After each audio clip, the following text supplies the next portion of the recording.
Join the ride, music loud, Tekken 2s, we so proud. Show your skulls in the crowd, come on, shout it out now. Join the ride, music loud, Tekken 2s, we so proud. Show your skulls in the crowd, come on, shout it out now.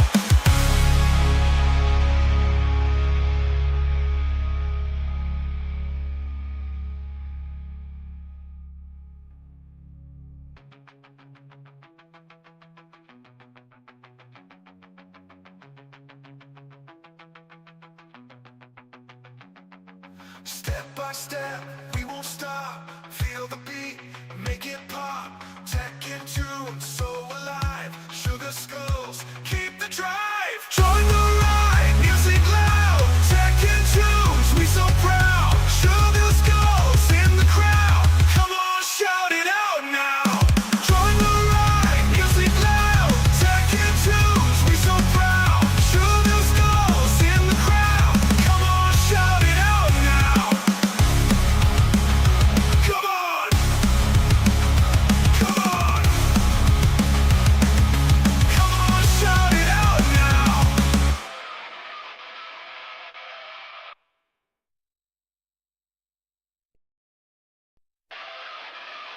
This is Sugar Skull Show. We got lots of music, technology, and more. Come on! Come on!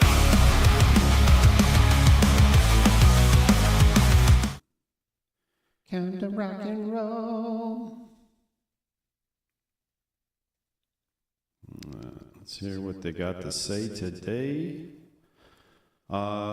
Business. Could you try again? Oh, there's Siri.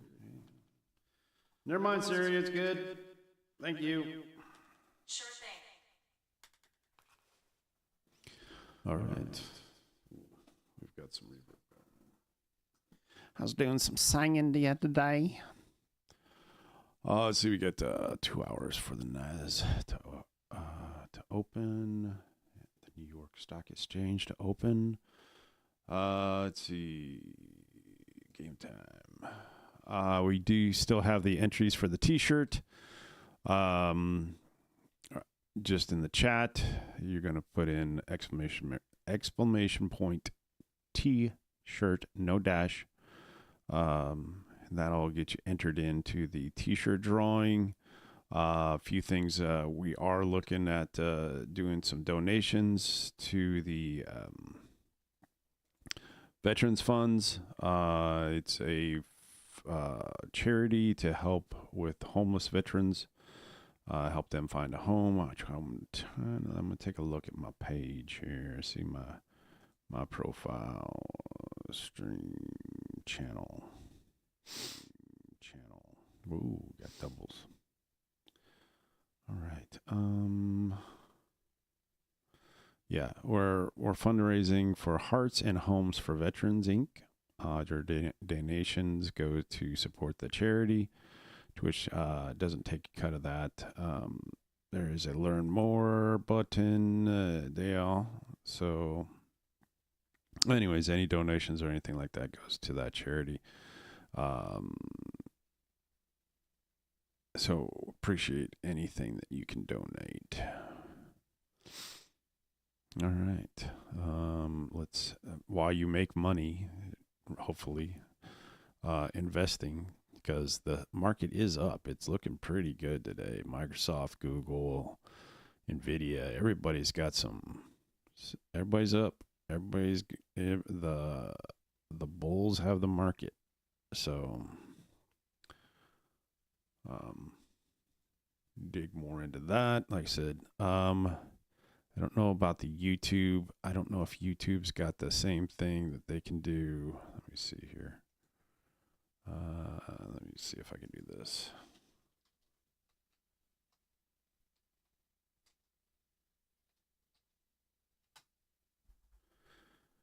I don't think so. No, it doesn't. I'll have to look at that.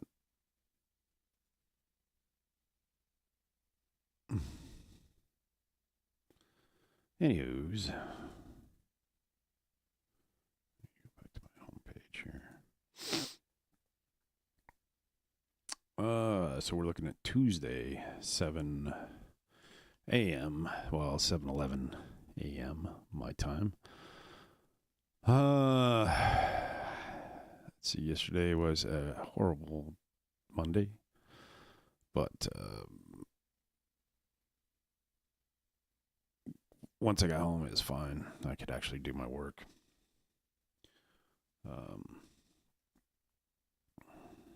Had some internet issues at work, so that was resolved when I got off of their network. Just test out some stuff here.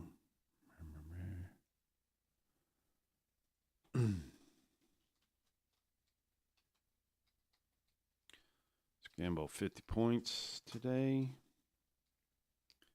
4, you got back half of your bet. So let's find out how many points do we have. 375. Spin. No. Slots. Hit the slot. I'm unlucky. I lost 10 points.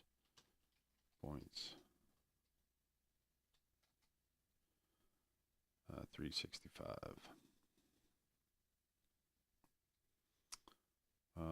Okay. Yeah, I don't have enough points to spin the wheel yet, so that's a thing. If you get 10,000 points, you get a chance to spin the wheel, which you can win prizes off of that,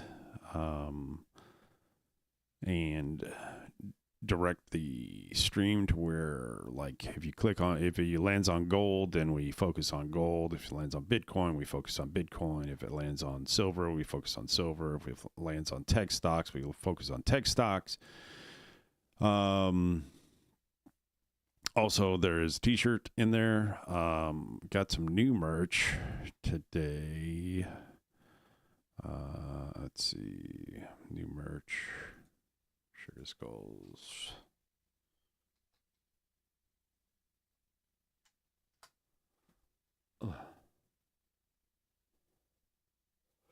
Let's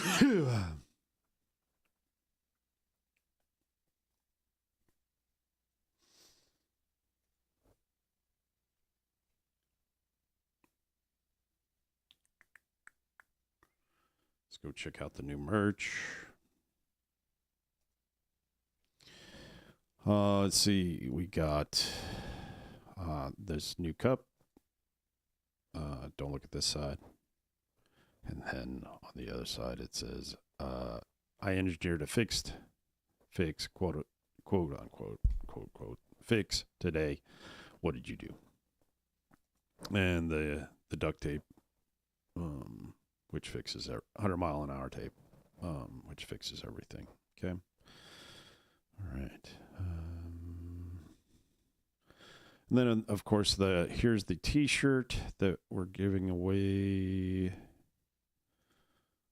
It's got the Skulls logo. This is the candy version. Got their logo on the back. Let's see. I thought they had models with this thing. People wearing the shirt. No more bottles. That's what the shirt looks like filled out, I guess. Right.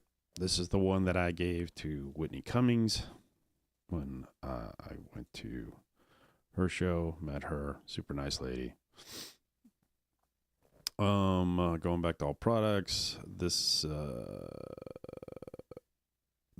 there's an MP3 on here, get up for work, a couple more mugs, a nice hoodie.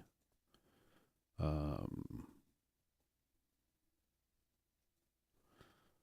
reminds me of my basic training hoodies. Anyways, so that's the products we got going on. The giveaway is on the T-shirt, so if you want to join up for that, that's cool. I got a t-shirt to give away. I got about, I think there's 5 t-shirts to give away. 4 or 5. I can't remember. I think one got used. And then, like I said, I think I might bring this one up since a new product. I might bring this one up. Okay. Anyways, back to the show.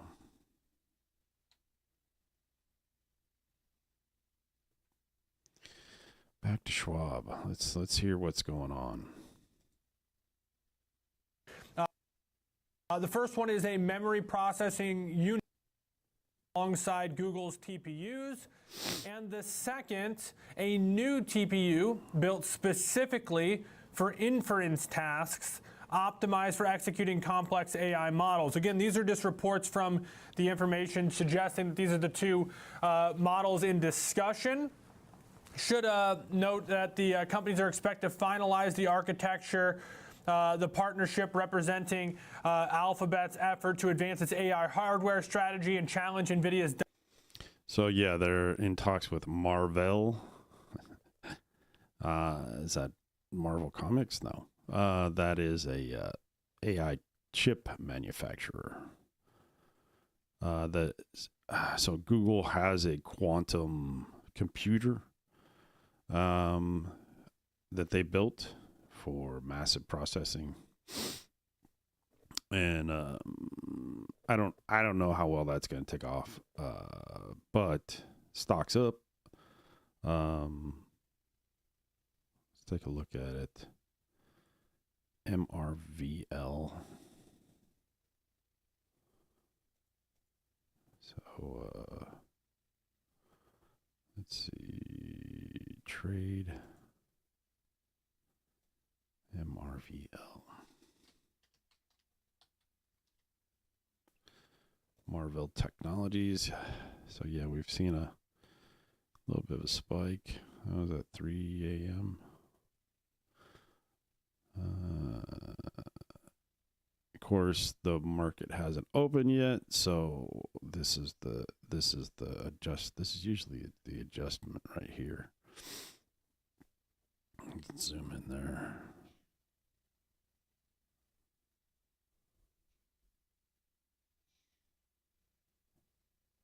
What is with your meow, dude? What did you eat?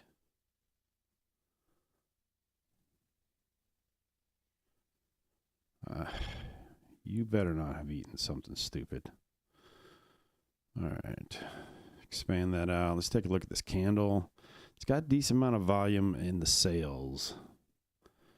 So, price got up to 153. It's got down to 152.61. We'll wait for the next. That was a pretty good drop from up here at 153. It's a few cents.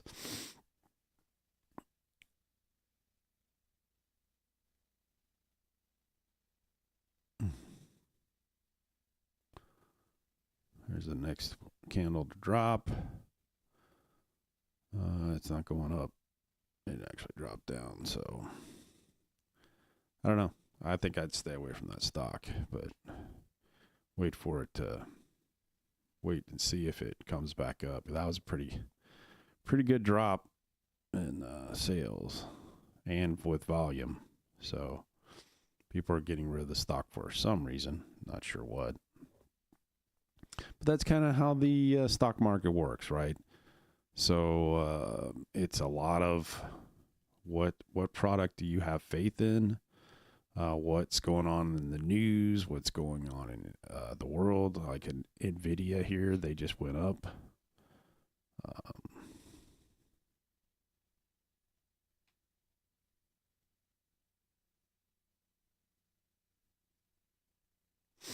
Did they go up or did they go? They went into a sale, to a sell. Of course, volume's not as much as the buy here. So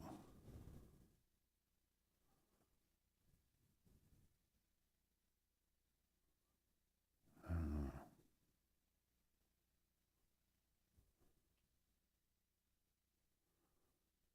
Let's get into this.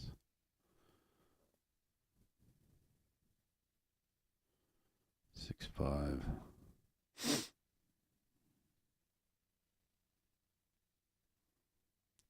Two.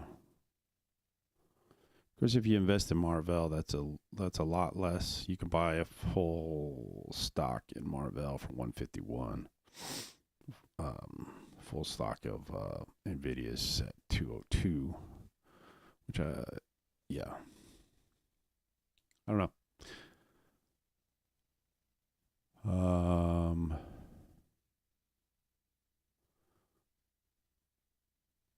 Yeah, we'll see. We'll see. Let's get back to game time. No entries yet.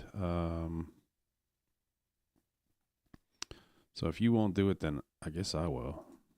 I'm gonna put in for the t-shirt.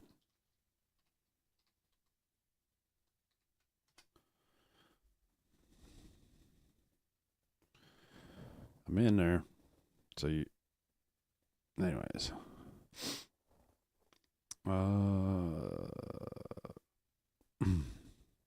Let's get back to some Schwab stuff.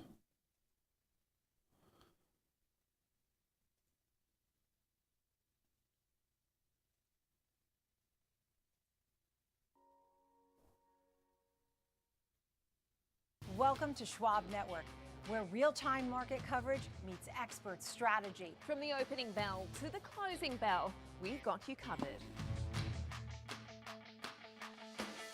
Get inside the minds of pro traders. My point is that they're getting a higher rate of change in sales based on their guidance, but not the same rate of change on EPS. Follow the biggest headlines, live analysis, breaking news, and sharp trade ideas minute by minute. With shows built for action, we break it all down in real time with speed, accuracy, and precision. I think one of the most important things is you're making a play in a risk-defined way here going into earnings. So that would be a further downside area to watch. Smart insights, actionable data, veteran traders, and trusted financial journalists streaming live and on demand. Schwab Network, streaming 24/7, any screen, anywhere, free. SchwabNetwork.com.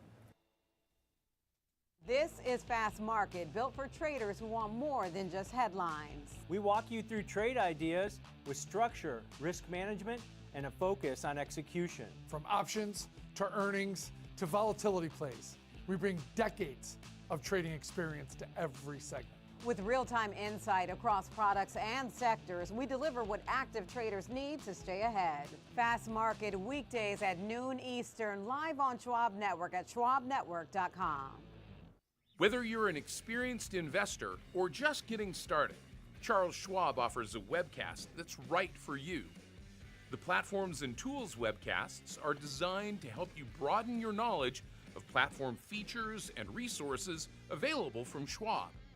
You'll learn tips and tricks to help navigate Schwab.com, Thinkorswim, and mobile-based platforms. Best of all, you can ask questions by chatting directly with an education coach. It's interactive learning at its finest. Tune in live or watch on demand. Head over to Schwab.com. All right, let's bring up the Bloomberg. We'll put them right here for now. See what they got to say. Very, very seriously. That's what you expect. That's what you should see when a CEO steps aside. Especially because John Turnus was pegged as the guy months ago. I mean, people have been expecting this to be the successor. And so, frankly, they're prepared for it. And frankly, they're kind of welcoming it, given that there isn't much more of a reaction in the stock market. We'll have more on that story for you a little bit later on this morning. Coming up next, we'll catch up with Stephen Cook of the Council on Foreign Relations as the Iran ceasefire deadline looms. And we still don't know if we'll have talks between the US and Iran and at what level. Plus, Danny's going to be back. She's got your morning movers. We're going to look at Apple, edging slightly lower. We're down by not even 0.2%, following the announcement of Tim Cook's successor. From New York City this morning, good morning. You're watching Bloomberg TV.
All right. I don't want to get any copyrights. S&P's down, Dow Jones down. Well, market hasn't even opened yet, so we'll wait and see what happens there. As you can see up top here, these stocks, everything's green so far, so we'll see. Of course, this is Bloomberg, so everybody has a different point of view. I need to hear this. With you, Nicole, I think the peace deal is somewhat irrelevant. And I know that that's a huge statement to make, but many Bitcoin investors believe that, resulting from the way that this economy is being managed, that if economic stress leads to easier monetary policy or rate cuts, such decisions have been historically positive for Bitcoin. So Bitcoin has shown strength since the Iran war started. Bitcoin has shown strength since the market started reacting to the reality that inflation may rise. Bitcoin has risen since Kevin Warsh was nominated as the next potential Fed chair, and Bitcoin appears to respond well to the concept of multilateralism breaking down and individual financial self-sovereignty and the sovereignty and borders of nations being challenged through a weaponized dollar, through military incursions, and through whipsaw tariff policies. So to be honest with you, I expect Bitcoin to continue showing strength in this environment. And if the Clarity Act becomes law, then I think you would see Bitcoin, Ethereum, DeFi, stablecoins, and more take off. So yes, while Bitcoin does trade somewhat in tandem with equity markets, it has kind of gone asymmetrical in its price action and its sentiment since this whole Iran war started. It's been a benefit to Bitcoin, which is peculiar, is it not? We've started, I mean, it's pretty amazing to see the Bitcoin run we've had, right? Just this month alone, up over 11%. We had the Genius Act, the Clarity Act now. Once we get something with some more vision, I know 75,000 is sort of this area that can be sticky for Bitcoin. I mean, what does it take to get to 100,000 sooner than later? You have a variety of narrative catalysts that are starting to coalesce and converge, and it's that sort of narrative catalyst, along with capital flows, that gives investors the confidence they need to open new Bitcoin positions in the spot markets and also in the perpetual futures and markets where people are opening leverage. So aside from that, I think if you look at capital flows into the ETFs and new product launches from a variety of traditional finance entities, you can see that there's a bid on Bitcoin, and that's why it never really fell below 60,000 or to any of those incredibly low prices that analysts have had, and it's found pretty good support around 70,000, and just a few days ago tested 78,000. So getting through that $80,000 barrier, I expect to remain a challenge in the short term. I think really in the short term, the kind of missing puzzle piece here is whether or not the Clarity Act goes through markup, and do we get signals from Capitol Hill that it's going to pass in the Senate, make its way to the president's desk where he's already committed to signing it. You know, last week on Friday, I had a guest who actually said Bitcoin to $1 million. Does that seem out of sight? I mean, is that something that could really happen, let's say, in the next decade? There's a lot of models that suggest that, so I am not the person to say no. I think the best way of positioning for that price point, if an investor thinks that Bitcoin could go to $1 million, is to dollar cost average and to not put in more than you could lose. But there's a lot of different models with timelines on when the price will get to 100,000, 400,000, 800,000, or even $1 million. So I don't put it beyond reason. I mean, I didn't really even expect 100,000 to happen within my lifetime, and it happened, right? So as peculiar of an answer as it is, I think yes, it is possible. Yeah, and you noted all the institutional investors from Morgan Stanley to Strategy, Bitcoin Income, Goldman's Bitcoin Income ETF, BitMine, just to name a few. Ray Salmon, thank you. Head of Markets, great to see you, Cointelegraph.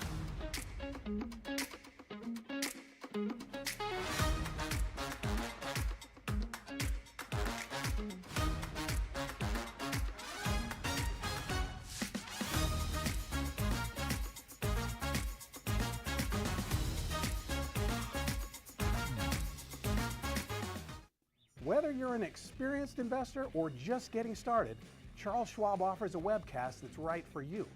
Do you like using charts when analyzing your stocks? Our technical analysis webcast series breaks down different charting techniques like trend analysis, price patterns, moving averages, oscillators, and much more. Best of all, you can ask questions directly to an education coach. It's interactive learning at its finest. Tune in live or on demand. Head over to schwab.com/coaching and start learning today.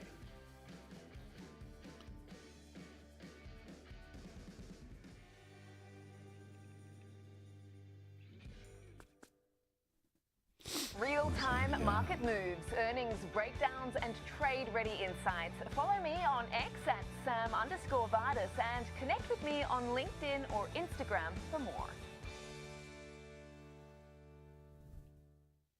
Trading at Schwab is powered by Ameritrade, giving you even more specialized trading support. Connect with the Schwab Trade Desk, our team of passionate traders ready to tackle your trading questions, no matter how complex. Plus, get 24/7 live help and access support by phone, email, and in-platform. So let's check out this ADI. Trade. Analog devices. That's a pretty good jump from me.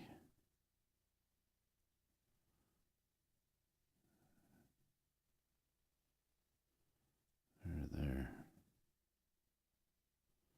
Decent amount of volume.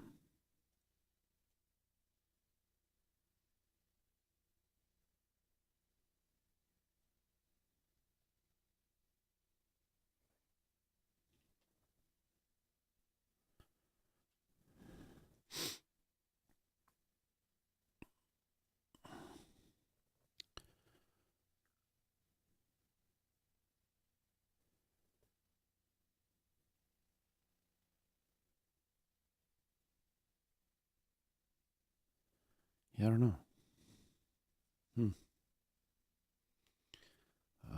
Let's see. How do I find out about that? Analyze. Watch list.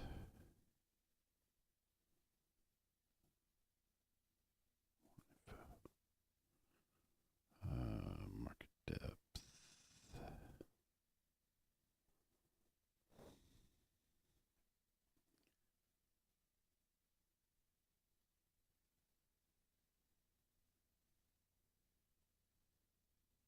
Where is it? Where'd it go? My eyes are still adjusting. I may need to get some coffee here in a minute. Let's see. Let's go back home. Listen to some. Did Bloomberg come back? They did. Let's hear. Listen to what they got to say. From Tyler Threat this morning as we anticipate potential talks between the two sides. Stephen Cook of the Council. I'm going to go get some coffee. Well, coffee protein shake. The question is whether the president has the patience to continue to squeeze Iran or if he is willing to escalate. Stephen joins us now for more. Stephen, welcome to the show. Good to catch up. Important day. Let's see what the next 24 hours holds. But ultimately, an important question for you. Is Iran willing to have regime collapse? And is the US willing to maintain maximum pressure and take the consequences in the energy market as they come? Well, the regime believes that it's winning and that it has weathered the worst of the American and Israeli assault and come through it with the IRGC completely intact. So they are, at least the leadership of the IRGC, which is Ahmed Vahidi, who is essentially running the country, wants to take a tougher position in negotiations. The president is variable, as Tyler Kendall's report suggested. He wants to have a deal, but the Iranians have violated the ceasefire. He's going to keep the blockade on the strait for as long as he can. I would expect that the president does not want to escalate and is looking for some opening here for the Iranians to agree to some sort of extension of the ceasefire. But again, the Iranians are driving a very hard bargain because they believe they're winning. Does the IRGC give the green light for the talks to go ahead tomorrow? Well, again, Ahmed Vahidi, who is the head of the IRGC, who is quite a hardliner, will give the go-ahead for talks as long as Iran's demands are maximal. There seems to be somewhat of a split between two figures within the IRGC, the parliament speaker Ghalibaf and Vahidi, over the way to pursue Iran's interests here. Ghalibaf is suggested to be somewhat more flexible, whereas Vahidi is the hardest of the hardline and would rather Iranians eat dust than capitulate to the United States. He did seem more flexible until last night. Ghalibaf tweeted this: "We do not accept negotiations under the shadow of threats, and in the past 2 weeks we have prepared to reveal new cards in the battlefield." Is the IRGC prepared to escalate? Absolutely. I think that the IRGC would go back to the battlefield. Once again, they have felt that despite taking a beating, they have approached this conflict in an asymmetric way by targeting America's partners, by targeting the global economy, by targeting the Strait of Hormuz, which they now have at least partial control over, which is all accrued to their benefit. And so the IRGC, highly ideological, would continue this fight. They have said that they have nerves of steel and that they will not capitulate under threats of the United States. What would the United Arab Emirates like to see, given the fact that they're the closest neighbor to Iran and have arguably suffered the greatest amount of damage? Indeed, the Emiratis have taken more fire than even the Israelis. But the Emiratis have said that they are going to draw closer to the United States. Their rapprochement with Iran, which was happening for a couple of years before this war began, is now over. And they would like to see the strait opened. They volunteered to be involved in any kind of military operation to reopen the strait, and have in fact engaged in military operations against the Iranians in response to Iran's strikes on the UAE. So the Emiratis are taking a pretty tough stand here. They are worried over the long term about what this might do to their development model, but that's why they are taking a relatively tough stance. And Emirati officials have said that they will draw closer to the United States as a result. Last week, we talked about cognitive dissonance, the fact that when we talk to policymakers, they don't foresee an easy end to this anytime soon. And when you speak to people in markets, they're done with it. They don't want to hear about it. They've moved on. When it comes to jet fuel, when it comes to tangible assets, the potential of running out in places like Europe, do you have a sense of your likelihood or your categorization of the likelihood of jet fuel running out in certain places and suddenly global flights getting canceled as a result of this ongoing conflict? Yeah, it's very interesting to see the markets, and you all know better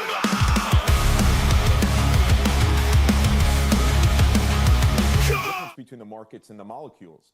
And Just getting my stuff all straightened out here. That are producing oil and other hydrocarbons that are critical to the running of the global economy are having to shut in.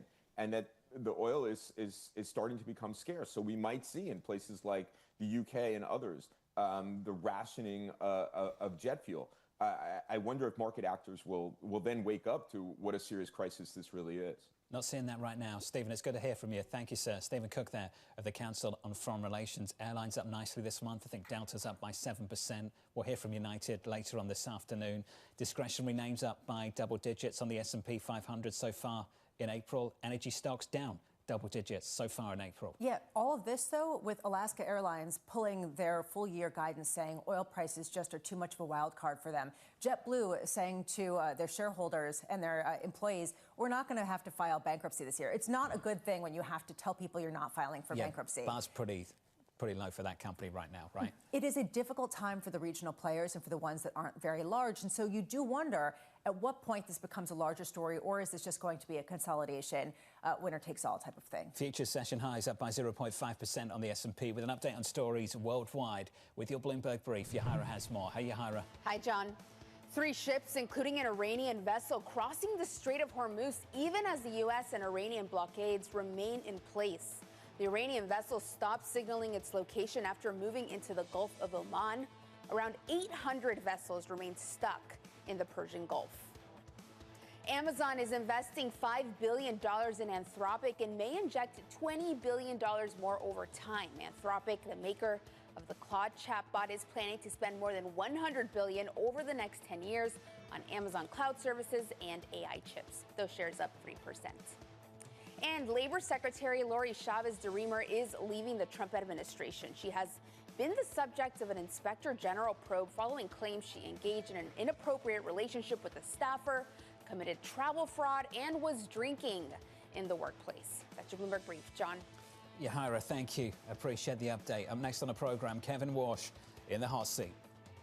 I really do think Walsh is a great nominee, but I'm not going to have an investigation out there. We have to have an independent Fed, and we can't finesse this. Up next, we'll catch up with Tony Rodriguez of Nuveen from New York City. This is Bloomberg Surveillance.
In case you missed it, on Bloomberg Crypto.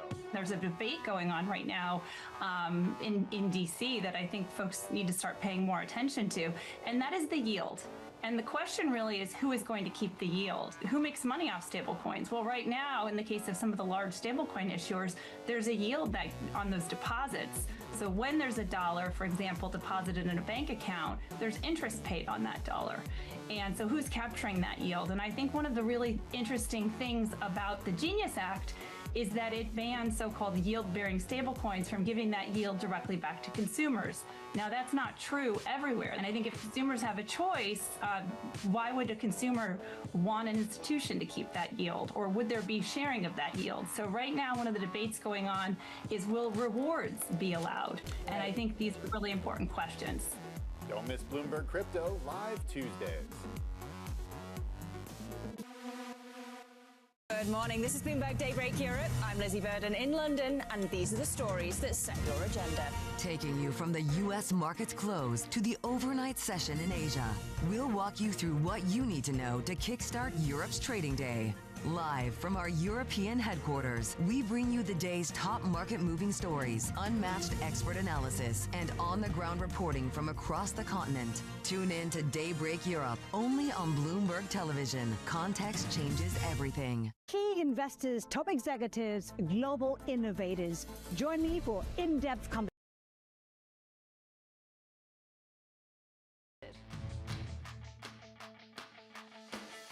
Get inside the minds of pro traders. My point is that they're getting a higher rate of change in sales based on their guidance, but not the same rate of change on EPS. Follow the biggest headlines, live analysis, breaking news, and sharp trade ideas minute by minute. With shows built for action, we break it all down in real time with speed, accuracy, and precision.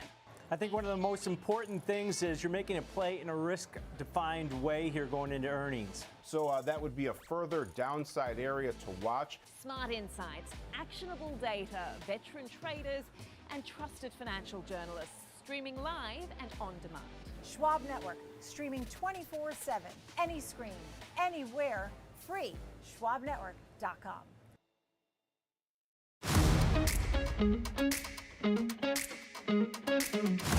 You're watching The Wrap. I'm Jenny Horn, and before we close things out, here's a final look at the day's biggest stories and what's next on the horizon. We are looking at healthcare this morning. United Healthcare will report earnings tomorrow morning, and they've rebounded this month up around 20% in April, but we've still got a while to go, as you can see on this chart. But suffice to say, a nice little bounce for UNH. We are currently trading lower this morning, down almost 1%, $321 and change. So let's go inside out on United Health ahead of this report card. Joining us now is Nick Raich, CEO, the Earnings Scout. Nick, thanks so much for joining us. I saw you on another network, so I know you had a very early alarm clock today, so thanks so much for coming on. Just wondering, interesting take in your notes around how you're looking at this particular company, that while the EPS, the forward EPS expectations are improving, that the stock, even though we've seen a nice little bounce this month, still can't manage to catch a break. Why is that, do you think? Yeah, I think it's a trust and credibility issue, and as the street needs to see, there was some talk of potential fraud in the billing practices, and then the street wasn't sure about the durability of those earnings going forward. So this is a show me, prove it to us that you can get back on track and do things the right way before the stock really starts to lift. Because, yeah, the expectations are improving, not necessarily going up, but there was a big cut in estimates last summer, and that may have been the kitchen sink moment. But again, once trust and credibility gets restored over several quarters, maybe this one can start going higher again in a sustainable fashion. So what is the story then, Nick, that they have to rebuild? Because, correct me if I'm wrong, I mean, part of their issue here are things that have been out of their control. I mean, you know, things like higher costs, which is something that many of these providers are actually facing. Well, one of it's going to be getting past the DOJ investigations to make sure that everything was on the up and up with the company and that their billing practices were in line. So I think once the street gets some confidence in that, and then to see where the earnings expectation is going to go, I think over a couple quarters to prove itself that it's back on the right track. It changed CEO leadership last year, basically a year ago at this time, ahead of that, to try to prove that it's going to stabilize the operations and get back on an improving path. It is on the improving path on the last year. The street's just still a little skeptical. I think another quarter or two, maybe before the street really starts to feel comfortable again with the name. Okay, and just quickly, which metrics would be key to look out for tomorrow? Without a doubt, it's not going to be the beat. It's going to be the guidance. So we want to see the estimates actually start to go up and get raised after, and a good quality report in terms of the no DOJ, more investigations or anything like that to clear the fog that potentially lift this stock price higher. All right, not so much the numbers, it's the narrative. We'll be watching. Nick, always appreciate it. Thanks so much for joining us today. Nick Rach, their CEO of the Earnings Scout. Let's trade this name now with Tom White, host of Fast Market. UNH on the back foot today. It has made back some, though, it seems. Tom, just walk us through an example trade ahead of this all-important report card. Yeah, you got to figure this stock is down nearly 50% from those all-time highs that we saw at the end of 2024. So it's taken a big haircut here, but the option market's priced in about a plus or minus 6% move either way, just over $15 in either direction. And really what was kind of stood out to me as far as implied volatility levels is the fact that the IV percentile ranks only about 17%. So we're in the bottom 1/5 of what we've seen volatility as far as levels goes over the last 52 weeks. And that's pretty astounding going into an earnings event. So you've got to take that into consideration also. So I looked at something that gives, that's not a pure earnings play, gives myself a little bit of duration on a directional bias trade. Here I went with this example, I went to the bullish side, kind of setting up with what your guest kind of had to say. So buying something that's basically at the money, the 320 strike call out in the May monthly option series that expires in 25 days. So we're buying the 320 calls, and then against that, to offset some of the costs on that bullish call purchase, we're going to sell the 350 strike call. So a bullish $30 wide call vertical, you're going to pay roughly about a 1070 debit for this bullish call vertical. That's going to be your risk, just over $1,000 on this. That can expand to $3,000 if we get above that 350 level. If you pay 1070 debit for this spread, takes your break even up to $330.70 to the upside. That's only about 2.7% above the current share price. So on a percentage basis, the move is well within that one standard deviation that you have on this particular trade. So it also gives you a little bit of flexibility as far as trade management goes. So you got 25 days in this position, but you don't need to wait that full 3.5 weeks to exit all or a portion of this type of position if you get the move that you want on this trade prior to that expiration date on May the 15th. So directional, take advantage of the lower implied volatility by buying a directional type vertical here. This one's bullish, but at the same time, giving you that flexibility that, hey, if I get the move above maybe 340, 350, post earnings, then you can start parsing away all or a portion of your position on this trade. So giving myself duration, taking advantage of the low implied volatility with this directionally biased call vertical here in UNH. All right, great stuff. Thanks so much, Tom White, for getting us across an example trade on UNH ahead of these earnings out tomorrow. We'll catch you later. And that's a wrap on today's market action. We're back every trading day with more insights, moves, and everything that investors need to know. Download the Schwab Network app and stream anytime at schwabnetwork.com. I'm Jenny Horn. We'll see you again tomorrow.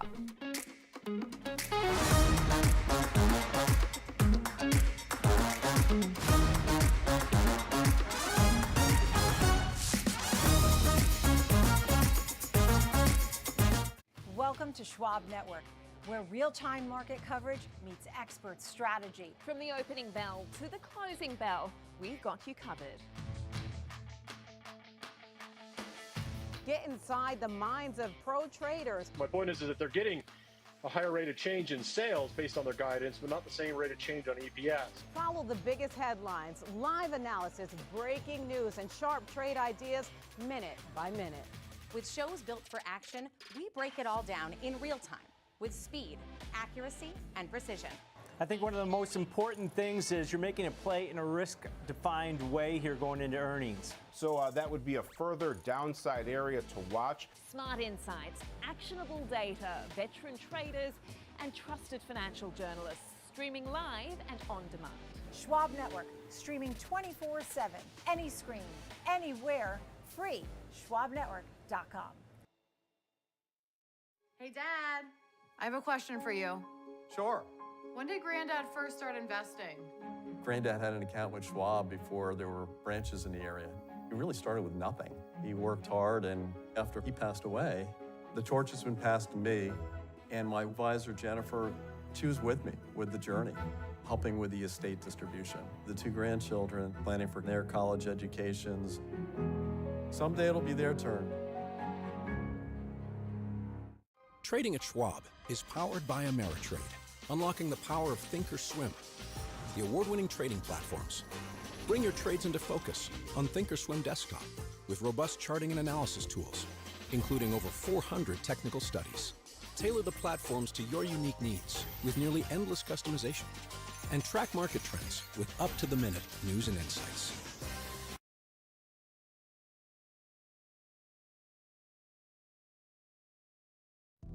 Schwab Coaching is concepts brought to life in the real world. Schwab Coaching is learning constantly.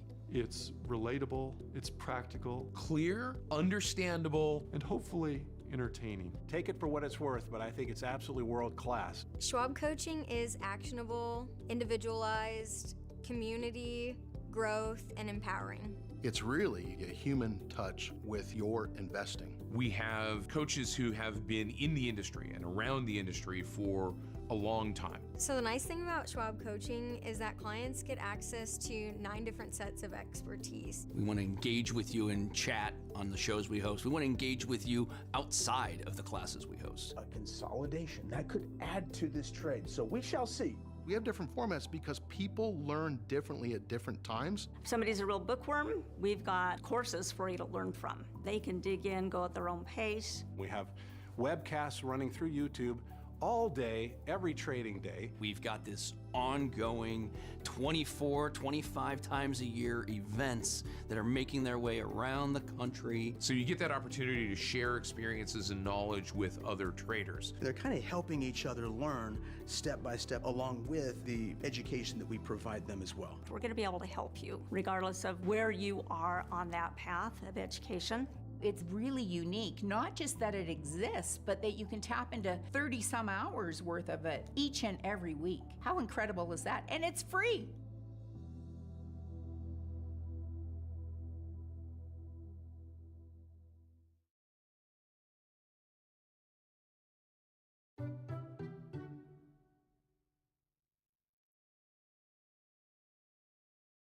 Trading at Schwab is powered by Ameritrade, giving you even more specialized trading support.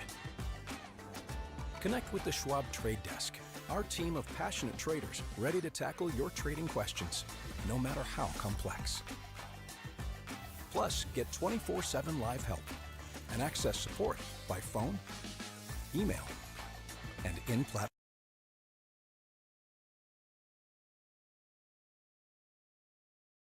Hey, Bob.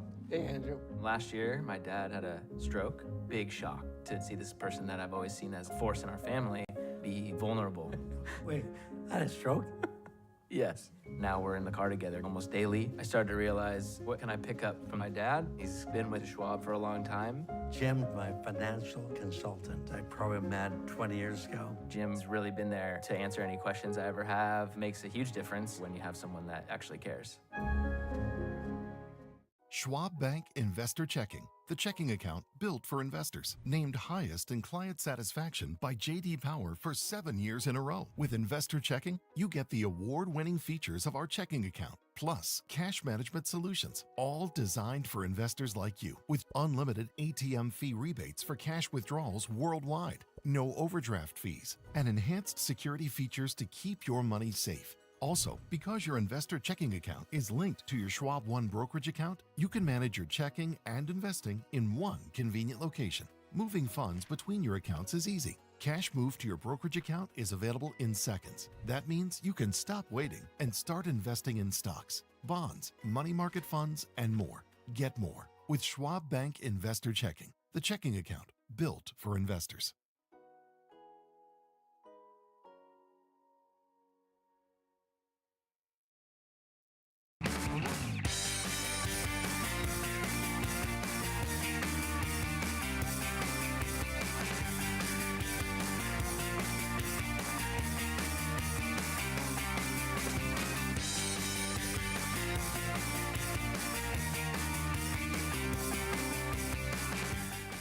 Good morning, everyone, and welcome to Morning Movers. I'm Diane King Hall, live from the floor of the New York Stock Exchange. It is Tuesday, April 21st. Let's get started with what's on our radar this morning. A new chapter at Apple, marking a corner office handoff at the tech giant. Apple says CEO Tim Cook will become executive chairman. while longtime hardware chief John Ternus takes over as CEO on September 1st. Al Cook led Apple for more than a decade and helped grow the company into one of the most valuable in the world. At one time, it was the most valuable. Ternus is a 25-year-old Apple veteran who has overseen products including the iPhone, Mac, iPad, and AirPods. The move signals a leadership transition as Apple looks to sharpen its hardware edge and compete in the AI era. Speaking of AI ambitions just got even bigger at Amazon as it strikes a massive expanded deal with Anthropic. Amazon says it will invest up to $25 billion more in Anthropic on top of the $8 billion already committed. In return, Anthropic says it plans to spend more than $100 billion on Amazon Web Services over the next decade. The move underscores how big tech's AI boom is fueling enormous spending on chips, cloud infrastructure, and strategic partnerships. Meanwhile, a healthier quarter for health insurance giant United Health Group, with shares in focus after a beat-and-raise report.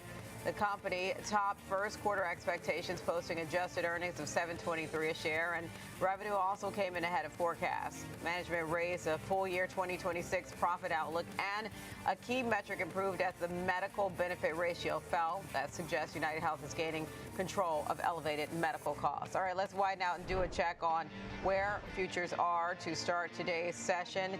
We are looking at S&P minis better by 0.4%. NASDAQ 100 futures higher by more than 0.4%. Dow futures better by more than 0.5%. Small cap futures higher by a little bit more than 1/3%. Let's bring in Kevin Green, senior markets correspondent, right away to help set up the action today. All right, KG, before we get into the latest and greatest within the Mag 7 with Apple, let's talk broad strokes for the market. We pulled back yesterday after 13 days of gains. What do you make of it? Well, we did see also an expansion when it came to market breadth. So you have a little bit of a balancing act taking place right now. And obviously we have been able to move very strongly to the upside since the lows that we saw, last week or 2 weeks ago, if you will. Now you still see elevated volatility. So we're still looking at around a 19 VIX at this point in time. So we're implying more than a 1.15% move to the upside or downside. So we have to be mindful of that, but the market's really shrugging off the Iran conflict, and they do believe that we will see a deal being made here over the coming days, and if not weeks. Now, the ceasefire technically ends tomorrow, and so we'll see if we actually get an extension. President Trump's kind of signaling that he will not extend it. But obviously, we have seen kind of these reversals in the past when it comes to these type of policies here. But outside of that, you still see this value play, narrative taking place as far as buyers kind of stepping in. You are seeing underloved sectors and industries like United Health this morning, where they did provide better than expected fundamental, a fundamental report, if you will, and you see buyers really stepping into that. And I think that trend probably could continue here as we still see strength in the semiconductor space, and Mag 7 is trying to base out and break out to the upside with names like Apple hitting a key area of resistance, as well as Amazon seeing some positive flows here. So this is still a very bullish market, and unless we do see an escalation, a significant escalation in tensions in Iran, it seems like the market's going to discount those fears at the moment. All right, let's talk the latest with Apple. The news broke yesterday after the market closed that Tim Cook would be shifting out of the CEO, but it's not like he's leaving the company, and the shares aren't having a dramatic reaction. Walk us through the latest here. Yeah, this just kind of shows that the succession, planning that has taken place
Their CEO did say they've been trying to really implement this turnaround strategy after taking helm last May following the stock again selling off. United did say that they've made changes, including replacing almost half of the company's top 100 executives and also investing substantially now in, of course, no surprise, all things AI. But as far as also what is, of course, being considered into the guidance here is the fact that we do still need, I think this is also encouraging that their CEO did say pretty much straight out that they do need a few more months here to get under their belt before they declare any further outlook revisions. But again, coming back from a pretty substantial repricing and trying right now to really regain its not only its overall business, but its margins as its Medicare Advantage business, which is that government subsidized insurance program for seniors, is also going to see some degree of more favorability. And so stock is sensitive to any changes in the federal program. We know that earlier this month, shares rose about 9% on news that Medicare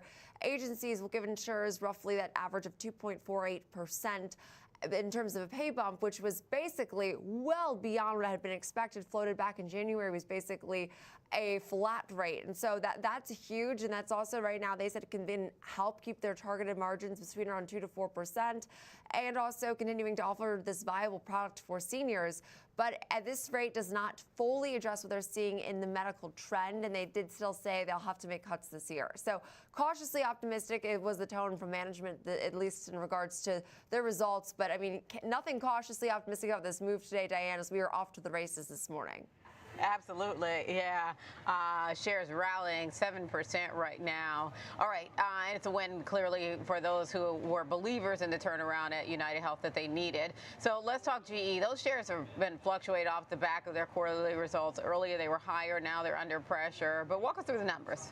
Yeah, and I mean, GE is one that is talk about being in like the right industry at the right time, and not to discredit their business that has been such a phenomenal growth story. But I can't remember the last time we talked about this name where they weren't seeing a favorable reaction to earnings. I guess we'll have to wait and see where we open here as we've sort of teetered back and forth, all things considered. But I mean, GE Aerospace continues to see earnings beat, orders growth of 87%. I mean, these are staggering numbers here for, again, a company that is operating in a fairly government also exposed space.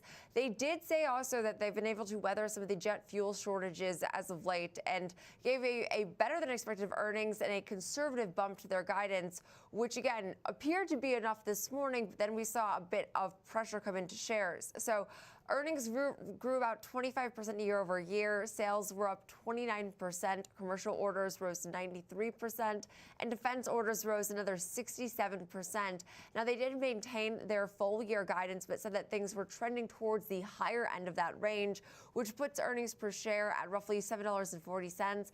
That was slightly below consensus, but again, not abnormal for them to give more conservative guide and then surprise the upside. It's something I see analysts actually really appreciate about this name, but guidance does assume the price of Brent crude does remain relatively elevated through at least the third quarter and decreases then by year end. And so jet fuel availability will be an issue for the near term for a lot of these airlines, and their guidance does not assume this global economic fuel shortage or recession at that. So growth has been expected, and for good reason. Demand remains very strong, and the strong environment has led to, I mean, a pretty high bar for these earnings. So perhaps that's why we're seeing some pressure today. But shares have risen about 7% this month, have fallen back about 1.4% this year now on a year-to-date basis, but do remain up about 67% now over just the last 52 weeks, Diane.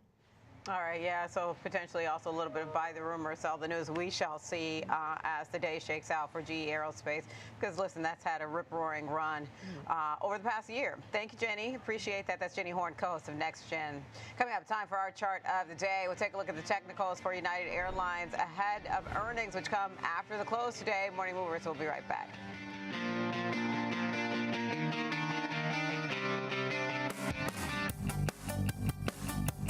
Trading at Schwab is powered by Ameritrade, unlocking the power of Thinkorswim, the award-winning trading platforms.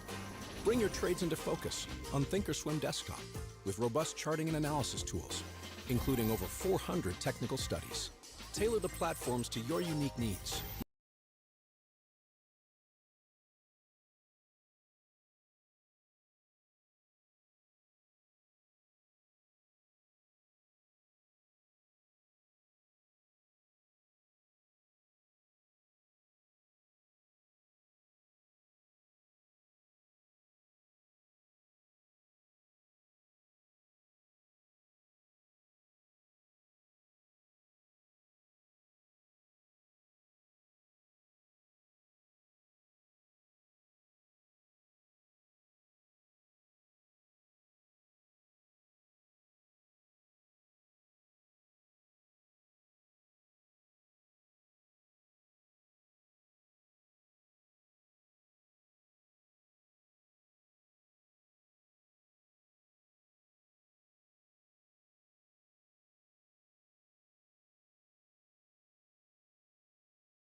Okay, so I mentioned this year. You just took us through a 5-day so far this year, but you've got to look at a 1-year chart. Walk us through what that looks like to you.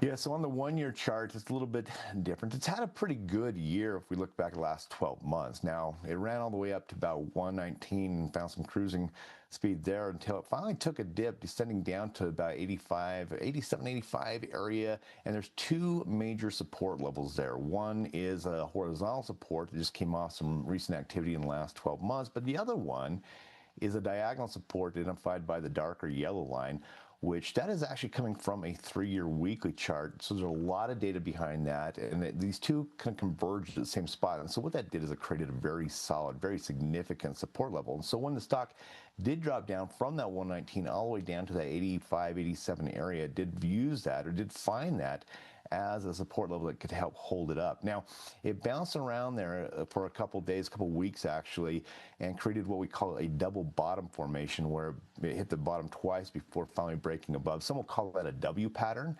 And when we see that, it often can go the distance of that pattern, and it's about $10. And after it broke above the 95, it did run that distance up to about 105, and it did that on Friday. And so it kind of completed that pattern. So what we're seeing here is a setup where the stock is above a major support level at 85, 87, and another significant support level at 95.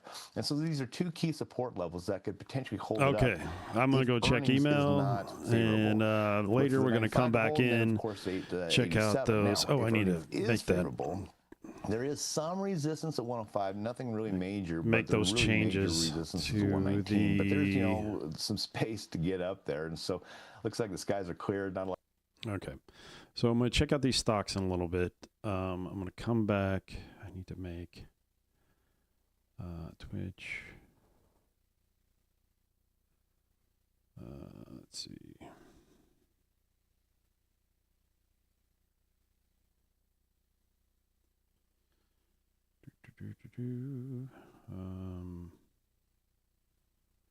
Loyalty widgets. My wheel. All right, make some changes to the wheel.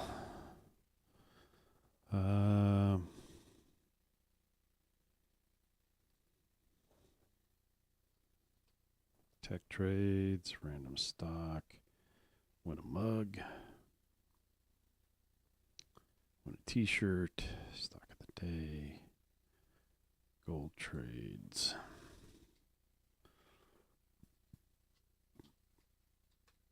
Gold member. Tech trades, random stock. I forgot what I was going to put in here now. I just want to make sure I got the t-shirt in there. I got silver, oil, tech trades, random stock, win a mug, pick a stock with AI, win Dogecoin, take that out of there.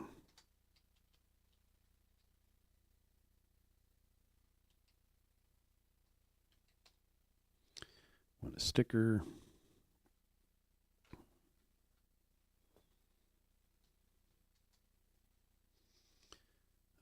What was I going to say?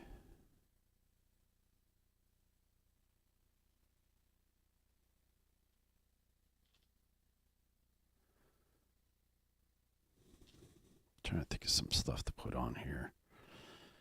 Win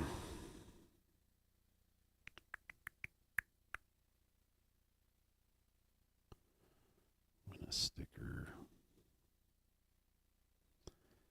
Pick a stock with AI, win a mug, random stock, tech trades, oil, silver, win a t-shirt, gold member,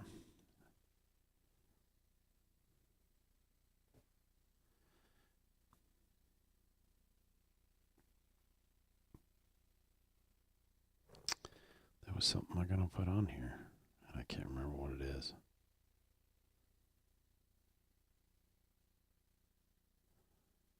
Gas prices.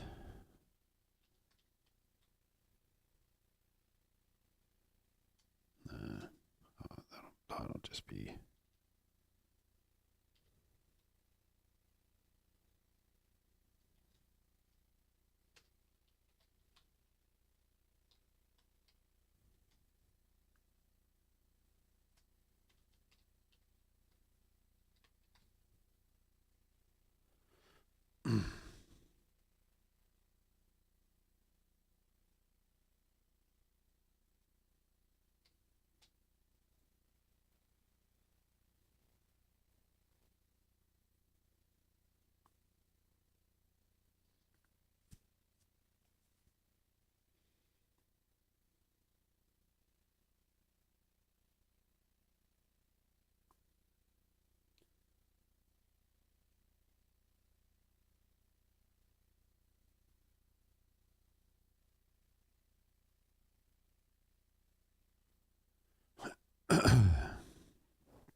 Yeah, I think we're good.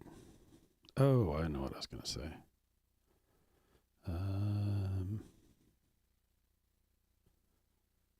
Level, the bigger effect it's going to have and the longer effect it's going to have in inflation. And we think that's going to show up in the second half of the year. So you go into summer months, heavy travel time, and the costs are going to hit the pocketbook. So even though oil prices come down, the effect is still going to be there. And the uncertainty with the Strait of Hormuz is still there. I mean, it's not like oil is flowing completely. So you still have an effect in Europe, which will affect supply and demand, disruptions in supplies. So we just think that everybody's overly optimistic, the same way we thought everybody was over pessimistic when it was at the bottom. Yeah, like when you think about the Strait of Hormuz over the weekend, it's like we're open, but we're not, you know, the grand open, the grand closing. And then, of course, you had, you know, ships on both sides. Essentially, it looked more like an escalation versus a de-escalation. Let's talk about the path for the Fed from here. It's a key day for the Fed today with, you know, we've got Kevin Warsh's confirmation in front of us. And there's this view that we're going to see rate cuts this year. Now, the consensus view is not a lot, just one. But there are some who are saying we'll see more than that. What's your view? Well, we do believe that you're going to probably see it towards the end of the third and the fourth quarter. You will see a rate or two cut. For the simple fact is, this is the president's appointee. And the bottom line, he wants rates down. So we think the economy will slow down, which will give him room to cut interest rates.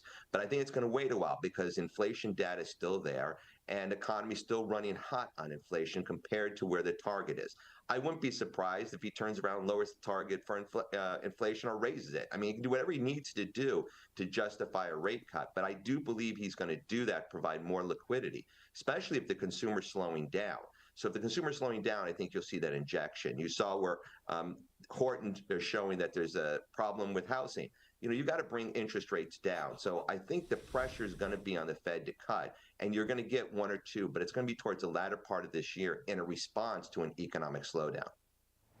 I want to talk about sectors, right? With regard to the rally that we've seen sitting near all-time highs, enthusiasm is returning around AI, right? But yes, you've also warned about an over-reliance on, say, a handful of names. Talk to us about what diversification looks like from here. I think we like large cap tech. We like the AI trade. It's just not cheap anymore. It was when the NASDAQ was down about 8 to 10%. But now you have companies, they're trading at 30, 31 times, and everybody's plowing back to the same stocks that were working before. Yeah. So we think the problem is you're paying that premium. So how much more penetration? How much is unknown?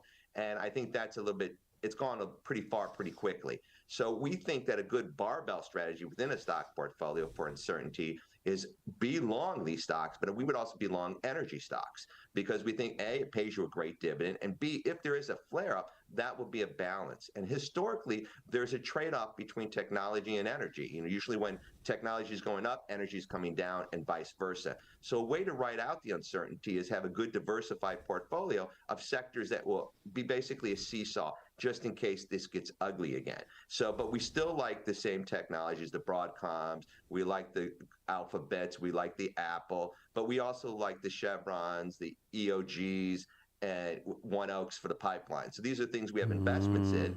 They give you dividends, and it's a good way to brace against uncertainty. And the benefit of that was the first quarter of the year. You saw that when it really helped you when the market was getting hit. And as the takeoff goes, you'll have the technology to take for the growth. So we think it's a good mix in a portfolio. Max, let me get a quick 30-second thought from you. Speaking of Apple, we've got a leadership transition set to happen there with Tim Cook moving over to the executive chairman role. What's your thought on the transition here? I think it's a safe transition, but basically there's flat growth in hardware and you have 14% in services, which is 20% of the revenue, 75% of the gross margins. So with only $1 billion being collected in revenue from OpenChat, AI, of a $110 billion revenue stream, he's got to give an AI strategy. He's got to penetrate that for the growth because hardware is flat. So to have a hardware guy in there, he's got to come out and explain an AI strategy, what he's going to do to penetrate. Is he going to stay more hardware, or is he going to just do collaborations with the Alphabets of the world? But that's the growth engine is services and AI, and you're putting a hardware guy in there. So we need to see what his strategy is going to be for AI. All right, we'll leave it there. That's Max Wasserman, founder and senior PM of Miramar Capital. Our thanks to you, Max, for joining us. Coming up, we've got fresh economic data with retail sales set to hit the tape moments from now. We'll also preview Kevin Warsh's testimony on Capitol Hill. Morning Movers. We'll be right back.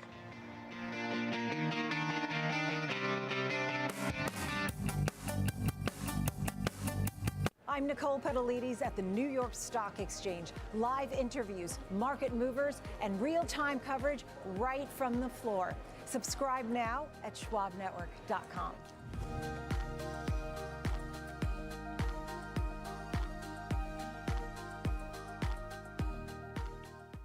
The final 90 minutes. I'm going to put United Healthcare on here too. And traders make decisions.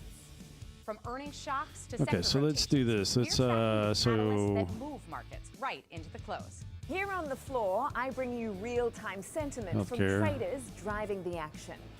And in Chicago, we break let's down look the at data, Lilly. technicals, and trades you need to see before the bell rings. Live coverage of the close Those two every at the top single here. day.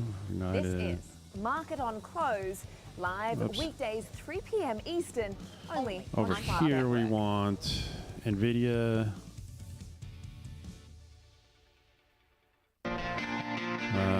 Welcome back to Morning Movers. I'm Diane King Hall coming to you live from the New York Stock Exchange. Time now for the economy check. For that, let's go right over to Kevin Hinks. He's live over at the CBOE in Chicago. As you know, we've got you covered from exchange to exchange. All right, Kevin, we've got some fresh economic data hitting the tape with the latest retail sales numbers. It looks like this is a little bit better than expected. Big numbers coming. Go ahead. Go right ahead, Kevin. Dell, Apple. Good morning, Diane. Sorry. Retail sales headline up 1.7%. So big jump in retail sales. Now, I'm going to give you the numbers, then we'll, I'll discuss them. X vehicles month over month up 1.9%, and X vehicles gas up 0.6%. All those are way better than expected. Obviously, the month over month are big numbers. Now, these are affected by higher gas prices. Higher prices mean higher levels of retail sales. So some of these numbers can be discounted because of the higher prices for gasoline and crude oil. So, but these numbers even beat the consensus that had that built in. So 1.7 beats the consensus for 1.4%. X vehicles beats the consensus of 1.3%. That comes in 1.9. And X vehicles and gas up 0.6. That beats consensus up 0.2. Now, revisions from last month, all higher. From 0.6 to 0.7 on headline, X vehicles 0.5 to 0.7, and X vehicles and gas up 0.4 to up 0.6. So across the board, way better numbers. This number, by the way, was supposed to come out on the 16th of April, slightly delayed, but not too much. Not too much. I mean, days now. We're talking not months now. So we're at least much more caught up on that front. What this says to me is a theme that we've heard from different analysts and economists that we talk to. Never underestimate the American consumer. Your thoughts, Kevin? There's an old country song that says, I'm not going to trade in my family's safety just to save on a little gas. And the U.S. consumer is still buying gasoline, still buying products. An employed U.S. consumer is still spending money, Diane. Okay, so an employee, and that was something another one of our guests said yesterday, Tom Hayes of Gray Hill Capital, who said never underestimate an American consumer with a job. All right, let's talk the latest on, that's right, with a job. Let's talk the latest on the Fed front. We've got Kevin Warsh set to kick off the confirmation hearing set to kick off today. What are you watching on that front? So, several things, right? Kevin Warsh is going to show everyone that asks him a question how brilliant this guy is. Now, it's going to be partisan, right? Some people on the committee, led by Senator Tim Scott from South Carolina, they're going to ask about political independence and monetary policy and banking regulation.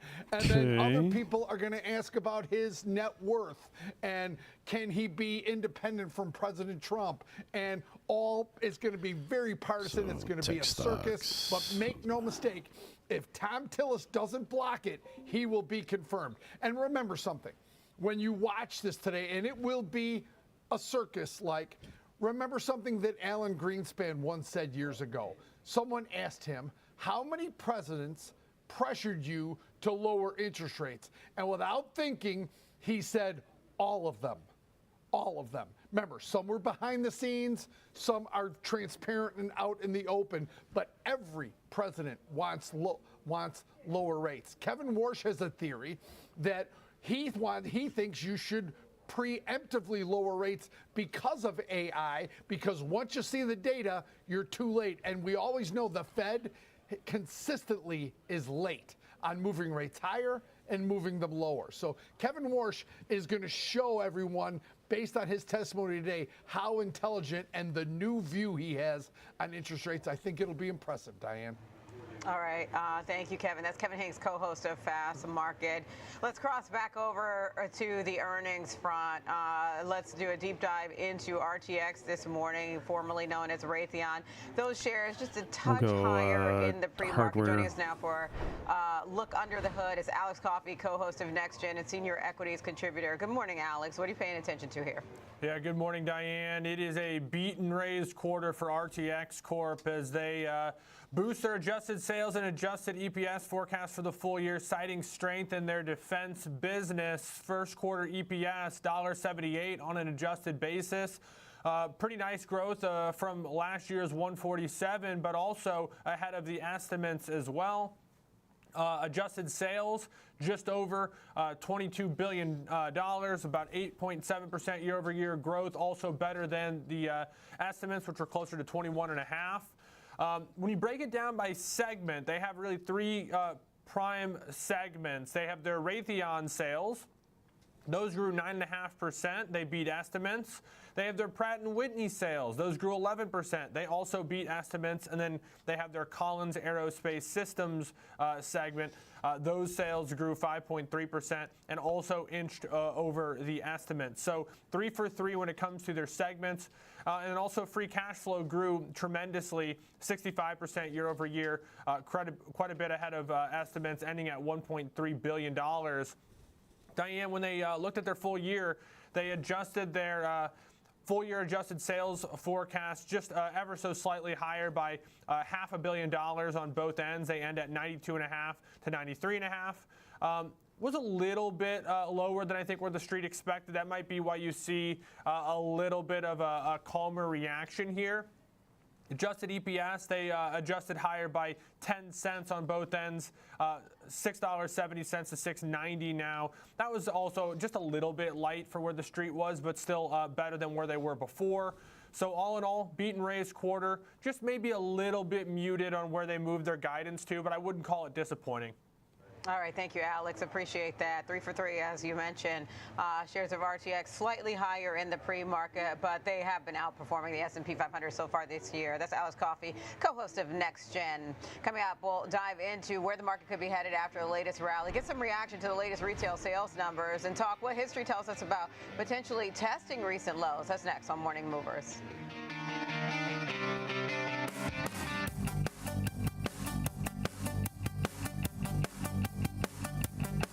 Trading at Schwab is powered by Ameritrade, unlocking the power of Thinkorswim, the award-winning trading platforms.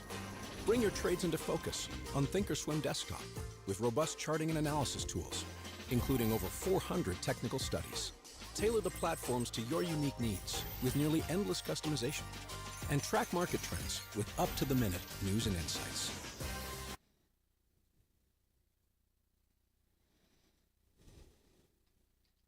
Hey, Pop. Hey, Andrew. Last year, my dad had a stroke. Big shock to see this person that I've always seen as a force in our family be vulnerable. Wait, had a stroke? Yes. Now we're in the car together almost daily. I started to realize, what can I pick up from my dad? He's been with Schwab for a long time. Jim, my financial consultant, I probably met 20 years ago. Jim's really been there to answer any questions I ever have. Makes a huge difference when you have someone that actually cares. Hey, Dad, I have a question for you. Sure. When did Granddad first start investing?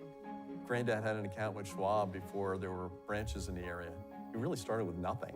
He worked hard, and after he passed away, the torch has been passed to me. Yeah. Okay. All right. So energy stocks. Let's do.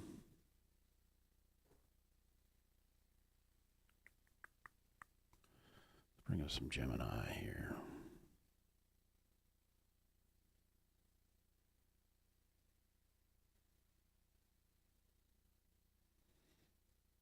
Since I helped make Gemini rich by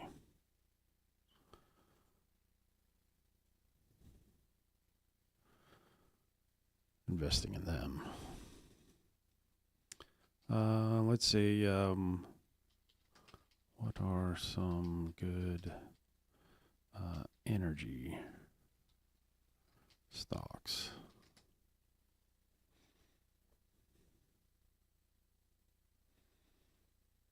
Sector 2026 is currently balance high. Oil prices. Brookfield Renewable. Brookfield Renewable.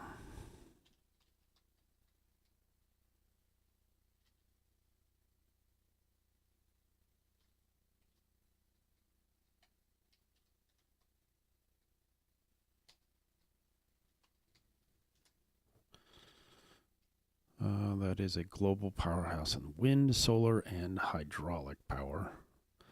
They target 10% annual growth and offer a solid dividend yield, approximately 3.8 to 5.2%, depending on the share class. Let's see. NextEra Energy.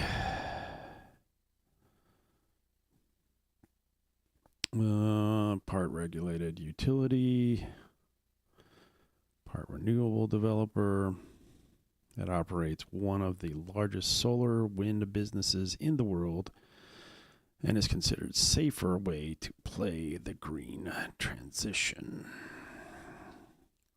I like it. NEE. Next era. Well, Brookfield was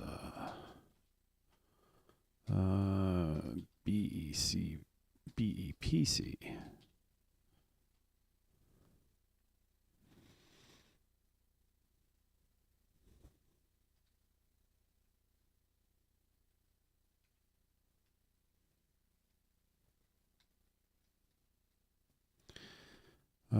Let's see. What about the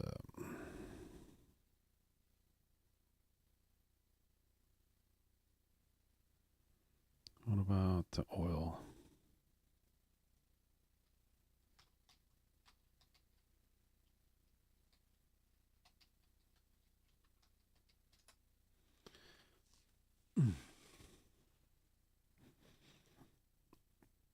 Let's hit both sides of the fence here, right? So we'll hit renewables and we'll hit top refining picks. Chevron, let's see. Often cited as the top pick, which is VLO.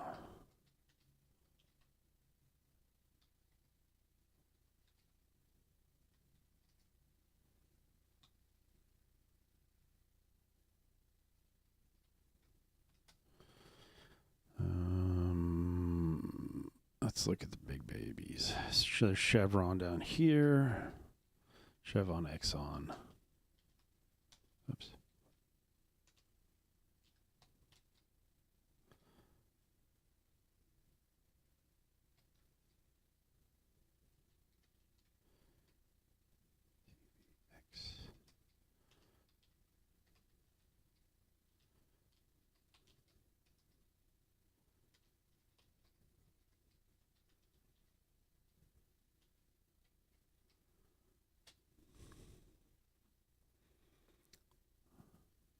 estimated to be making profit of nearly $30 million an hour during this price. Okay. So we got a little bit of diversity going on here, I guess. Right, diversity is good in stocks, anyways. Right. So let's take a look.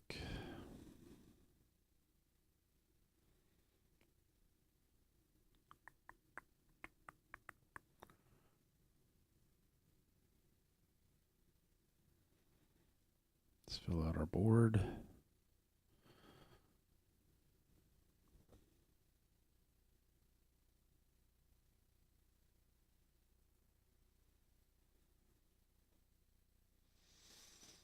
I would say this one is probably going to be my main focus, along with this one.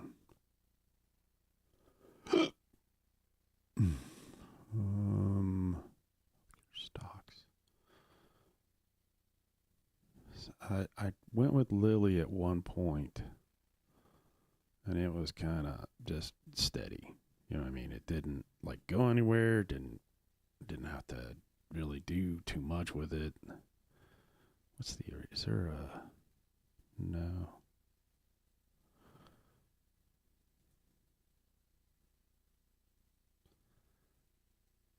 Can I do?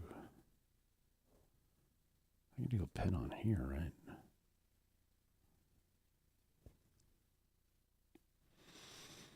All right. Ooh, that's a nice pen too. Got a ruler, got an eraser. Okay, that's fine. Is this a green pen?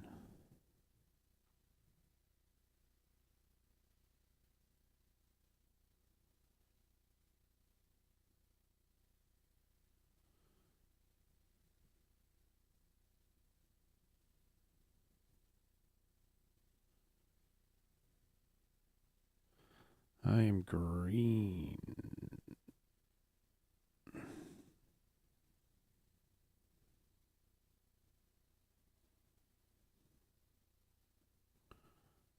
Let's just select again for more. What is that?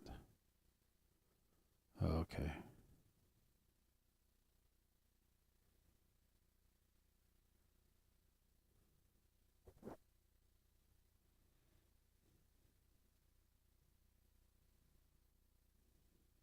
Oh, it's just like a select.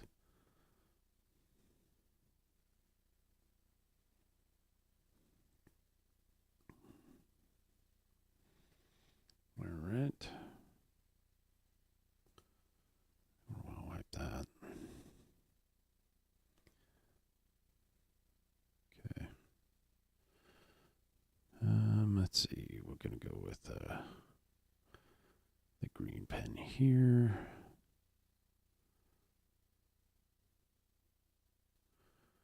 All right, we're going to start with, what time is it? 8:48.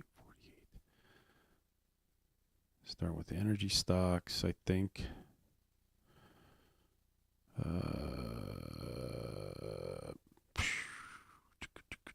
Wait, do I have? Ooh, I've got. No.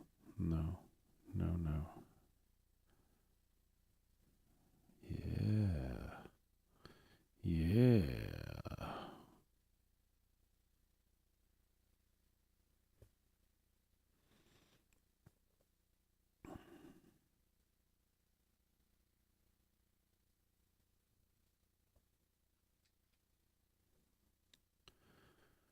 Okay, we'll go. Boom. Need to make our stars here. Actually, what we need to do is go over here. Make our emojis. Stars, check. And X. And fire. Hart. Okay. Let's go with question marks. Question marks here. Pretty much know what those are. Question mark there. And okay. Change these. Find out those.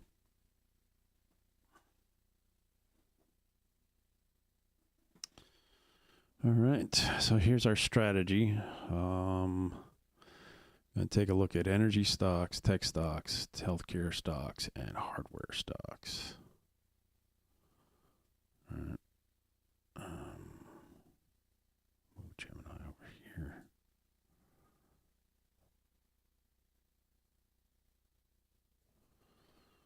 Let's take a look at monitor, I think. Trade.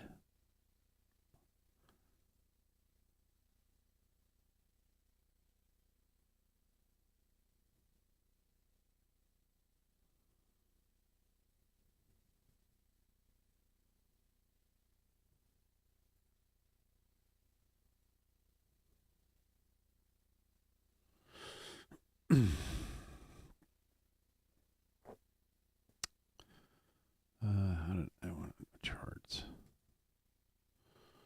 All right. Okay, so let's see. I wanted to look at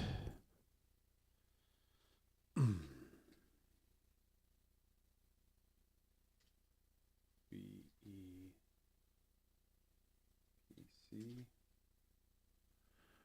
Real Renewable.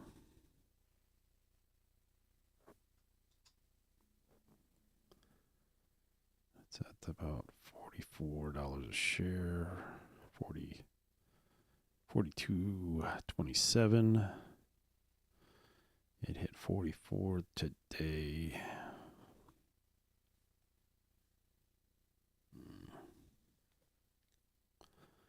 Volume. Not great volume. So it's the Bears, pushing the market, that stock down.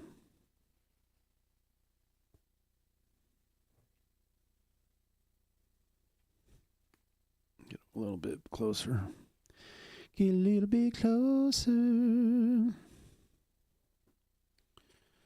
All right.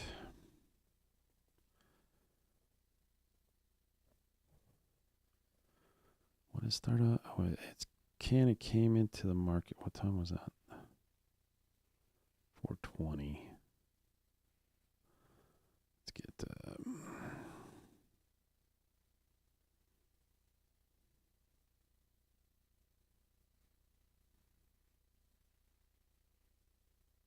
did the market open?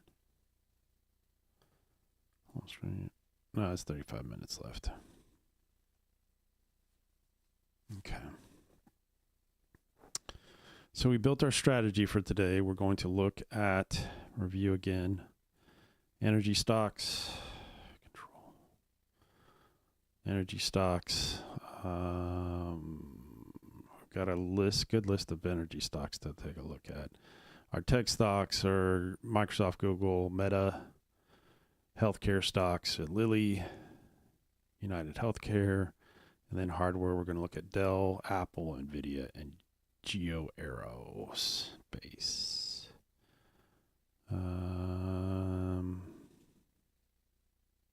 Yeah.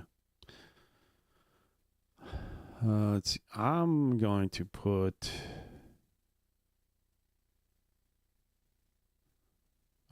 my heart here. I think I'm going to put where the fire is going to be.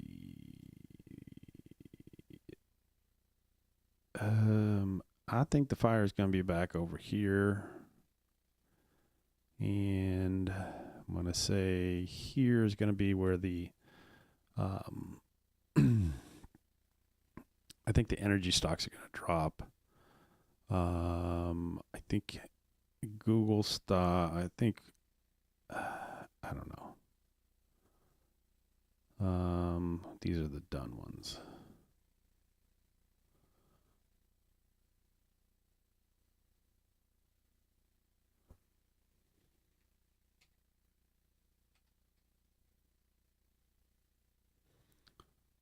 Put a star here. I think those are the. So these are the high price ones.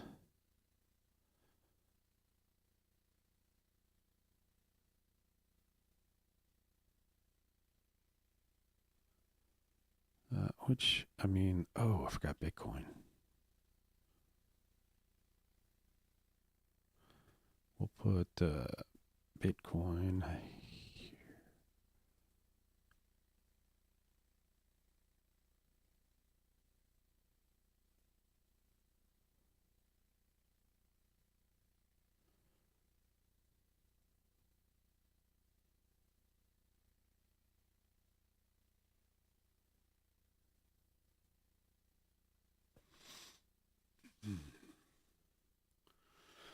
Let's see. So nobody's in chat, so I don't know.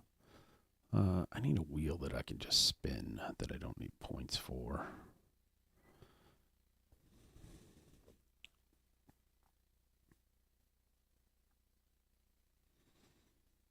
Let's do this.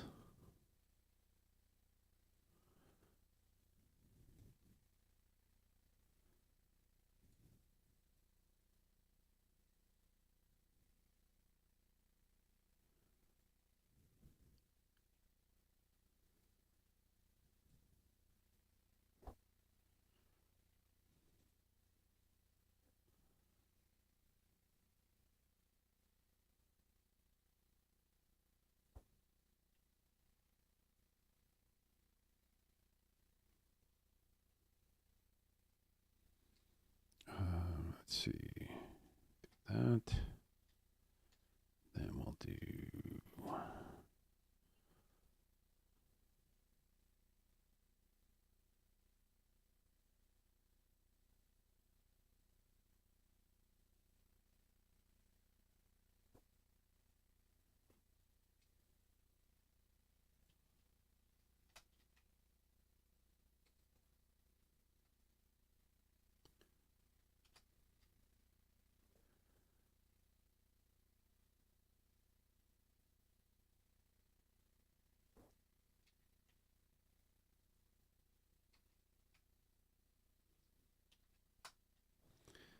And one more.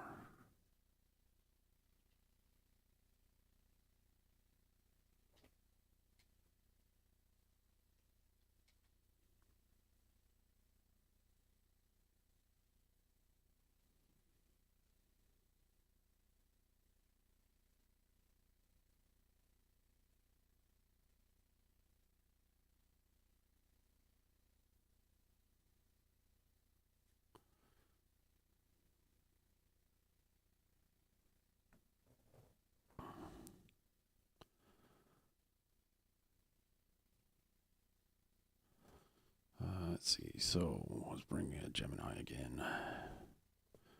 Of the stocks.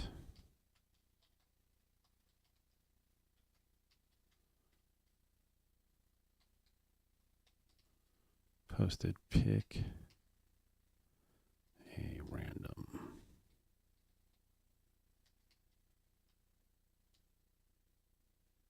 Pick one at random.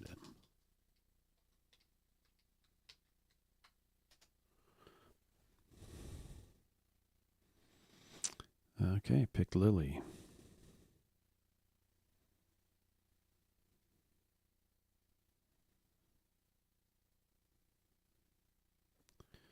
Currently trading around $765 a share. Eli Lilly is a heavyweight. Can I get this to read this? Maybe.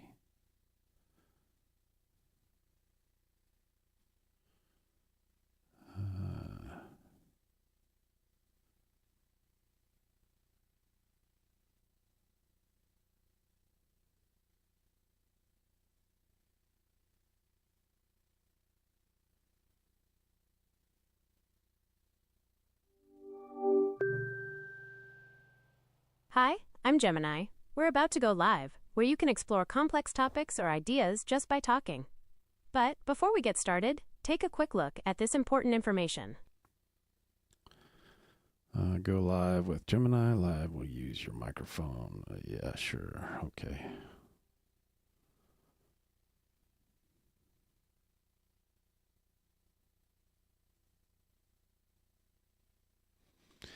Hey, Gemini, how are you today?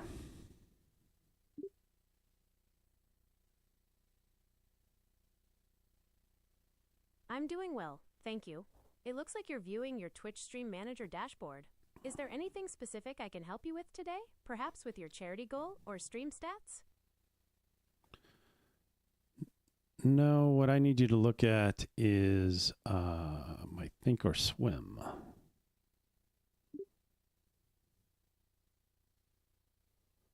I understand you'd like me to look at your Thinkorswim platform. However, I can't currently view your screen, especially a financial platform like Thinkorswim, due to privacy and security restrictions. If you'd like me to assist you with anything specific on the page, please look for the sharing icon or button in the Gemini and Chrome window. Can you see my whiteboard?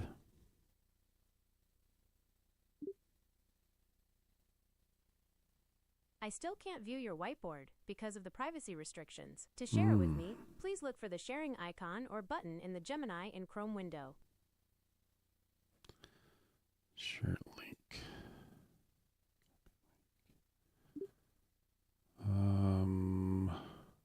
Thank you. Once you share it, I can help you review it. What are you hoping to do with the whiteboard? What I'm doing is building a investment strategy. The stars will be the rating, which would be the best stocks to go for. The fire would be the one that is moving the quickest. The heart would be the one that is probably about the best one the best overall to invest in. The question marks are, of course, I need to get some strategy on get more information on these stocks. Does that make sense?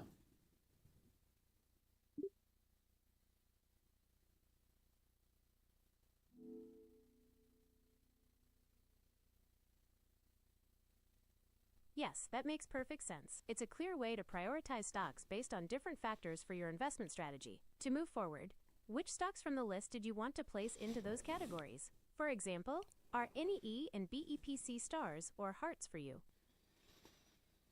See, I don't know. I need to wait till the market opens to take a look at those stocks.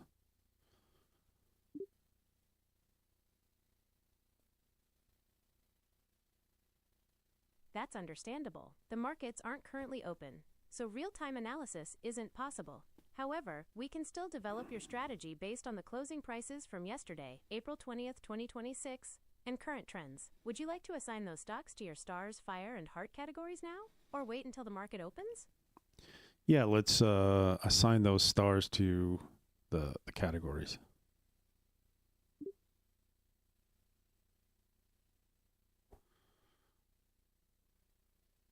Great, let's do that. Based on the closing prices and market trends from yesterday, April 20th, 2026, here's a suggested categorization for your investment strategy.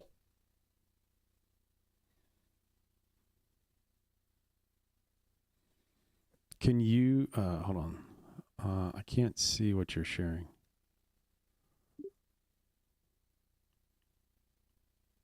Ah, I apologize. I'm not currently sharing anything with you. Can you modify that whiteboard?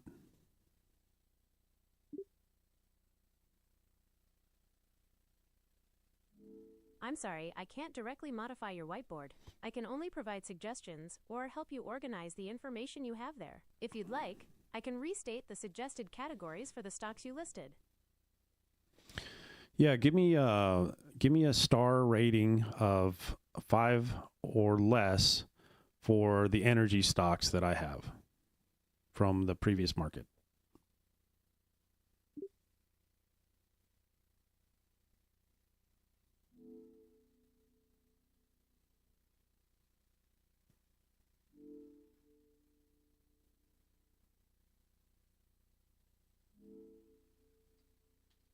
Based on market analysis and performance from April 2026, here's a relative star rating for the energy stocks you listed on your whiteboard.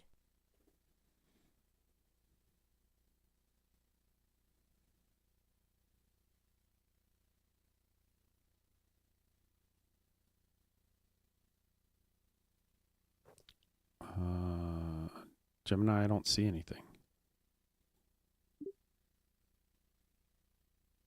You are right. I haven't put anything on the screen. Since I can't directly see your whiteboard, I will just provide the ratings for the stocks you requested here.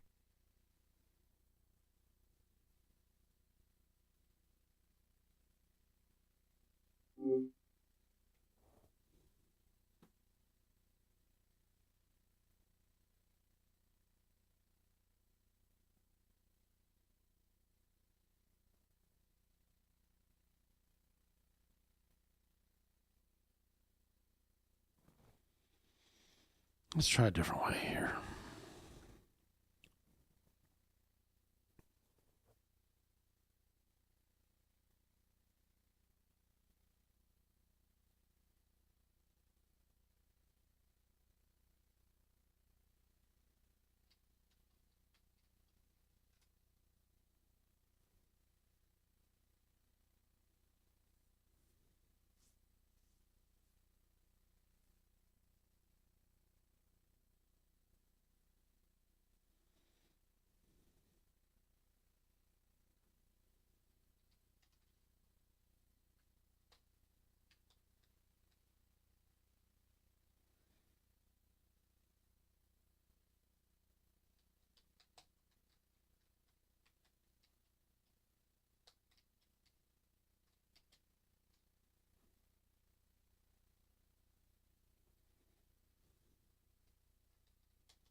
See if it can do it.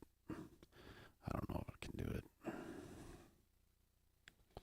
Oh, mama, you're my shining star.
I am signed in. Frick.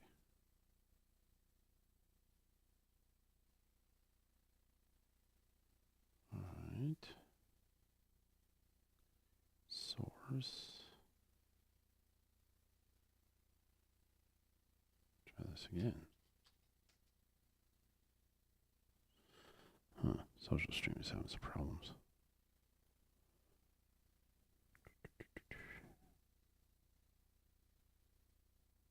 Weird. It's so weird.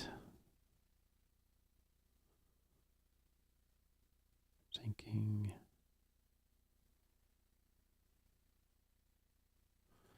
See if it can do it for me. If it can't do it for me, then we'll just have to wait for the market to open, which is only a few minutes.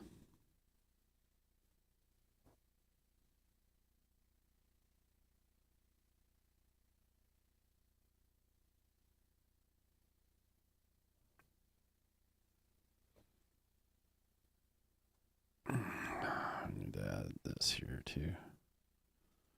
Bitcoin.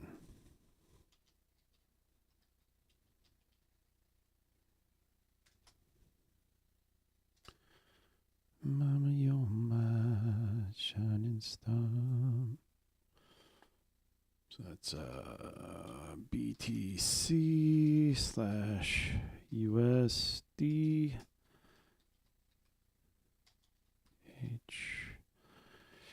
USD Doge.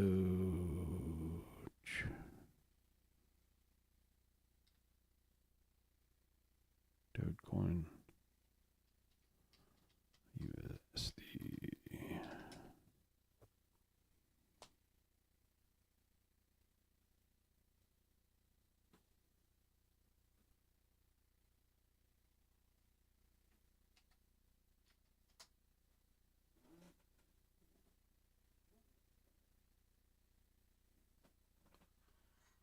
Check on some things, and I'll be right back.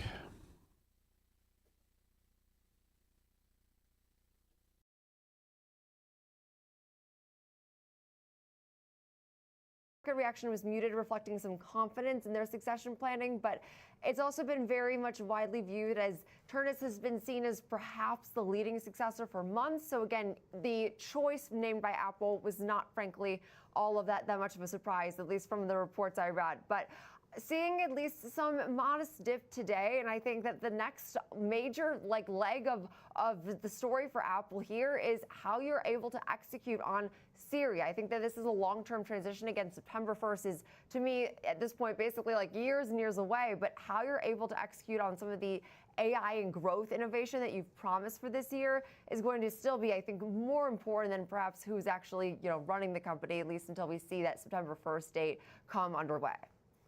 Yeah, I mean, I think you make a great point. AI is the defining challenge at this point now for John Ternus, because Apple really is lagging its mega cap peers, as you said, and AI is the next revolution, and everybody's been waiting on Apple, maybe with agentic AI. What will Apple do next? So John Ternus certainly has his hands full, and a legacy, as you noted. The stock has run up, the value has run up. This stock was up 1,930% under the tenure of Tim Cook when he took over from Jobs in 2011. So it's been an incredible, incredible run.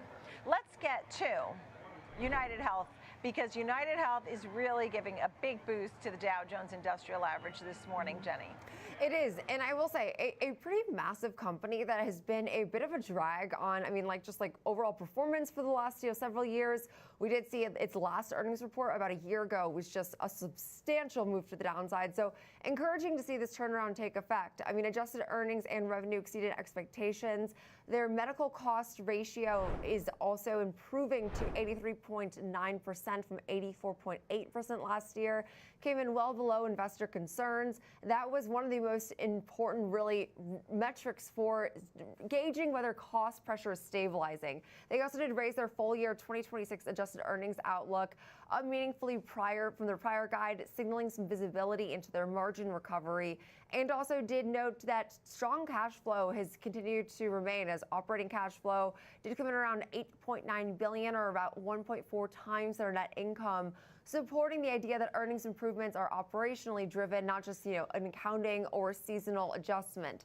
Now, some of the lingering risks I will still include, because I know we're off to the races here with shares today, but membership declines are not fully behind them. We know that Medicare Advantage enrollment did fall to roughly 965,000, and overall membership is shrinking. Utilization and unit costs also do still remain elevated, and Optum is not really growing to the same extent right now. And so execution risk is still heavily a concern. They did mention they need to see a couple more months of more solid and stable performance to really continue to raise and boost their expectations. But overall, cautiously optimistic was the tone from their management on this earnings call, because it does seem like they're still navigating some of the influxes with, of course, policy and just rising medical costs.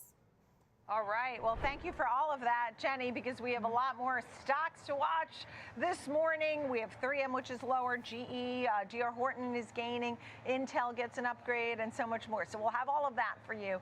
And standing by is Jim Thorne from Wellington Altus Private Wealth to give us a look into the market action. Opening bell. We'll be right back.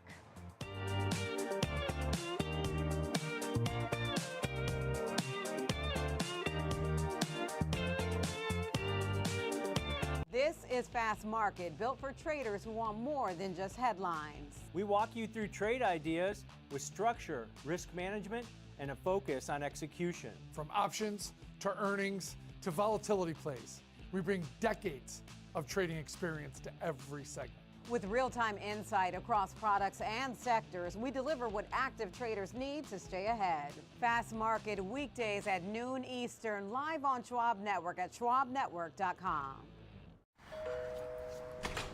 Hi, I'm Alex. I'm Jane. And I'm his mom. Sometimes, you could have done better. Same goes for where you invest. Level up and invest smarter with Schwab. Real-time market moves, earnings breakdowns, and trade-ready insights. Follow me on X at Sam_Vardis and connect with me on LinkedIn or Instagram for more.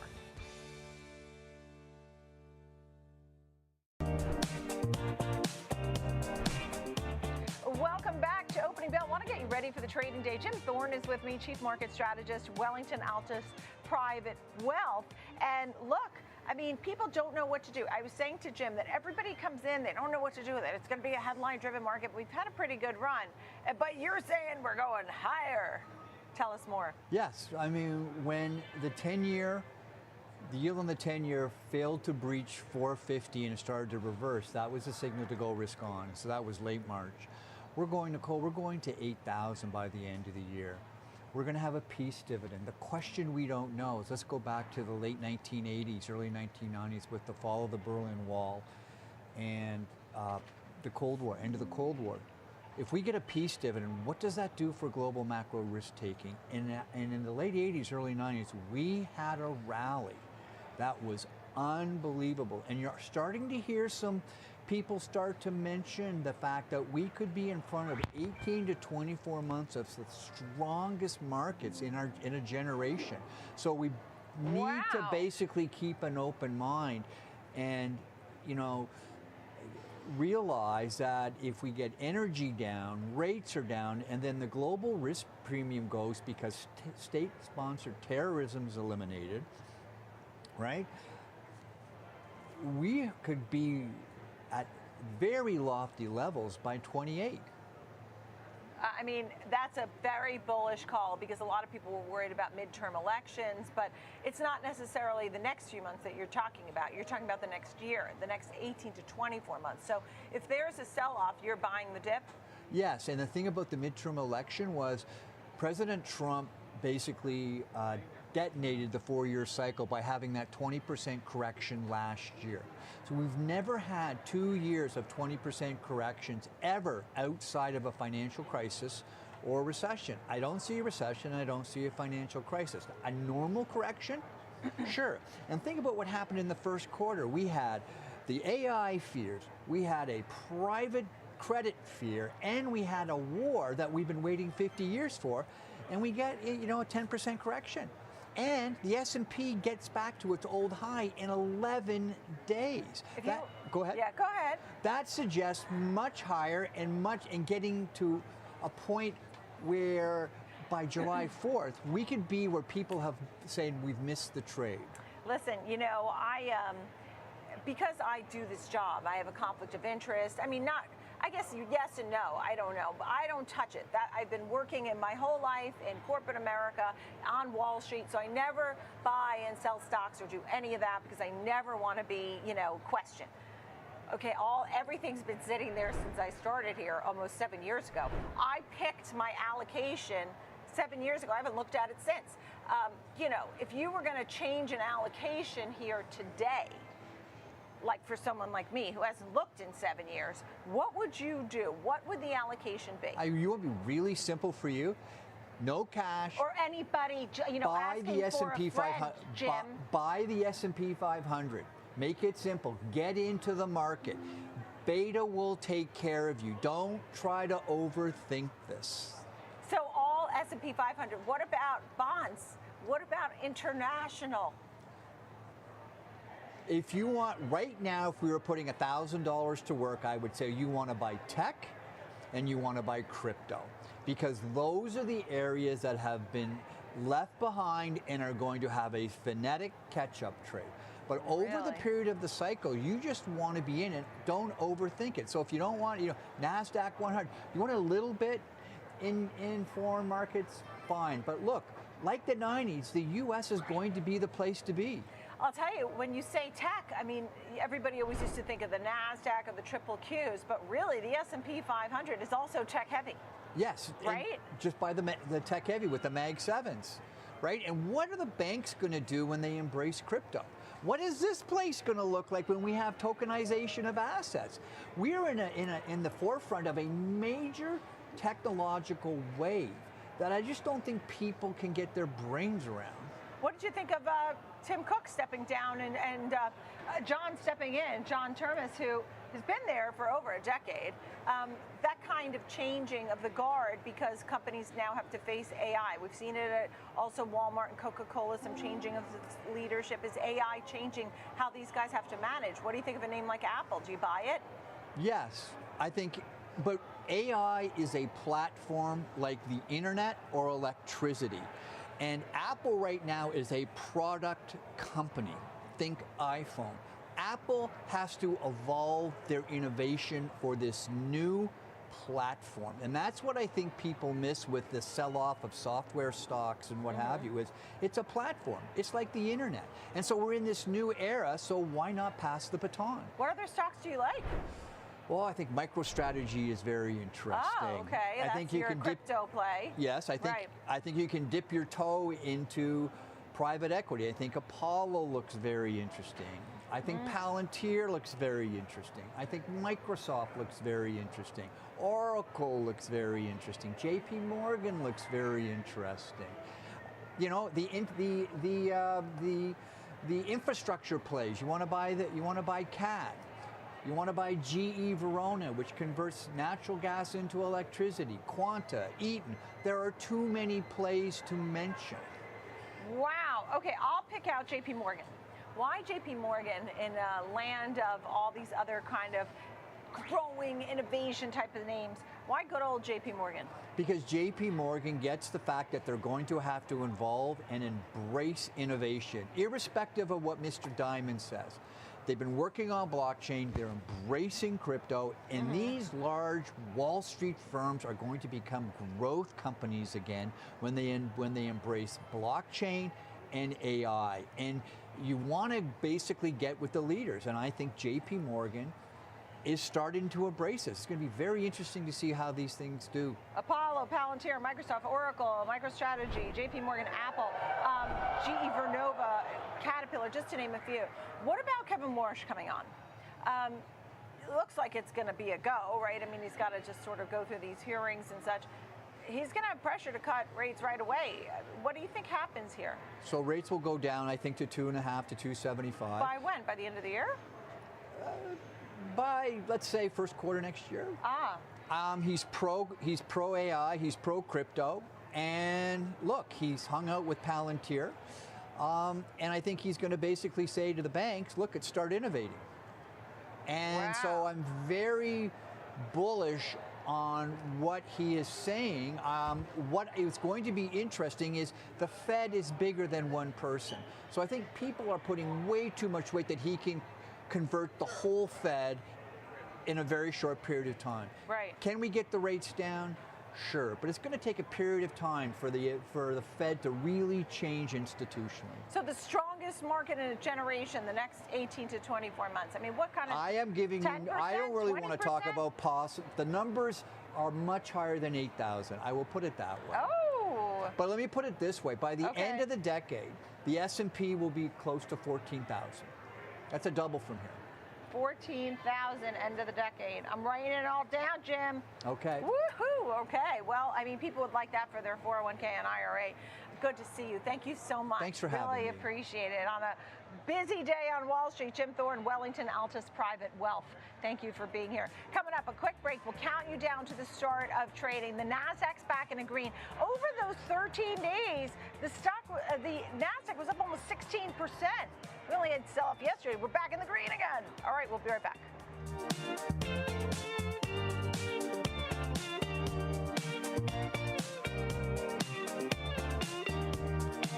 Whether you're an experienced investor or just getting started, Charles Schwab offers a webcast that's right for you. Do you like using charts when analyzing your stocks? Our technical analysis webcast series breaks down different charting techniques like trend analysis, price patterns, moving averages, oscillators, and much more. Best of all, you can ask questions directly to an education coach. It's interactive learning at its finest. Tune in live or on demand.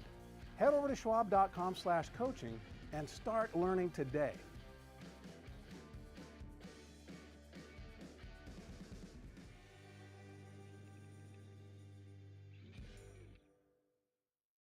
I'm Marley Caden, live from Chicago. We're tracking market movers, earnings reactions, and what traders are watching next. Stream Schwab Network live at schwabnetwork.com.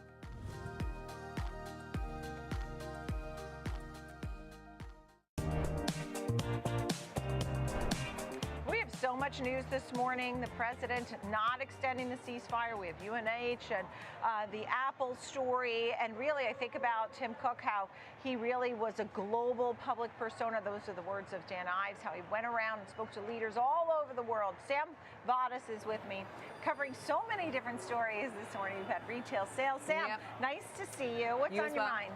Yeah, a bit of micro, a bit of macro, as you say, Nicole. Obviously, we had the NASDAQ snapping that 13-day winning streak yesterday. We've got futures pointing to a higher start now, so we could get up and running with some up arrows here. We did see the S&P 500 obviously snapping that winning streak as well. But take a look at the semi-stocks index this morning when we get up and running, because that managed to continue the charge. It's up 14 days straight now at about 9,600. So keep an eye on some of those semiconductor chips. Obviously, we do have a little bit of AI-related news this morning with Amazon and Anthropic. I'll get to that in a second. Just worth noting some really notable stories actually out of Asia overnight with respect to the whole AI theme. I mean, you had a record for the South Korean Kospi, a record for the TAIEX. Who else to thank for that? But SK Hynix, which will be reporting this week, which did hit an all-time high, and TSMC as well. So have a look at that ADR today. We could see some follow-through. We could see some follow-through for South Korean ETFs, for instance, at EWY, just given how investors seemingly, Nicole, are looking past this conflict in the Middle East right now and really just piling into, tech and AI, particularly as that bull case is coming out of Asia right now. You only had to look at South Korean exports last night. Chip exports were up about 183% or so. So that goes to show that the demand is still there.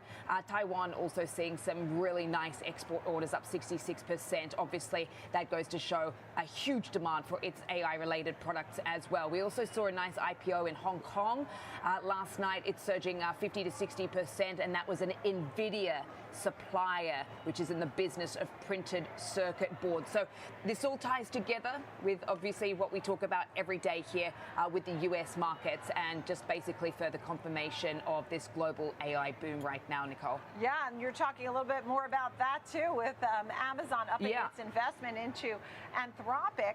Let's hear more about that story. Yeah, so just reading from Anthropic's news site here that they've said that they have signed a new agreement with Amazon. They're going to deepen their existing partnership here. They're looking to secure up to 5 gigawatts of capacity now for training and deploying Claude. So this is including the new Trainium 2 capacity as well, coming online in the first half of the year.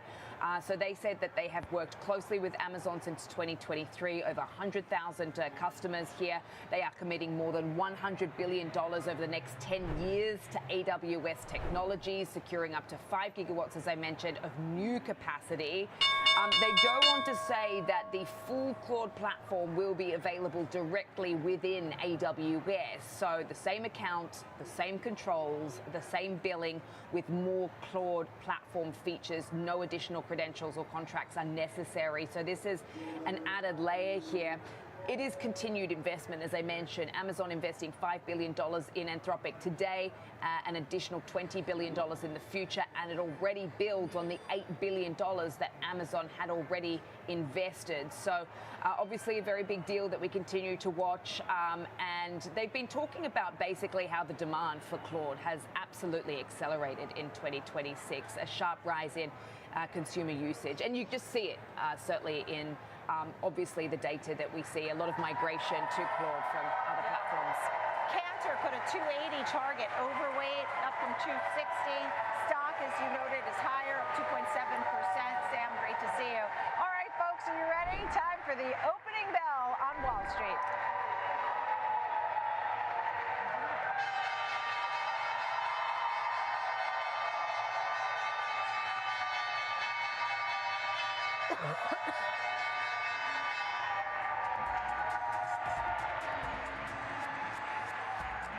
And we are off here on Wall Street. Lots of up arrows. The Dow Jones Industrial Average up 280 points to 49,713.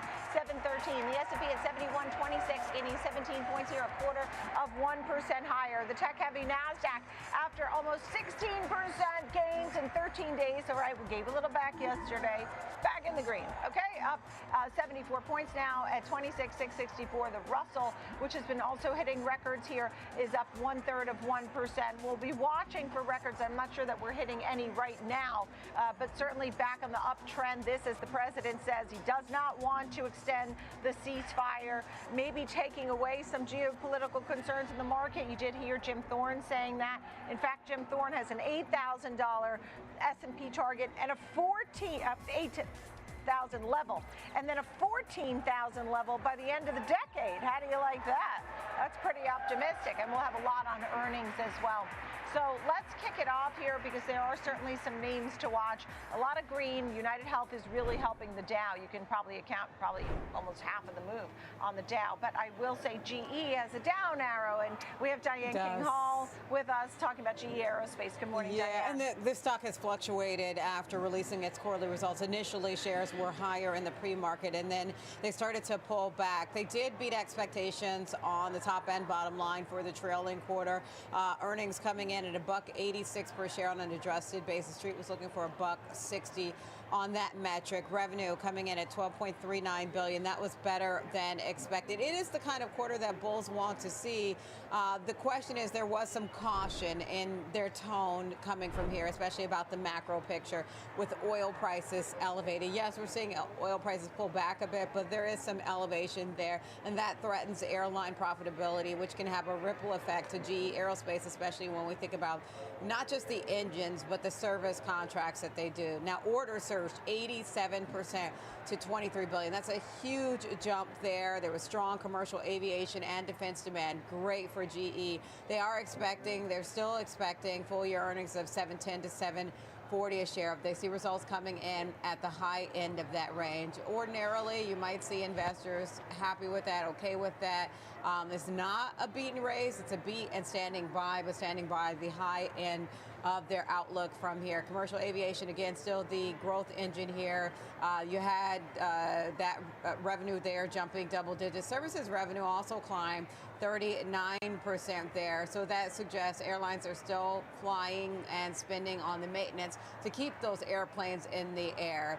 The caution, though, when they talk about oil prices and the hit there, that could cause consumers to pull back. The airlines are not flying those jets as frequently. That means they don't need to be serviced as frequently. And again, that's a piece of the puzzle. Selling engines is, of course, important, but servicing them is a piece of the puzzle as well, Nicole, a key piece of the puzzle there that they're concerned about. Yeah, and just a side note, because Spirit Air lands right here at the LaGuardia Marine Terminal. If you ever have to pick somebody up, it's the best place.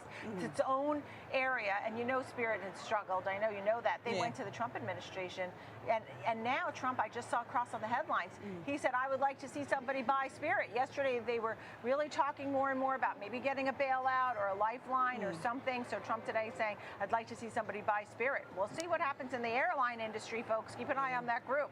Okay, next up, you have 3M, which was looking down about 3% in the early going. It was in the early going, but it's interesting, the reaction right now, it's actually ticking higher, so you can't quite call it based on the early market action. Yeah, I mean, there's the exact reverse of what we saw with GE right now. So we'll continue to watch both of these companies and the share price reaction throughout the day. Now, they did do better than expected on earnings. 3M coming in at $2.14 per share on an adjusted basis. That was the beat the street was looking for. $1.99. Revenue coming in essentially in line with expectations at $6 billion. The street was looking for $6.01 billion, so in line. Management says they had a good start to the year and they're confident in the turnaround strategy despite a volatile environment. Now, in terms of what went right here, margins improved. You had GAAP operating margin 23.2% versus 20.9% last year. Adjusted operating margin coming in at 23.8%. So they're keeping more profit from every dollar of goods sold. Shareholders returned. They returned $2.4 billion through both dividends and share buybacks. Of course, that's positive for long-term investors in 3M. In terms of the turnaround progress, the CEO saying they're focused on growth investments, better efficiency, and returning cash to shareholders. We can see that in the numbers. Now, they did not raise their guidance, but the street doesn't seem to mind it now. Different story than what we saw in the pre-market. They reaffirmed full-year EPS guidance of between $8.50 to $8.70. And investors are worried about some of the macro picture. That might have been why we saw the pressure earlier of the oil prices, Middle East tensions. But we'll see how this all plays out right now. Yeah, that's exactly what Barron's wrote early morning. As I said, it was stumbling and it was down 3%. And they said that, that there were investor worries about rising oil prices and Mideast unrest. And as you noted, the CEO was really expressing some confidence and saying they've been operating in a volatile environment, but they feel confident about achieving their 2026 outlook. What a reversal from down 3% to up 3%. Yeah, to 3, yeah, I just saw 3. So really interesting moves on 3M today.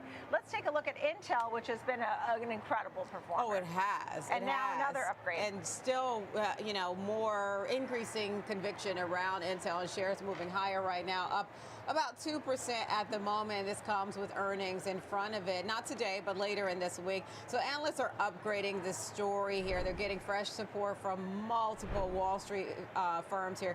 BNP Paribas has upgraded it to neutral from underperform. Now, they've got a $60 price target, so they essentially think it's fully valued from here. But HSBC has upgraded it to a buy from a hold. They've got a price target of 95. That is all the way up from 50. So they see a bigger rally to come, like it hasn't rallied already. Overall, what analysts like here is improving confidence in Intel's chip manufacturing roadmap. We often talk about the 14A foundry process for them. So more analysts have liked that and like the outlook for Intel. Stronger demand for its server processors tied to the AI boom. So that's the view from increasingly more and more analysts, Nicole. Just the drop the mic moment for Intel. Kim Boca from Forrester Research always used to pick this one. And then there was a setback and she loved it. She said, it's just going to take longer than I thought. And look at this. I mean, the stock went from $17 up to $70. Amazing. Thank you, Diane King Hall. Great to see you. All right, folks, we continue to watch this market. Right now, the Dow's up 237. The S&P 500 holding on to some green, up about 6 points. So we want to have your portfolio ready for a little back and forth. You have a volatility buffer in your portfolio? Okay, we'll talk about that. Opening bell, we'll be right back.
While others recap the news, I help you read between the lines from what's moving markets to what's next with sharp takes and market know-how. Follow me on all social media platforms at Diane King Hall and connect with me on LinkedIn for more.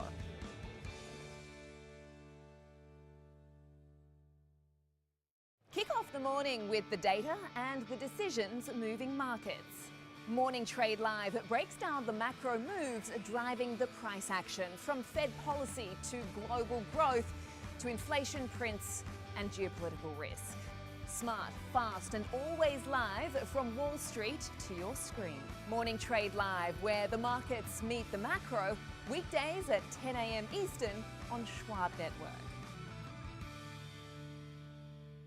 Live insights, actionable data, and market-moving analysis. Schwab Network connects the headlines to the why in real time. Watch free 24/7 at schwabnetwork.com.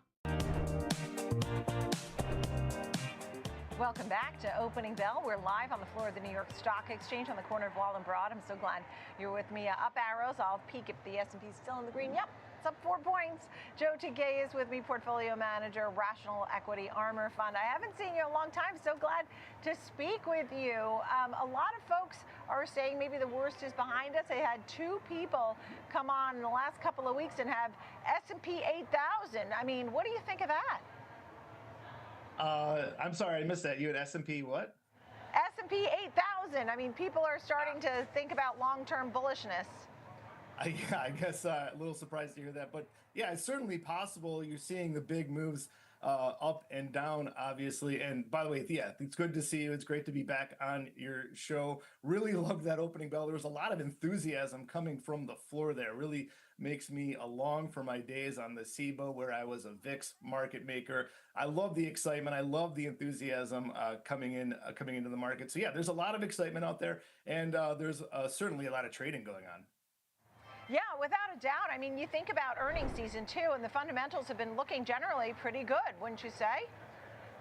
Earnings have been fantastic. I specifically love what the banks have had to say. They've said the economy is on strong footing. Not only is the consumer still spending, corporate deals are still going on back and forth. So yes, the AI trade is still happening. We've had a lot of scary news, don't get me wrong, but Yeah. Okay. So let's go. So we've got Gemini open. Let's go with CD. What's it? What's that sound? Build. Apps. Copy. V.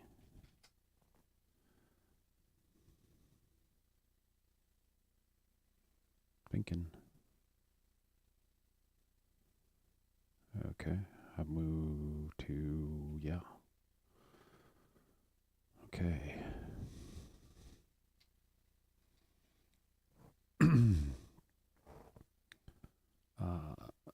Stocks.md.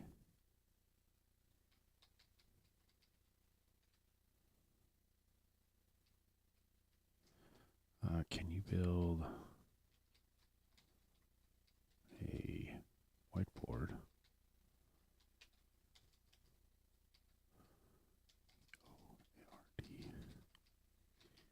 List of stocks in the stocks dot apps dot md file.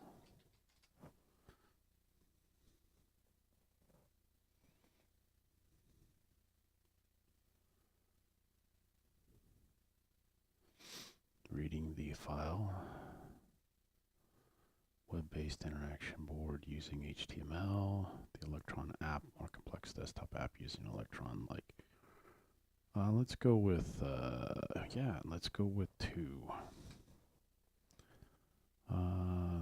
Static interactive live 2. And enter.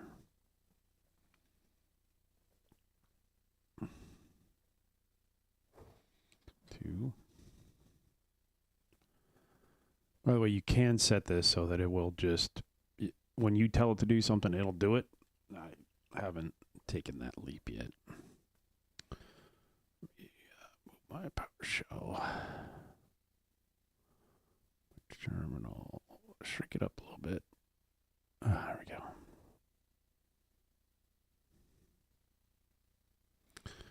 All right, let's hear what's going on. Is there a sort of a trade that's really evident to you now, or you just sort of hold it and when it moves higher, 5 or 7 or 8%, you sell it? Well, that's, I mean, it's obviously dependent on the averages at that period of time. That was just the mean. You were just talking about exactly what my trade is. The VIX reverts to the mean. When the averages are lower, the mean, of course, is going to be lower. Right now, the averages are a little bit higher. We're expecting a little bit higher volatility here. Still thinking. In around 20 range seems to be about where the mean is now. So it doesn't necessarily mean I have a set buy price or a set sell price on my volatility. It's something that I always hold for protection, but it's absolutely something I trade daily in and out of to capture these market moves. Oh, and by the way, the best thing about owning it this way is I get some convexivity. So number one, I own the stock market and I own volatility. When the volatility is higher, I can sell the volatility and buy more stock. So yes, I'm protected on a big down move. In fact, that's actually when my protection is the best, when the market drops very steeply. But I'm also participating on a big up move. A lot of other hedge equity funds, they don't actually capture that. They don't capture the big up moves. Had a nice return for the past 2 weeks, even though I'm long volatility, and volatility went down from 30 all the way down to 17. So I get to capture both sides. You know, and we're seeing things, top estimates, retail sales, top estimates, you know, whether that's going to mean inflation or things like that because oil is higher. But you're seeing an economy, to your point, that the banks were saying the economy is strong and M&A activity is looking good. You know, we think about the big picture. For example, the NASDAQ over those 13 days was up almost 16%. If you were out of the market, you missed it. And so do you have a sector, you know, one guest came on and said, look, I still like tech and crypto.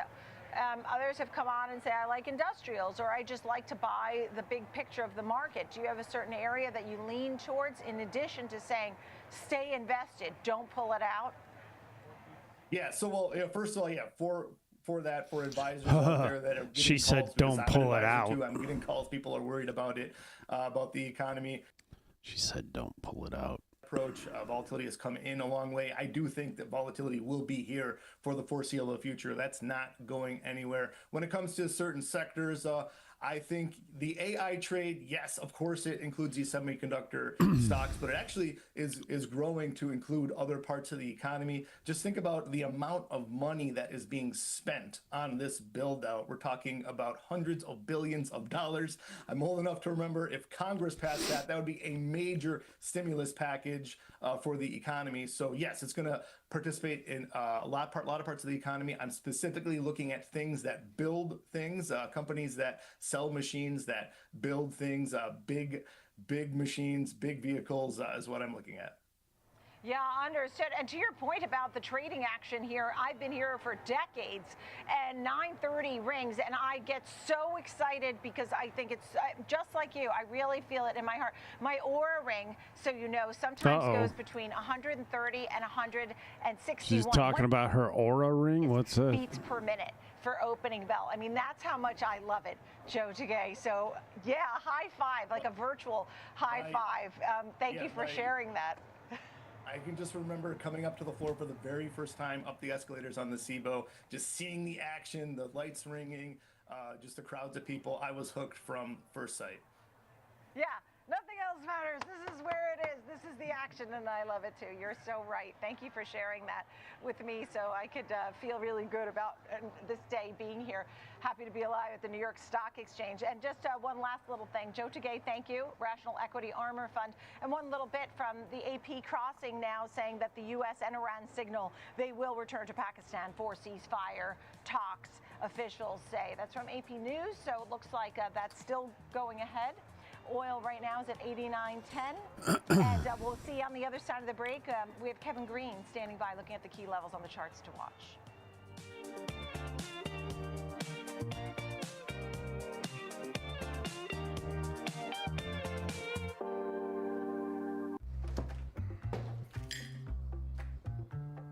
Sometimes, you know, you could have done better. A little bit more sunscreen, bro. Invest. Level up and invest smarter with Schwab. I'm Jenny Horn. We go beyond the headlines, tracking the trends, sector moves, and fundamentals shaping the markets in real time. This is Schwab Network. Subscribe at schwabnetwork.com. Chat is coming through now. Live Hello. from Chicago, This is Trading 360. I'm Marley No. Caden. We track macro forces, market trends, and company news that shape investor decisions, all with expert analysis and actionable context. From inflation data to sector rotations, earnings to policy, it's a comprehensive view of the market every trading day. Trading 360, in-depth market coverage straight from Chicago. Weekdays at 11 a.m. Eastern on Schwab Network. Let's do a little gamble here. Welcome back to Opening Bell. Want to take a look at the key levels to watch and who's all over it. Our senior markets correspondent. Gamble 100, dice roll 2. You lost the bet. Son of a gun. S&P 500 and some of the other things you're watching. Good morning, Kevin. Good morning, Nicole. Yeah, you just broke that news. We are seeing the markets in the green so far. The S&P 500 is up about 0.25% at this point in time. If you're looking at the options flows, to the upside, 425. is where we're seeing I did the reach majority level of calls, 9, so that's being good. Transacted this morning. That could be your major area of resistance. And if we get a breakdown, you want to defend 7,100 first, and if not, 70-60. We are seeing around 66% of the stocks in the S&P 500 in the green. But if you're looking at the equal weight S&P, it's up about 0.6% at this point in time. So we have seen this rotation or this rebalance or this type of expansion of breadth on Friday. Just a reminder that you can gamble, exclamation point gamble, that'll do a dice roll. Exclamation point slots will give you a slot. You make a good point here. I see the intraday now really moving higher. Let's go 50 points. We'll bet 50 points. Definitely getting a kick or Unlucky. Try again. You lost 10 points. So I had 425. My current points would be 415. With us to talk about some of the market. Alex, your thoughts? Yeah, we're trying to get into the meaty part of earnings season now, Nicole. And I got a banana, a watermelon, and a kiwi, I think is what it is. Companies, it's 82%. That's the unlucky combination. Growth, it's still 28%. So it was over 30% last time we checked on this, late last week. And I said expect that to come down. It's not sustainable at those levels, but still really. Let's see what Gemini's up to. Arguably the highest growth part of the index, which is some of these still tech names. thinking. So I know 3 names that we have on our board, DR Horton, 3M, GE, UNH. 3 of the 4 are higher, Nicole. So it's a situation where, all in all, earnings are at the moment accretive to equity prices. Yeah, understood. Right now, a lot of green there, not too bad at all. Let's hear what your thoughts are this morning, Dan. Yeah, it's kind of a muted reaction in the bond market. Again, you've kind of a broken record on that. We're all kind of waiting to see what Warsh is going to say when he's in front of the Congress today. He's made statements that he's vowing to protect the independence of the Fed. That's very important. I'm committed to ensuring that monetary policy remains strictly independent and basically referring to ignoring all the noise. You mentioned before S&P 8,000. I thought that was an interesting concept. Could be there by the end of the summer if we get something going on here with the peace talks. Crude oil's not really showing any kind of reaction to that right now. Down about 75 cents. I looked at my page today and at Intel up 82%. I thought that was quite dramatic. So definite story. Yeah, so we'll see about the 8,000, okay? I don't want to rush things, but I will say that Jim Thorne said 8,000. We also had James Demmert about a week or two ago tell me, I think he had 8,100 even as his year-end target. So he was very optimistic as well. And look, we are seeing markets moving a little bit higher. The S&P, for example, right before I broke the news, was up about 4 or 5 points, and now the S&P is up 21 points. So See, I don't know if Intel is going to be considered a tech stock or if it'll be considered a, I'm going to put the question marks down here. Saying we're in a very good negotiating position because of the Strait of Hormuz being blocked, and that he expects it to be a great deal with Iran. All right, well, that should alleviate some of the concerns on the market if it actually goes through. Alex? Yeah, I think that's right. But, Dan and I were just talking before this segment in the break, and Nicole, this isn't an endorsement or saying that the conflict is a good thing or anything like that, but even if these talks break down and there isn't a deal, if you're a portfolio manager who's mandated to be invested in equities, which, to be fair, there's a lot of them across the globe, this conflict, particularly the oil spike, is influencing and impacting what's going on in Europe and in Asia way more than it's influencing what's going on in the US and in Russia. That said, you can't really invest in Russia because of the sanctions that have been placed on them over the last 5 years. So you're kind of left with one trade equity-wise if you're concerned about this conflict, and that's US stocks. Well, US large cap is also where all the AI innovation is taking place as well. So it's both sides of the barbell. It's kind of the safety aspect, not saying it's riskless. It absolutely contains risk, and it will probably be under pressure if talks break down, but it's also the growth aspect. And so, Dan and I were joking, but I said, tails, we flip a coin, I win. Land on heads, I win as well if you're the US at the moment, and that's a good place to be. Yeah, and to your point about how it's affecting the rest of the world, I mean, I saw a real documentary in Asia how the higher oil prices were affecting what they're sending out. And so while it's affecting them right now, in theory, what they send to us in the next 2 or 3 or 4 months could be more costly because we have to absorb those costs. So, it doesn't mean it's over. I mean, it's going to take a couple of quarters probably to get this figured out. In the meantime, Pakistan-led mediators have confirmed that the parliament speaker will arrive in Islamabad of Iran early Wednesday, according to AP.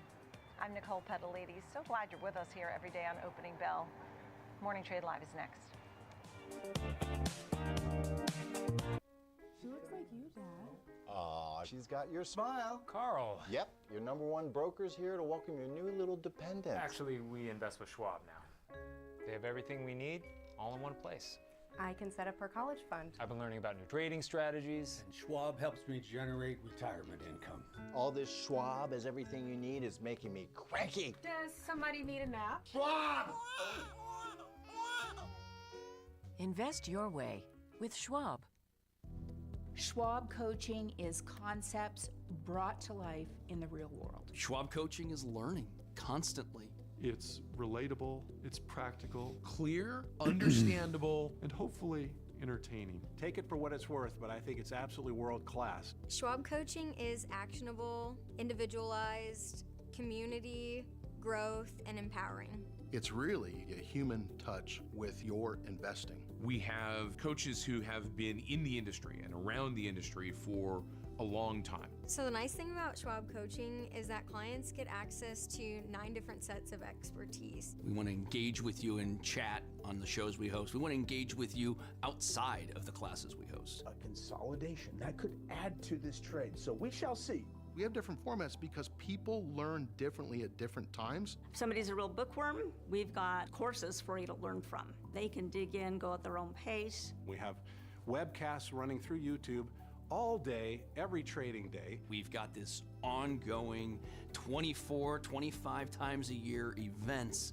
that are making their way around the country. So you get that opportunity to share experiences and knowledge with other traders. They're kind of helping each other learn step by step along with the education that we provide them as well. We're going to be able to help you regardless of where you are on that path of education.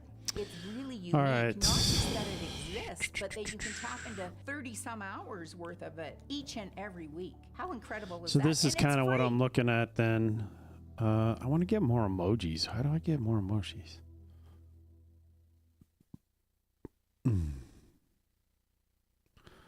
I guess I could build my own images and put them in here. How's Gemini doing? Live insights, actionable data, and market-moving analysis. Schwab Network connects the headlines to the why in real time. Watch free 24/7 at schwabnetwork.com.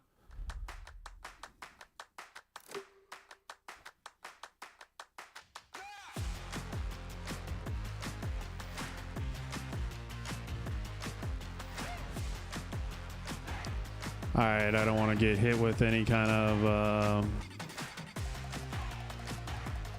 mute that for a second.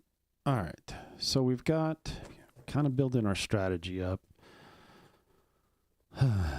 Let's see, energy stocks, tech stocks, healthcare stocks, hardware. That'd be your Dell, Apple, NVIDIA, GE Aero.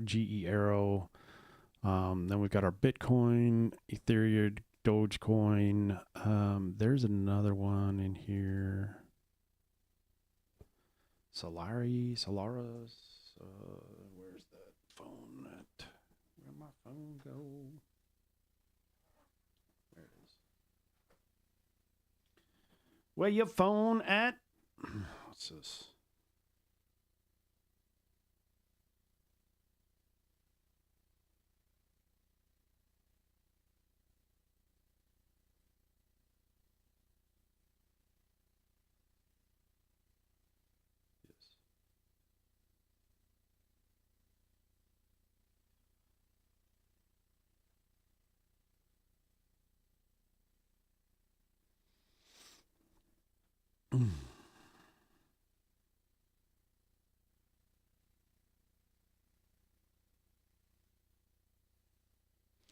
All right, so SoundHound AI is up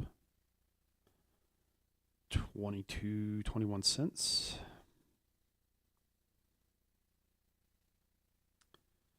My other crypto is SOL, which is not shit out of luck, but Solana. Solana. I'm gonna start it. SOLANA,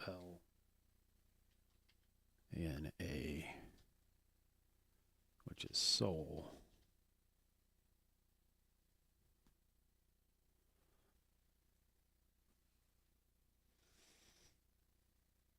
Okay.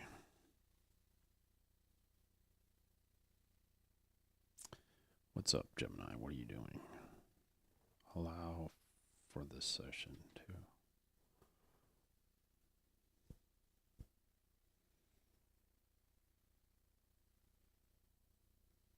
So I found 0 vulnerabilities. I'm building the background index.js where blah, blah, blah. So there's the code.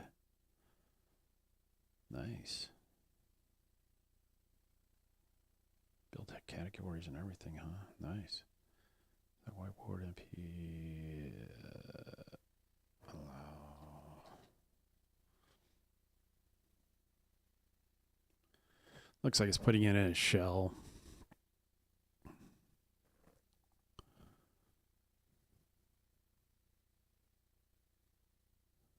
Shell is awaiting input.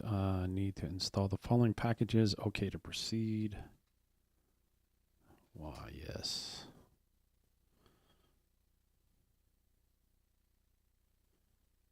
Okay, so I need to...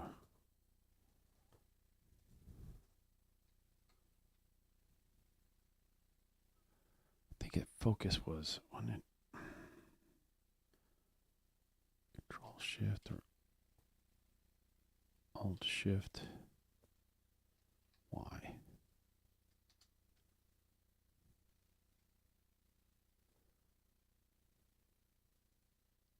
Tap to focus.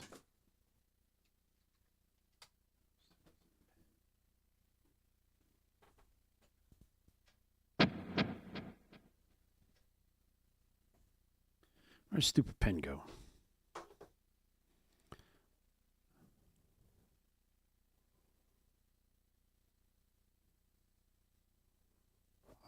Yes.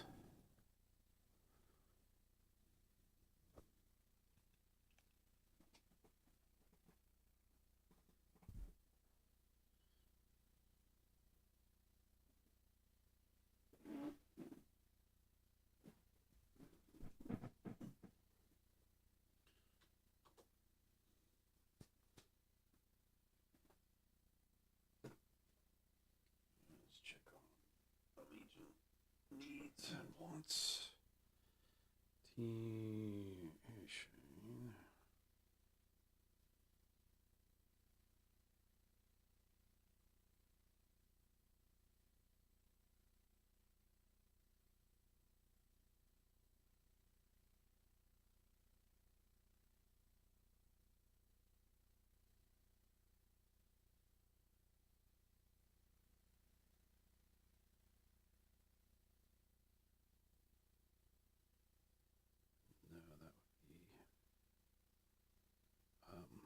That is the digital workspace team.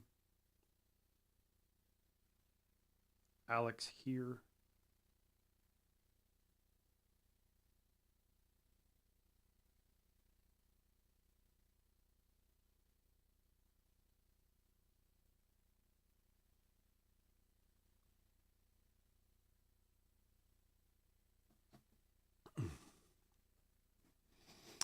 All right. Press H.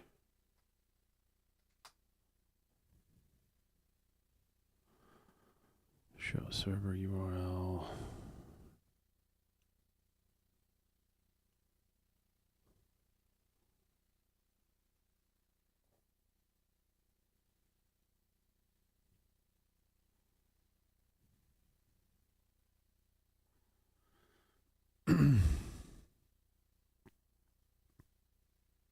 Okay, it's still thinking.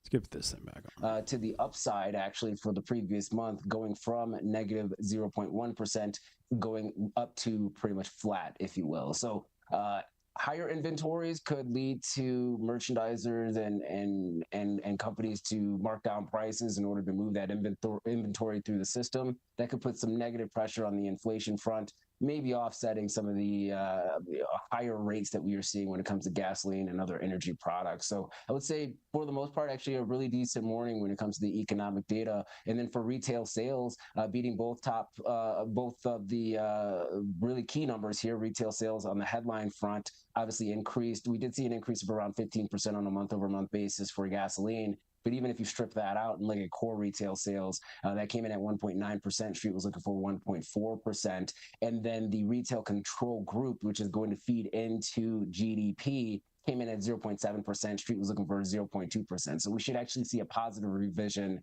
to the upside for GDP forecast for the Atlanta Fed forecast. That'll be updated later today. All right, so encouraging data prints is obviously Kevin Walsh is getting his feet under the desk this morning at this confirmation hearing. So that gives us an idea of what kind of economic backdrop he'd be walking into. What are the expectations here? Because I know obviously this is going to be a big catalyst for Treasury yields, for FX markets as well, depending on what he has to say. But a lot of my guests have been pointing out that he's likely to sort of walk the line, the fine line, and come out and be quite measured in his response, maybe to, as I mentioned yesterday, sort of appease those on the Banking Senate Committee that have some concerns around where policy is at right now, while also keeping an open mind because we just don't know what's going to happen. Well, if his opening remarks that have been already have you heard about kind of give you a signal of how this committee hearing is going to go, he actually may toe the line a little bit more towards the executive branch.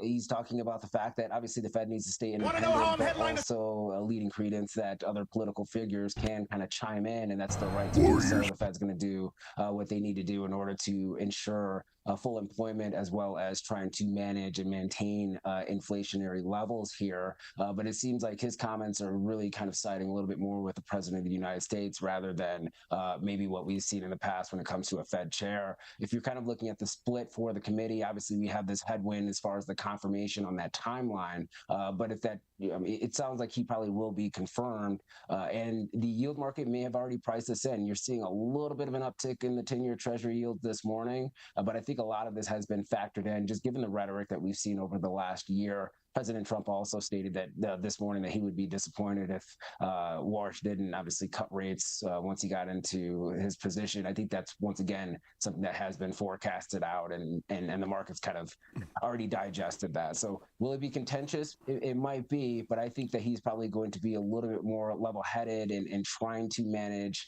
the relationship with the president as much as he possibly can within this role.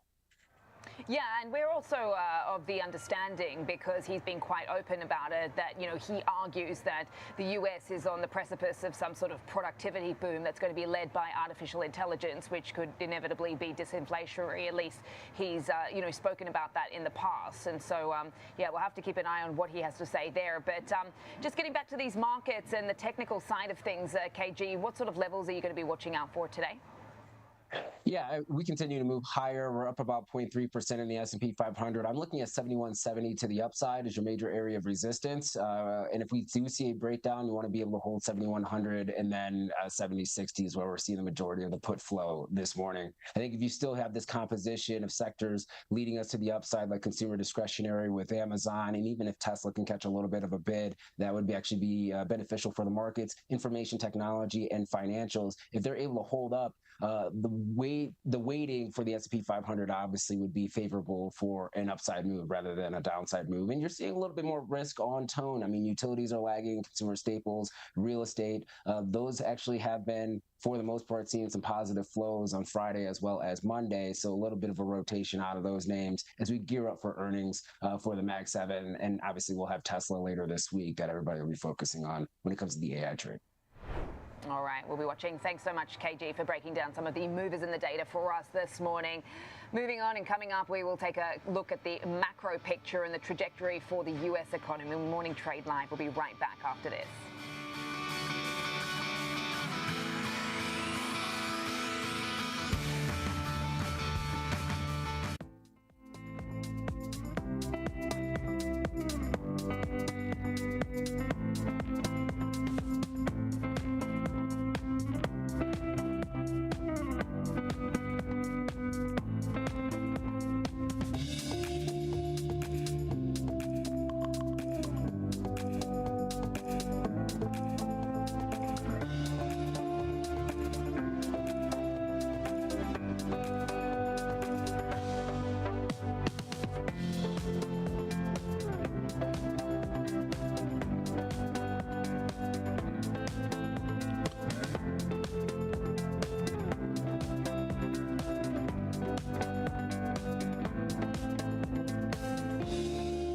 I'm Nicole Pedalides at the New York Stock Exchange. Live interviews, market movers, and real-time coverage right from the floor.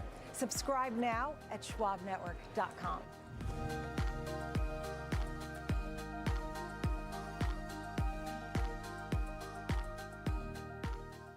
Intern, this place is incredible. It's where I get all your office supplies.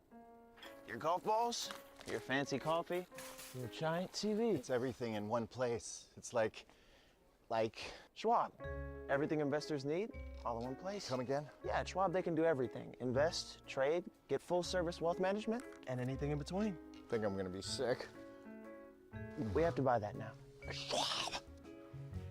Invest your way with Schwab. No politics, no spin, just the market from open to close and beyond. Streaming 24/7, any screen, anywhere at schwabnetwork.com. We're back on Morning Trade Live. Amazon is higher so far today after announcing another $5 billion investment in Anthropic that could include an additional $20 billion if certain milestones are met.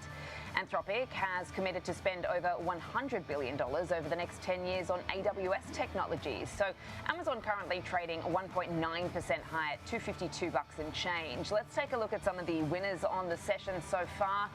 If we can pull up some of the S&P 500 leaders board right now, we've got United Health flying high off the back of its solid print this morning and, of course, also hiking its profit outlook. So it's regaining that trust we spoke about yesterday. 9.5% higher. DR Horton also out with some earnings today, up 8.5% or so.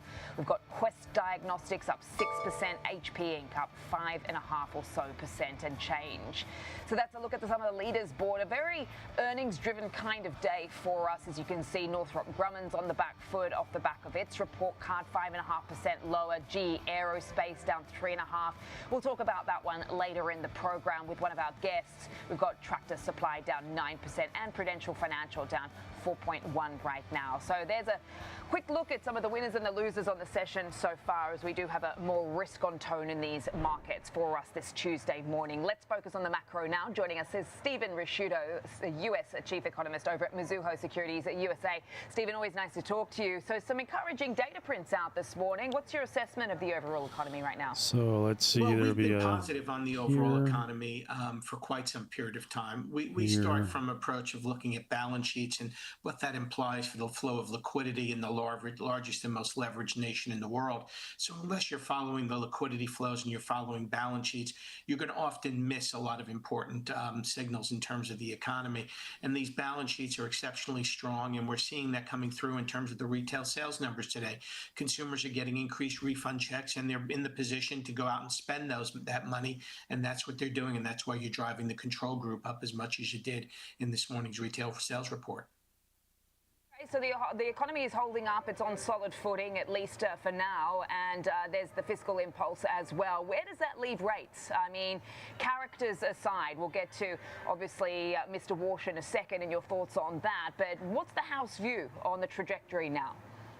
Well, we still think there should be an upward bias to rates. Inflation has been stuck well above the 2% target. And if you look at it from a fundamental perspective, we should be looking at yields ending this year at around a 4.6% level rather than the 4.25-ish level where it is right now. So there's an upward trajectory there. The inflation story and the stronger economy mean there's going to be a tight labor market that's going to continue throughout the year. So those two equations, the inflation and the tight labor market, should take the Fed out of the picture, even though I know the president wants the potential new chairman to, cut interest rates. But you have to understand the chairman's only one vote in the committee.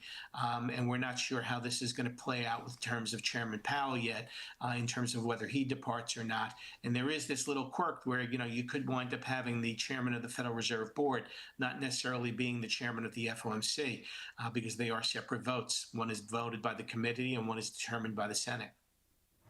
Okay, so you're saying that the Fed cutting cycle is pretty much done. You're saying that the next move could potentially be a hike.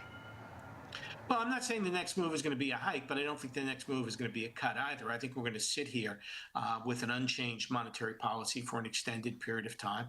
And I think that's what makes the most sense given the inflation environment that we're dealing with, the potential for global deflation to eventually pull us down towards 2%, and a rising long-term interest rate to eventually bring the economy back towards trend from an above-trend trajectory. So all those factors combined could lead us to an environment in which basically we're sitting here at this level of the Fed funds rate for an extended period of time, right through 2026 and potentially into 2027. Okay, so it sounds like you're focused on the inflation side of the picture. I'm just wondering why you say bonds are perhaps underestimating that right now. Well, I think when you're looking at the global bond market, what you're dealing with is a grab for yield mentality. You're looking at an environment in where people are looking at the global excess supply situation, which is real. It's critical. China is not doing particularly well, and it's adding to the global excess supply problems. So there is this belief that you can get the inflation numbers back towards 2% in a reasonable time frame.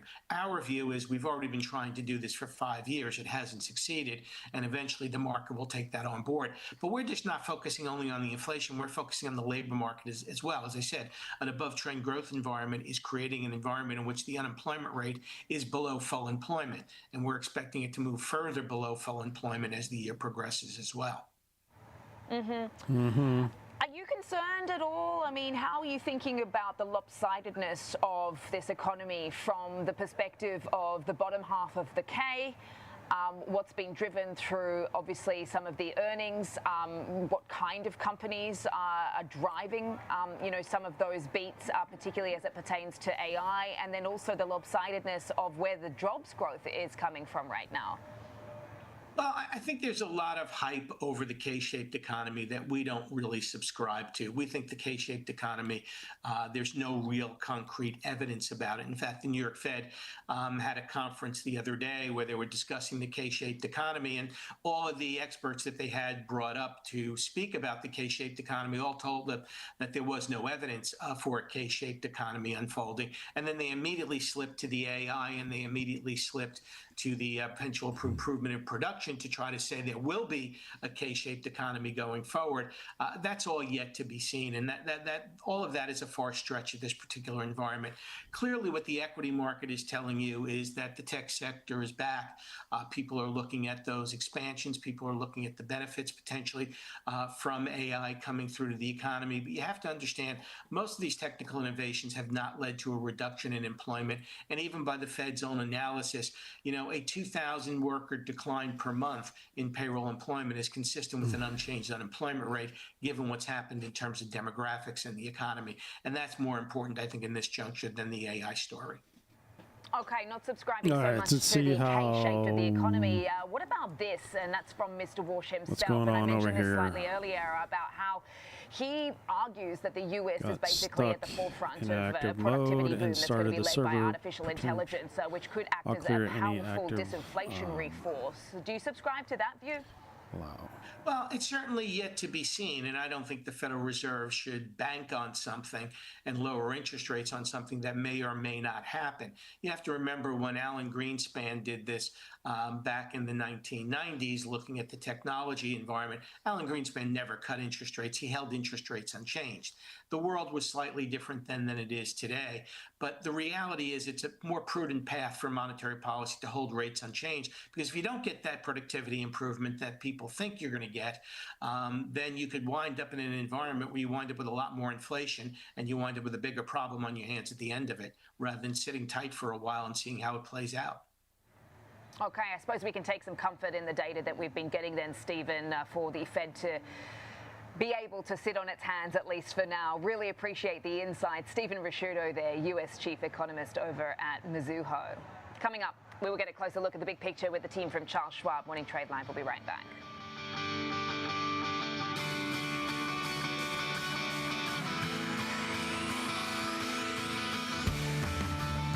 I'm Diane King Hall on the floor of the New York Stock Exchange. When markets react, we are live with analysis that matters. Watch now, only on SchwabNetwork.com.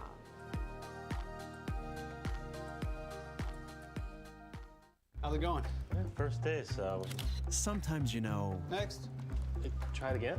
You could have done better. Please. Same goes for where you invest. Level up and invest smarter with Schwab. Whether you're a bull or a bear, you'll want to catch the latest market action on Morning Movers with me, Diane King Hall, live from the floor of the New York Stock Exchange, only on Schwab Network.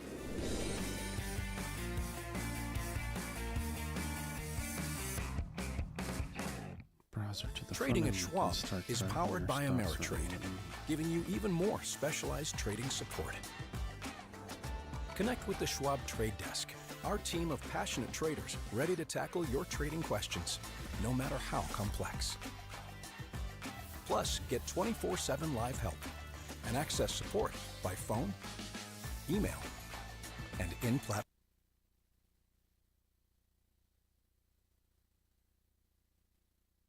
The final 90 minutes of the trading day, that's when markets make headlines and traders make decisions. From earnings shocks to sector rotations, we're tracking the catalysts that move markets right into the close. Here on the floor, I bring you real-time sentiment from traders driving the action. And in Chicago, we break down the data, technicals, and trades you need to see before the bell rings. Live coverage of the close every single day. This is Market on Close, live weekdays 3 p.m. Eastern, only on Schwab Network.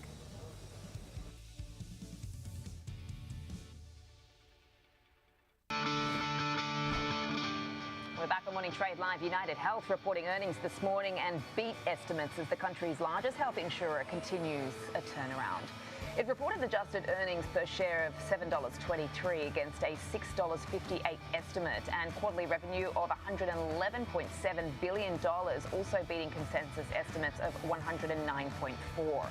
The company also raised its full-year adjusted EPS guidance as its CEO, Wayne DeVite, told Barron's, "We're making a lot of progress, but we're nowhere close to our full potential." But for now, investors liking what they're hearing from this earnings report, and of course, the higher profit outlook as well. We've got shares flying high today, up 9.5% right now. This has really been, as one of our guests put it yesterday, a trust-building exercise for United Health Group. So we have very much cleared a bar, it seems, for this one. We will continue to watch this space. Welcome back to Morning Trade Live. It's time now for the big picture. Let's welcome in Nathan Peterson, Director of Derivatives Analysis, Schwab Center for Financial Research. All right, Nate, we took a bit of a breather yesterday, a bit of uncertainty in these markets off the back of the weekend's developments, but we still continue thinking to about sit it. at these all-time highs. We went from oversold to overbought, the quickest fashion in what, like 40 years? What do you make of where we sit right now? Yeah, good morning, Sam. I know it's interesting. You would think with the news over the weekend that the Iranian vessel was, captured, there were shots fired, et cetera, markets would be down, just basically on mean reversion plus some negative kind of surprise there. But yet, even yesterday, throughout the day, there was still some of this buoyancy, this bid support that you see throughout the day. You see that same kind of follow-through action that's occurring today. And Sam, it's one of these situations. So, look, we know that the money has been flowing primarily towards tech and AI infrastructure. That's been the outperformer since March 30th. The SOX is at a fresh all-time high today.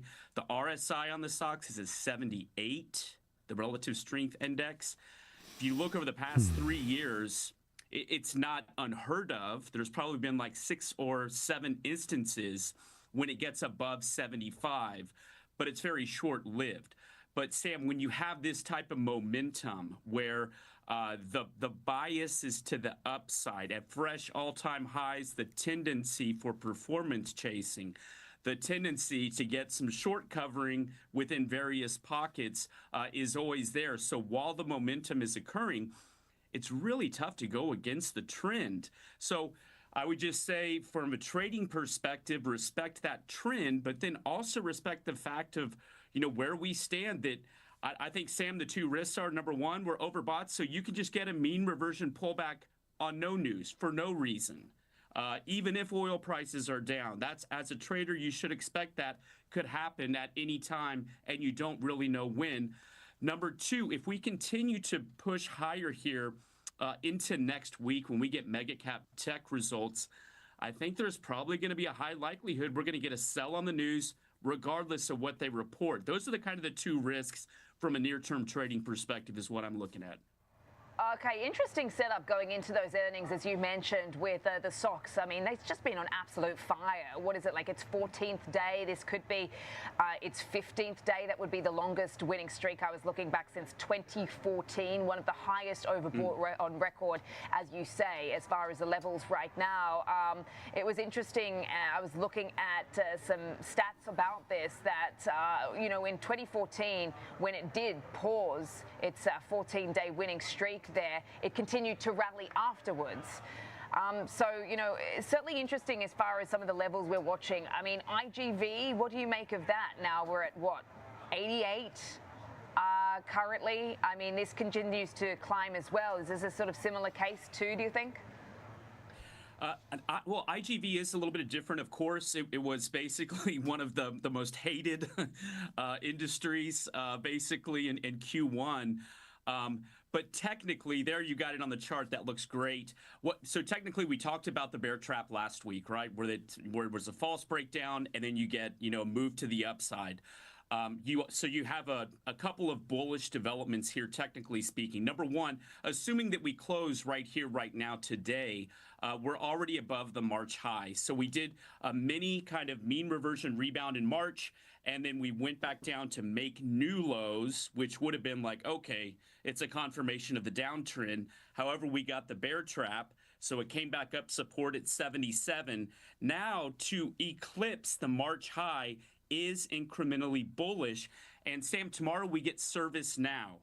And it's really going to be, I think the market at this point, given all of the skepticism around software that's been going on, the understanding is, yes, there's going to be winners and losers. I think there's still some overhang that ultimately stay away from software because of AI disruption. But as we see results, and Mark Benioff has been touting his agents, here recently, but tomorrow, ServiceNow, another key kind of what is considered a stalwart within the software space. It's perceived to be one of the winners. So let's see what happens with the results if AI is actually, increasing margins or enhancing the desirability for their offering.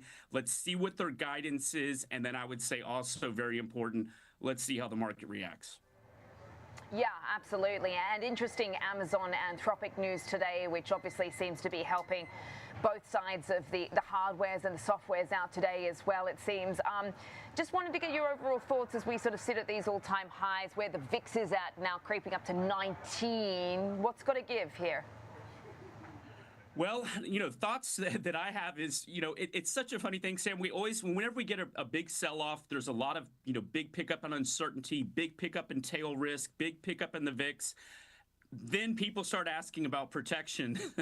Nobody wants to talk about protection when we're making fresh all-time highs because they don't want to give away the gains, or they don't feel like, that there's anything to be concerned about, or at least it's diminished considerably.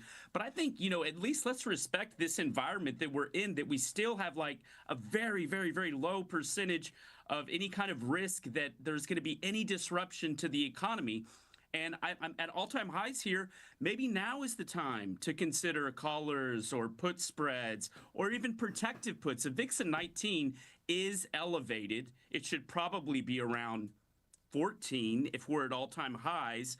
But you can see we have the premium because of the uncertainty around the war. But I say, why not consider some protection now? It's not a recommendation, but maybe it's worth considering given where we are and the run that we've had. All right, Nate. Well, thanks so much for your technical analysis, as always. Really appreciate your work. Thanks so much. We'll leave it there. Coming up, it's time for the morning trade. We'll take a closer look at Apple after a big leadership announcement. We'll have the details coming up next on Morning Trade Live.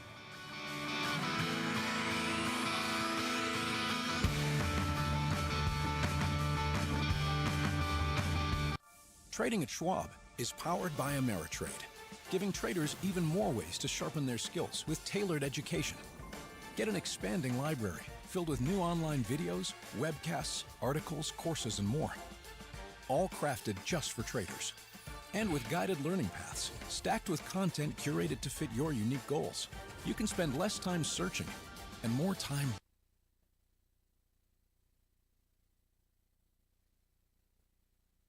Schwab Network delivers real-time market insights, live from the NYSE, NASDAQ, the CBOE, and beyond. From earnings to economic data, we cover what matters as it happens. Streaming 24/7, anytime, anywhere, free on schwabnetwork.com. Whether you're an experienced investor or just getting started, Charles Schwab offers a webcast that's right for you. Let's looking Are at you a here. long-term investor? Our investing webcast series breaks down different investing styles, including growth, value, income, and more. Best of all, you can ask questions by chatting directly with an education coach. Put the stars It's above. interactive learning at its finest. The Tune in live or stars. on 1, demand. 2, 3, Head over to 4, schwab.com 5. /coaching and So we start learning today. need.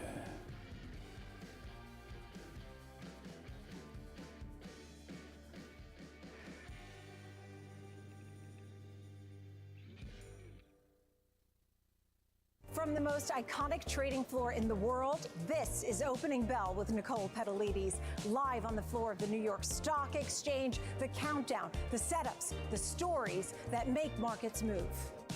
Minute-by-minute breakdown of the biggest headlines, earnings, and global movers, just the trades that matter. As the bell hits and the markets react in real time, Opening Bell, live at the NYSE, right when it counts.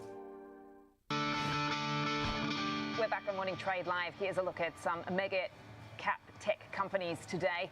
We've got Nvidia and Apple lower. Alphabet is higher off the back of course, some of the news around that company. But Nvidia lower, which is interesting given all the chip stocks are mostly higher, but Apple also lower on this news of the change in leadership. So Apple very much is the focus of the morning trade. Joining us now for a closer look at some big news, of course, out of this company with the announcement of John Ternus replacing Tim Cook. It's been a remarkable run under his leadership, as we know, Marley. I think that's really been the focus of the conversation this morning. I mean, he's really the king of supply chains. He's managed to diversify away from China while also really nurturing that relationship. He's been a very good diplomat, and it's a no-brainer as to why he's going to be staying in that very global role. But just walk us through some of the details here.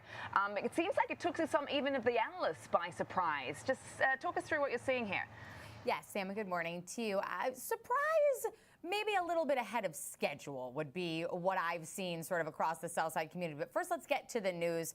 You mentioned Tim Cook stepping down as the CEO of Apple. The summer will be spent transitioning to new CEO John Ternus, who will then officially take the helm of Apple on September 1st. As you also said, Tim Cook not leaving the company. He'll be moving permanently into an executive chairman role at Apple's board of directors, where he will then focus on some of that sort of world-renowned diplomacy that he is excellent at and will continue to help the company with.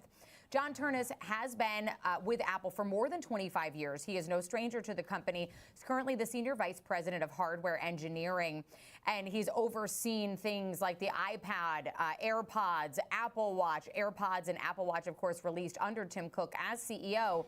And Tim Cook describes John Ternus as having, quote, the mind of an engineer, the soul of an innovator, and the heart to lead with integrity and honor. But this is a new era for Apple. I mean, Tim Cook has been the CEO since 2011. I mean, 15 years of huge product developments, of huge changes in their supply chain, of huge growth in terms of the company. Just its market cap under his leadership has grown from $350 billion up to $4 trillion. So certainly an impressive run. Tim Cook saying in a statement that was released yesterday with the announcement of his movement and the succession plan, it has been the greatest privilege of my life to be the CEO of Apple and to have been trusted to lead such an extraordinary company. Now, of course, the street obviously responding to this. B of A saying that the timing of the transition suggests to their firm that the near-term results are extremely resilient, given that Apple would likely only plan such changes from a position of strong business momentum.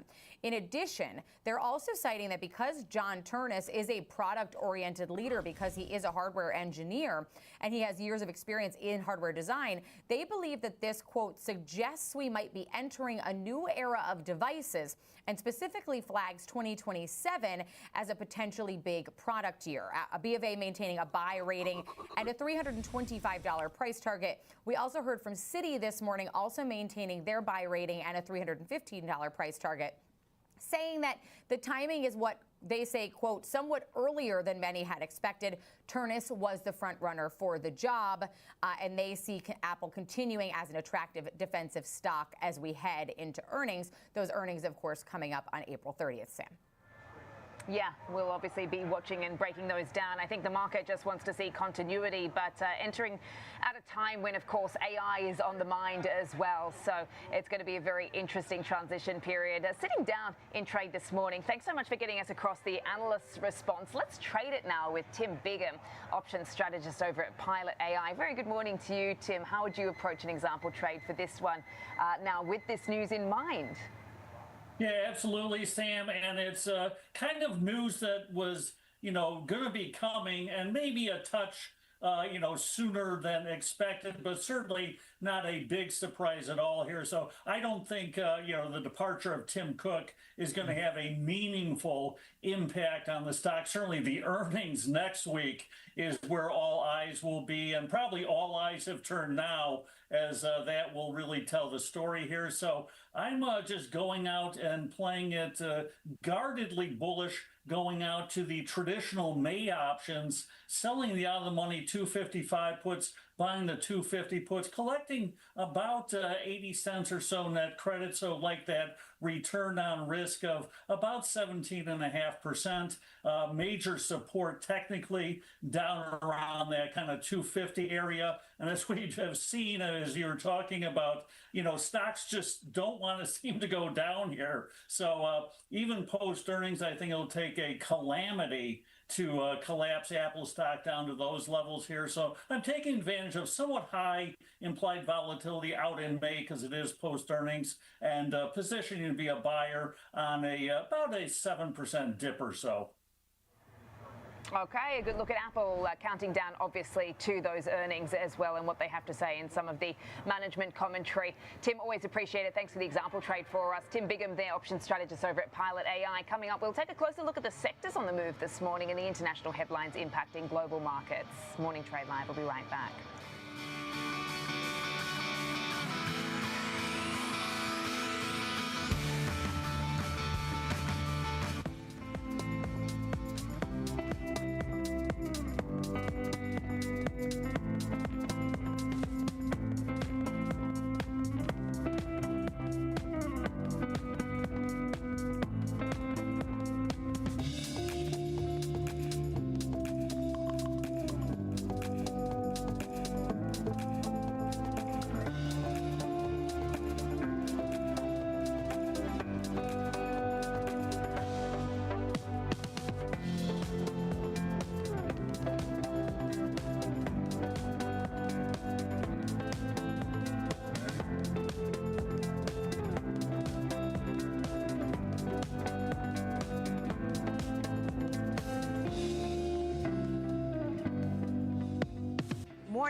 viewers. Be the first to find out what's shaping early market action. Tech Check, Options Corner, Futures Focus, Technical Analysis, Morning Movers covers it all. Grab your coffee and tune in every trading day at 8 a.m. Eastern, only on Schwab Network. Stay connected to what moves the markets. Download the Schwab Network app and stream anytime wherever you are.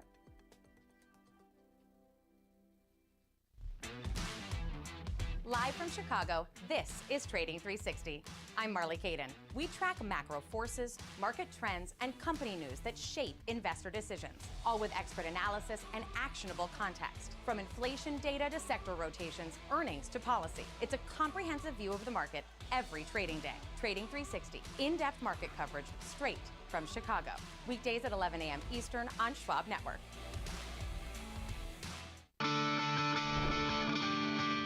Welcome back to Morning Trade Live. I'm Sam Vardas coming to you from the New York Stock Exchange. It's time now to take a look at the sectors that are moving markets this morning. So I'm joined by Alex Coffey to take a look under the surface, and it looks like some rotation out of some of the more defensive names into other parts of the markets. KG highlighted financials for us. Just walk us through some of your takeaways today, Alex.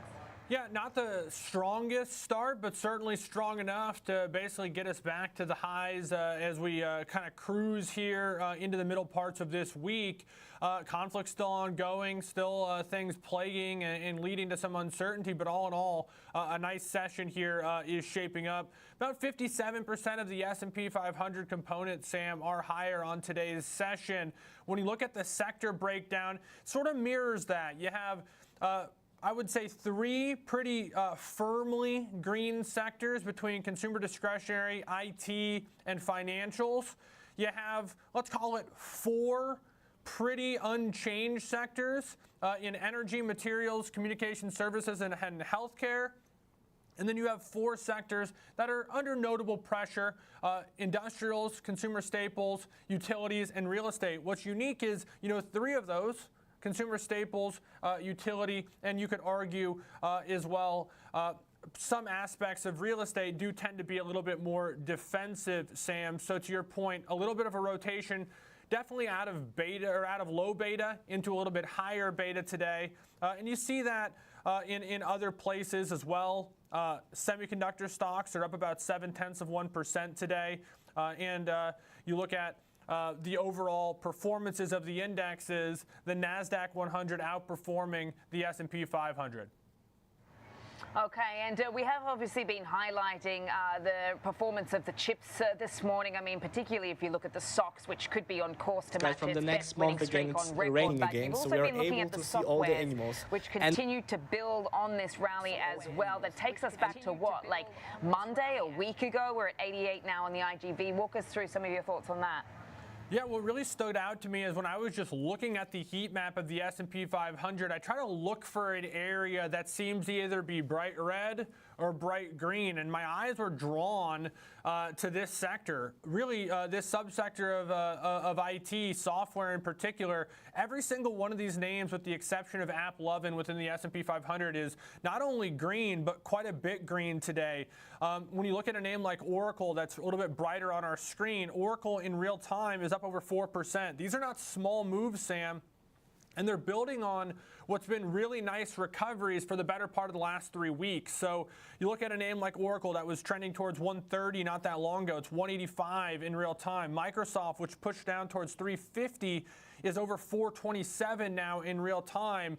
These are not small recoveries. I know they got a long ways to go to get back to highs, but this is a big part of the story as to why the S&P 500 has made new all-time highs despite the ongoing conflict. All right, and obviously as we are starting to get really in the thick of earnings season, we've got Tesla, which is going to be the next sort of cab off the rank, or I should say the first of the Mag 7. Just walk us through your thoughts on the performance here today. Interesting how NVIDIA is really just stuck on this line here, 201 level. Amazon, obviously we knew the story with this one today with Anthropic, but anything sort of stand out to you away from Microsoft with some of these names? Yeah, Amazon's quite nice in terms of what you're seeing. They're contributing about 5 points to the S&P 500 rally. But the big story of the day, Sam, continues to be kind of the surprise announcement out of Apple that Tim Cook is going to pass the baton and step into more of an executive chairman role. Right now, Apple is the biggest drag on the S&P 500, contributing 6 points worth of downside. That's 3 times the next biggest contributor, which is Eli Lilly. So we talk all the time about earnings being important. They certainly are. We talk all the time about the macro. Sometimes just surprise announcements out of the biggest companies on the planet can have a big impact too, and that's what we're seeing out of Apple today. Oh, absolutely. Alex, thanks for your thoughts today. Really appreciate the takeaways with what is moving beneath the surface for us today. Let's turn to the overseas action now. We saw the South Korean and Taiwanese stocks hitting records overnight thanks to shares in tech heavyweights SK Hynix and TSMC. The Nikkei 225 also jumping as investors continue to look past the Middle East conflict and pile into AI-related stocks across the region. SK Hynix reaching a new high ahead of earnings on Thursday, rallying over 5%. Also helping the Kospi out with some solid export data from the country. Outbound shipments rising 49% for the first 20 days of April compared to last year, showing resilience in the face of disruptions caused by the war. Chip exports surging, get this, 183%. Taiwan also reporting surging export orders, up 66% in March compared to a year ago. That's the fastest pace in 16 years, as the island continues to benefit from rising demand for its AI-related products. Sticking with AI, we saw a solid debut for Chinese Nvidia supplier Victory Giant Technologies in Hong Kong overnight. Shares jumping as much as 60% at one point in the city's biggest IPO this year. The company is in the business of printed circuit boards, which are used in AI servers. Coming up, it's time for Inside Out. We will take a closer look at GE and RTX after reporting earnings earlier this morning and bring you an example trade for GE when Morning Trade Live returns.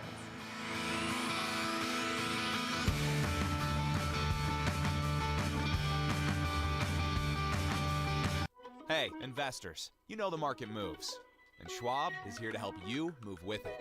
So, whether you're buying, selling, holding, or planning, whether you're ETFing or 401k'ing, saving, spending, or even retiring, you can count on Schwab for market insights, live support, powerful trading platforms, and 400 branches. All at your service, all so you can invest your way.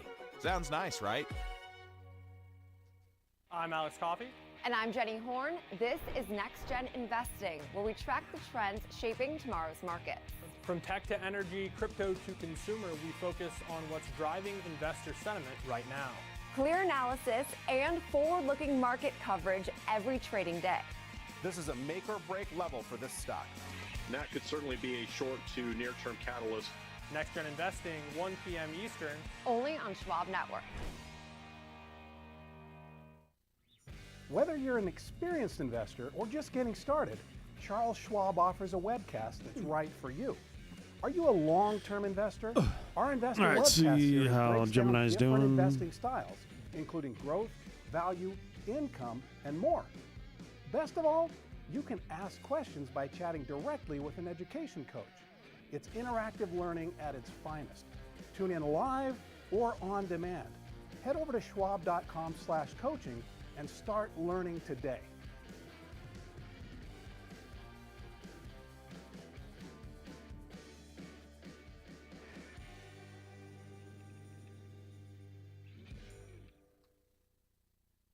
Real-time access, data-driven analysis from U.S. equities to global macro matters. Schwab Network connects the dots. Watch live, subscribe free at schwabnetwork.com. We're back on Morning Trade Live looking at a few companies that reported earnings this morning. 3M, United Health, RTX, GE Aerospace. You've got a couple higher, couple lower. Well, they were mostly good earnings. United Health pulling out in front. We know that story. But let's focus on some of these more defense-type names like RTX and GE Aerospace. We're going to go inside out on some of these. Joining us now to talk about it is Kevin Mann, who's the President and Chief Investment Officer over at Henny & Walsh Asset Management. Kevin, always nice to speak to you. Thanks so much for joining me. So both companies seem to deliver here. I mean, RTX was a beat and raise. What don't investors like here? Or is this just a case of sell the news, or on a day where we look like we're going to perhaps get a deal as far as the president is concerned with Iran? I believe it must be a valuation concern because aerospace and defense is one of the key investment themes that I think is going to drive markets higher, not only over the balance of 2026, but likely over the balance of this decade, because, Sam, that's where all the money is being spent. Consider that NATO countries committed to spend up to 5% of their respective GDP to upgrade their defense capabilities by the end of 2035.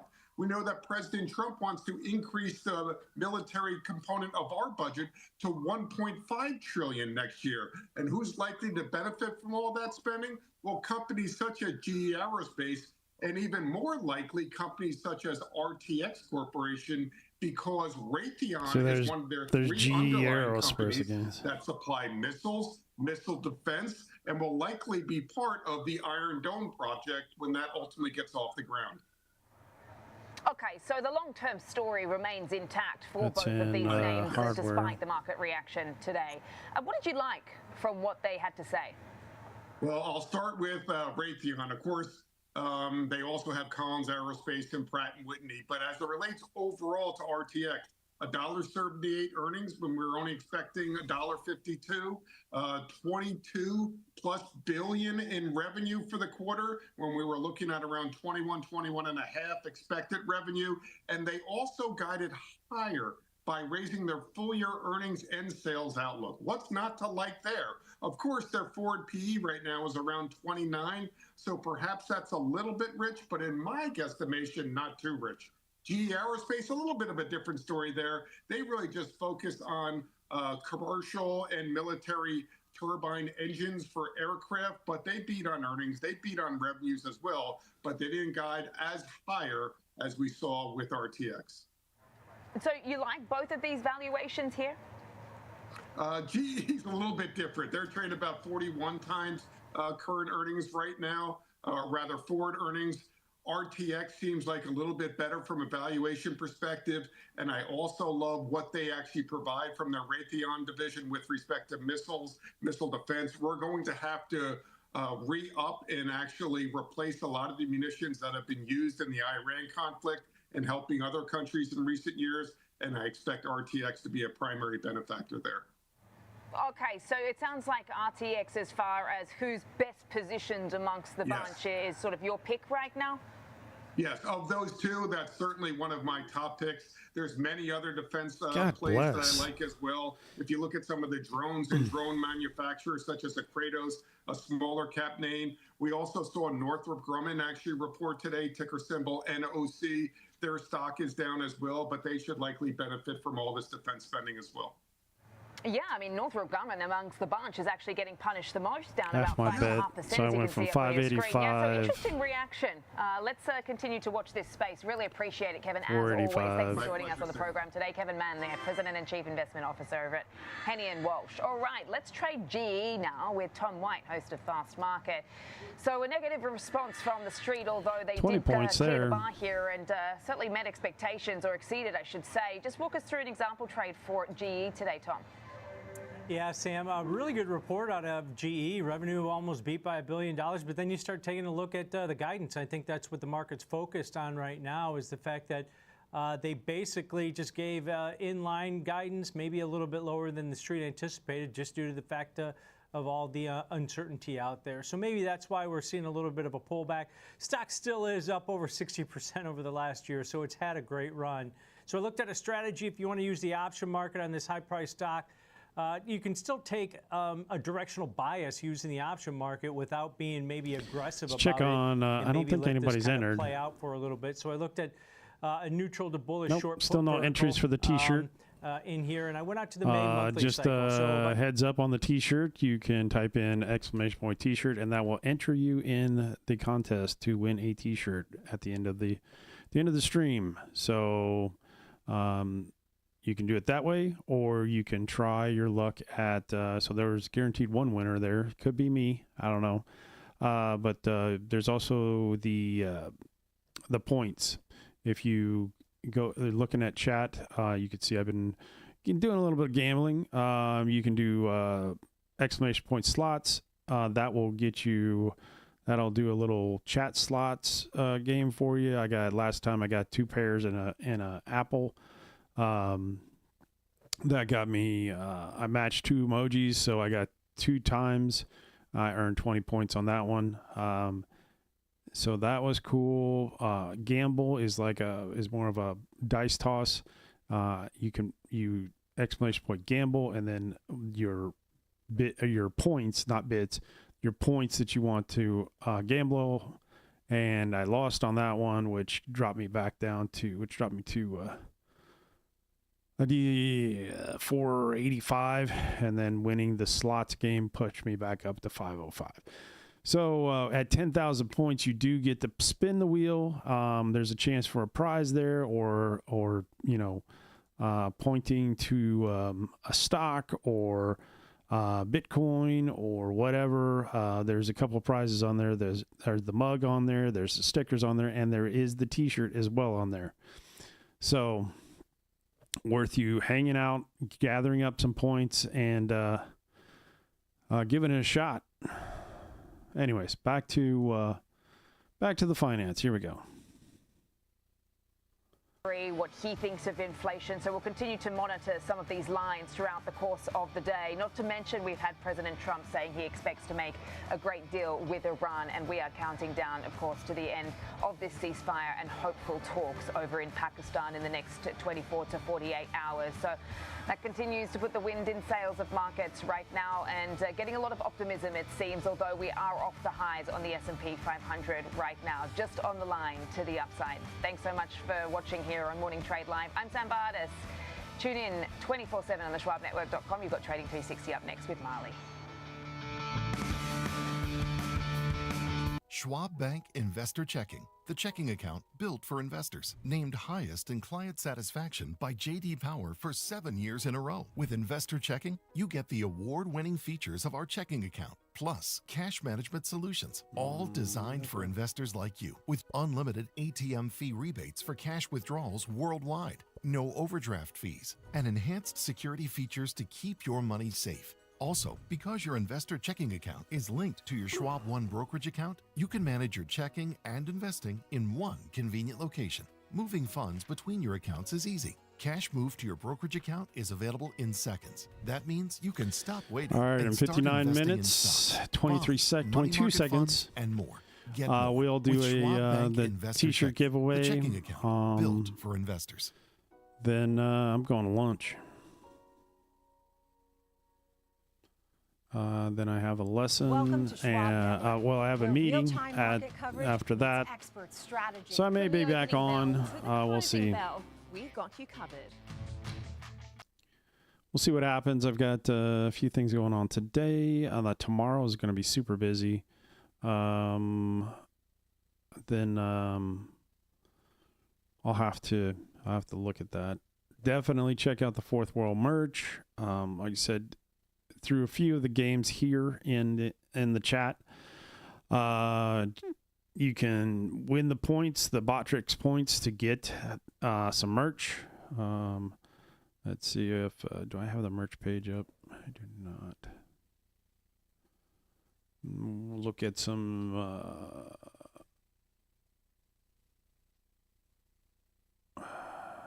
merch real quick. What do we got?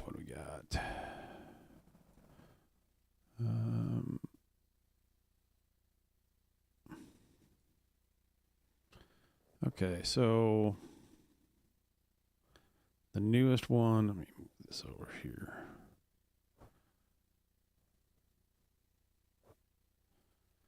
I'm gonna hide that.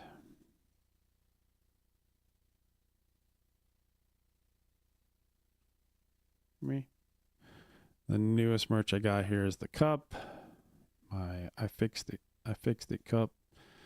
It says don't look at this side, and then on the other side it says I engineered a fix today. What did you do? Going back to all products, I got a nice Hawaiian shirt in here, the Sugar Hawaiian. My Monkeys cup is 20% working on it. 80% guaranteed good. Where did the monkeys go? Anyways, and then of course on the front there, it's got these. It says my circus, not my monkeys, not my circus, my monkeys. My monkeys have wings. All products. Go back to all products. The stickers. There is an MP3 in here. I do have a Spawn figures for sale. Sugar Skull's hat. A couple more mugs. A really nice hoodie. Mice pad. And this is the Sugar Skulls t-shirt that is in the giveaway. Get some sugar on the back. It's got about the show. It's a nice shirt. This is actually the shirt that I gave to Whitney Cummings when she came into town. I went to go see her live. Amazing. Comedian,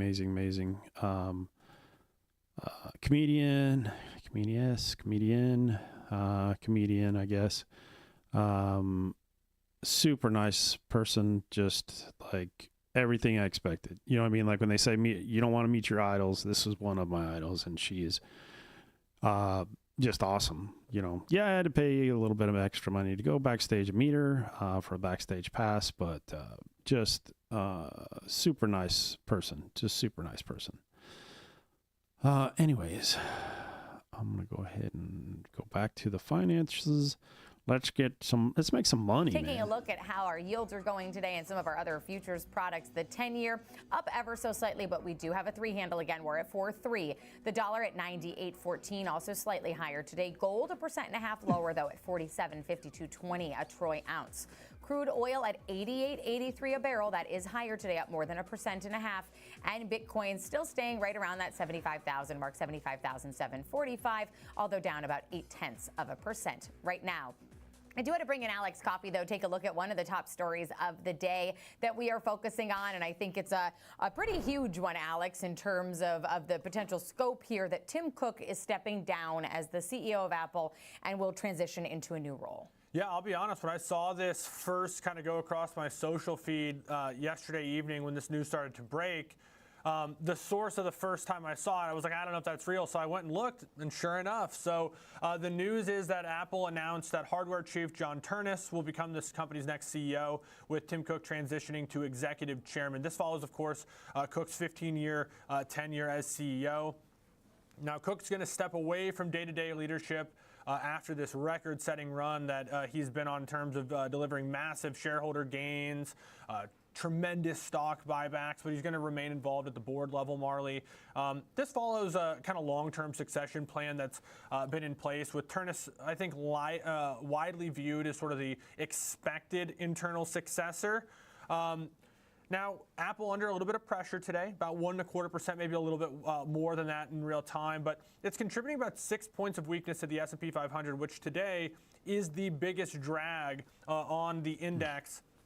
That said, it is a relatively muted market reaction as investors are kind of shifting away from the legacy of Tim Cook more towards what could be a perceived strategy under John Ternus. And as you mentioned, we are under some pressure today, not unexpected with any sort of management change. We typically see this is a smaller move, as you highlighted, than perhaps we see with other companies. But as far as the reaction from analysts on the sell side, I read through a couple notes earlier this morning, but what are you seeing? Yeah, well, first off, a lot have thoughts, right? From Morgan Stanley to Bloomberg to Evercore, HSBC, Wedbush, Citi. Basically, everybody who covers this stock issued something seemingly in response to it. So what I looked at was, what are the things that they all kind of agree on? And one of the things that many of them agree on was that this signals continuity over change. So John Ternus is not someone that's expected to come in and wildly change the direction that Apple is going to, shift its focus on. It's expected to maintain its core focus on software and, of course, some of those hardware and services things that they've built out in recent years, but really vertical integration. And then, of course, return to shareholders, capital returns is really a critical piece, in the Tim Cook, time frame. That said, hardware first, and it starts with the iPhone. But John Ternus being that hardware chief, I think, signals and solidifies that Apple's identity is going to remain hardware first, and that was something that many analysts seem to agree on. One of the big questions will still be around AI and what that strategy will look like. That is going to be the same question that existed under Tim Cook. It's going to remain that way under John Ternus. And then the one thing that was probably the surprising component to all of this was the timing. This is earlier than I think many expected. It was certainly something that Dan Ives talked about in his note from Wedbush. That said, it's not that far off. The anticipation was something maybe closer to 2027, so a little bit ahead of schedule, but not dramatically. Yeah, I mean, it's certainly not dramatically. I saw the same note. I don't know that the analyst community was very surprised by this, but seemed to think that positions them well as we go into earnings, as well as most of the notes I read said that they wouldn't have made a management change unless their near-term results were, I think B of A may have called it, extremely resilient. Well, what I think is really impressive, too, in this, this day and age, leaks happen. News gets out. You can't have a product launch without all the details linked and leaked beforehand. I didn't see any murmurs of this. So they kept this really buttoned up. They made the decision. They announced it in a smooth way. And yeah, maybe it was truly a bit of a surprise, but there were enough breadcrumbs that the destination is not a surprise. It was just when it happened. Yeah, absolutely. But, we have Apple's earnings coming up. We're less than 10 days out at this point, so will be interesting to hear commentary from management. If John Ternus speaks on that call as well, he may be a part of the call as well. But Alex, thanks for breaking all of that down for us. Alex Coffey, our co-host of Next Gen Investing and our senior equities contributor here on the network. Now I want to get some thoughts on the general markets and news that's shaping the markets right now. For that, we'll welcome in Chris Ward, the founder and senior wealth advisor at Entry Point Wealth Management. Chris, great to have you on the show.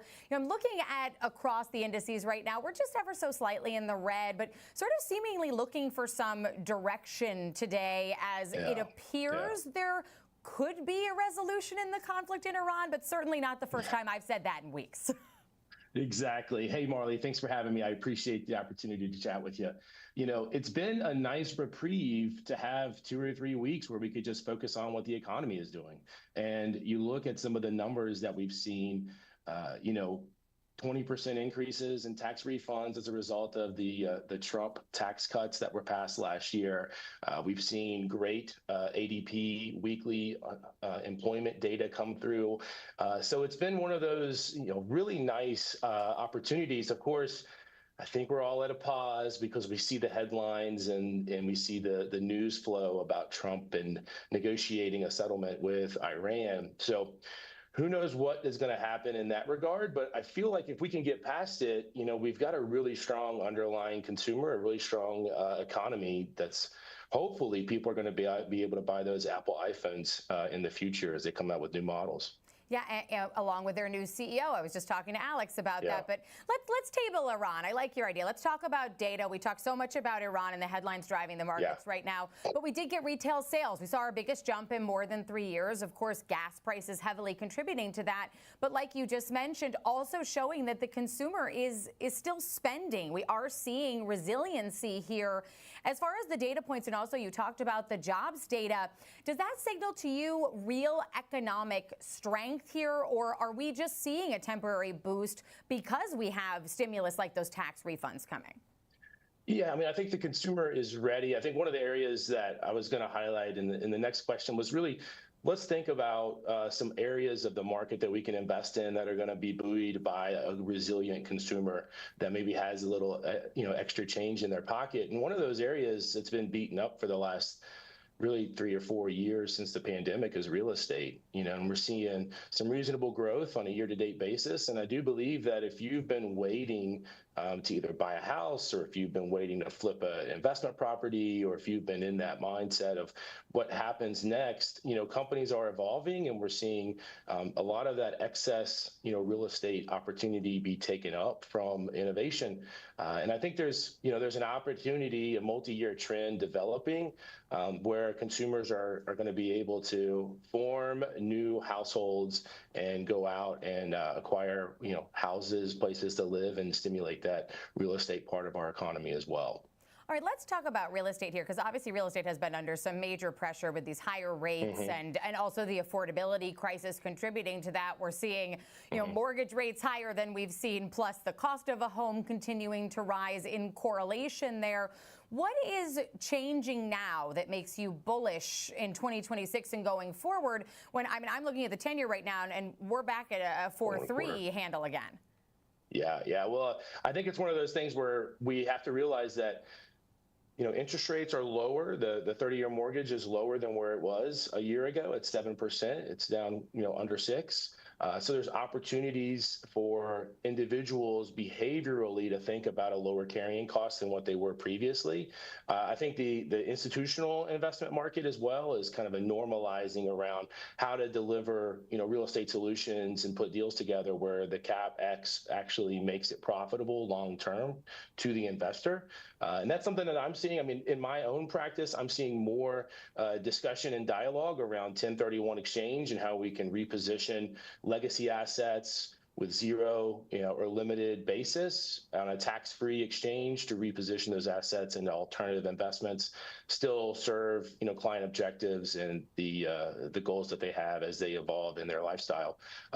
So I think from a mentality perspective, we're getting there to understand that this might be, the lowest 30-year mortgage rate that we see for the next year, especially if we can't resolve the conflict and we see energy inflation, then the Fed's not going to be able to take rates lower. We're going to have higher rates in the future. So there's an urgency to take action today. And you bring up a good point, Chris. It still feels elevated from those of us who, did our mortgages at 3 or 2 3/4, but we are off of those 7s that we saw. So the consumers and the buyers may just have to realize this may be our new normal before they potentially could rise again.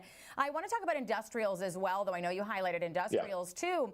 What are your thoughts on industrials? Are we in a cyclical rebound here, or is this a full-blown structural trend that's changing because of reshoring efforts and the potential impacts of AI? Yeah, no, I think it's twofold. One, the thought there with industrials and why we own it today is ultimately, you have a bifurcated outcome from energy and technology, right? Boom or bust. And we've seen that over the course of the last 3 months, 4 months.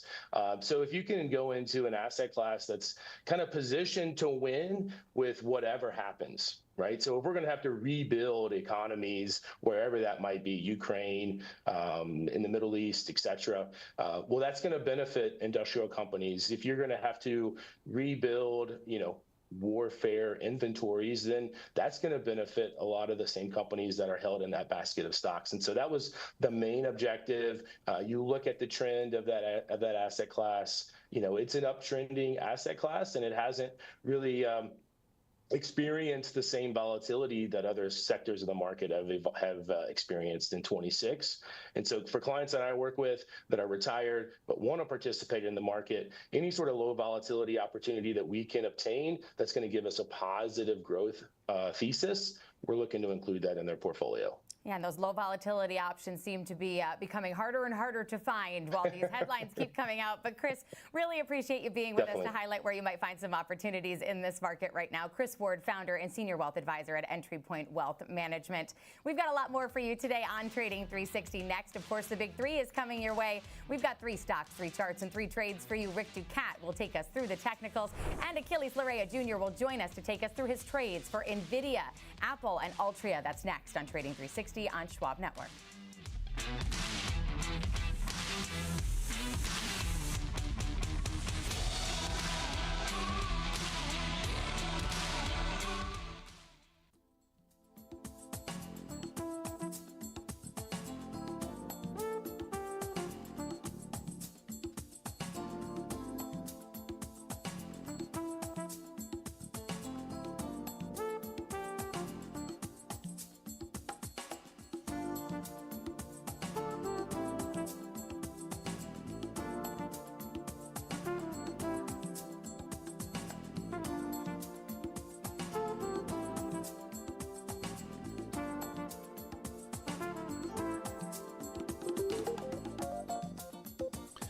Okay, we finally have it. This is the stock trader here. BEP, what is that? NEE. Oh, these are the energy stocks. Okay.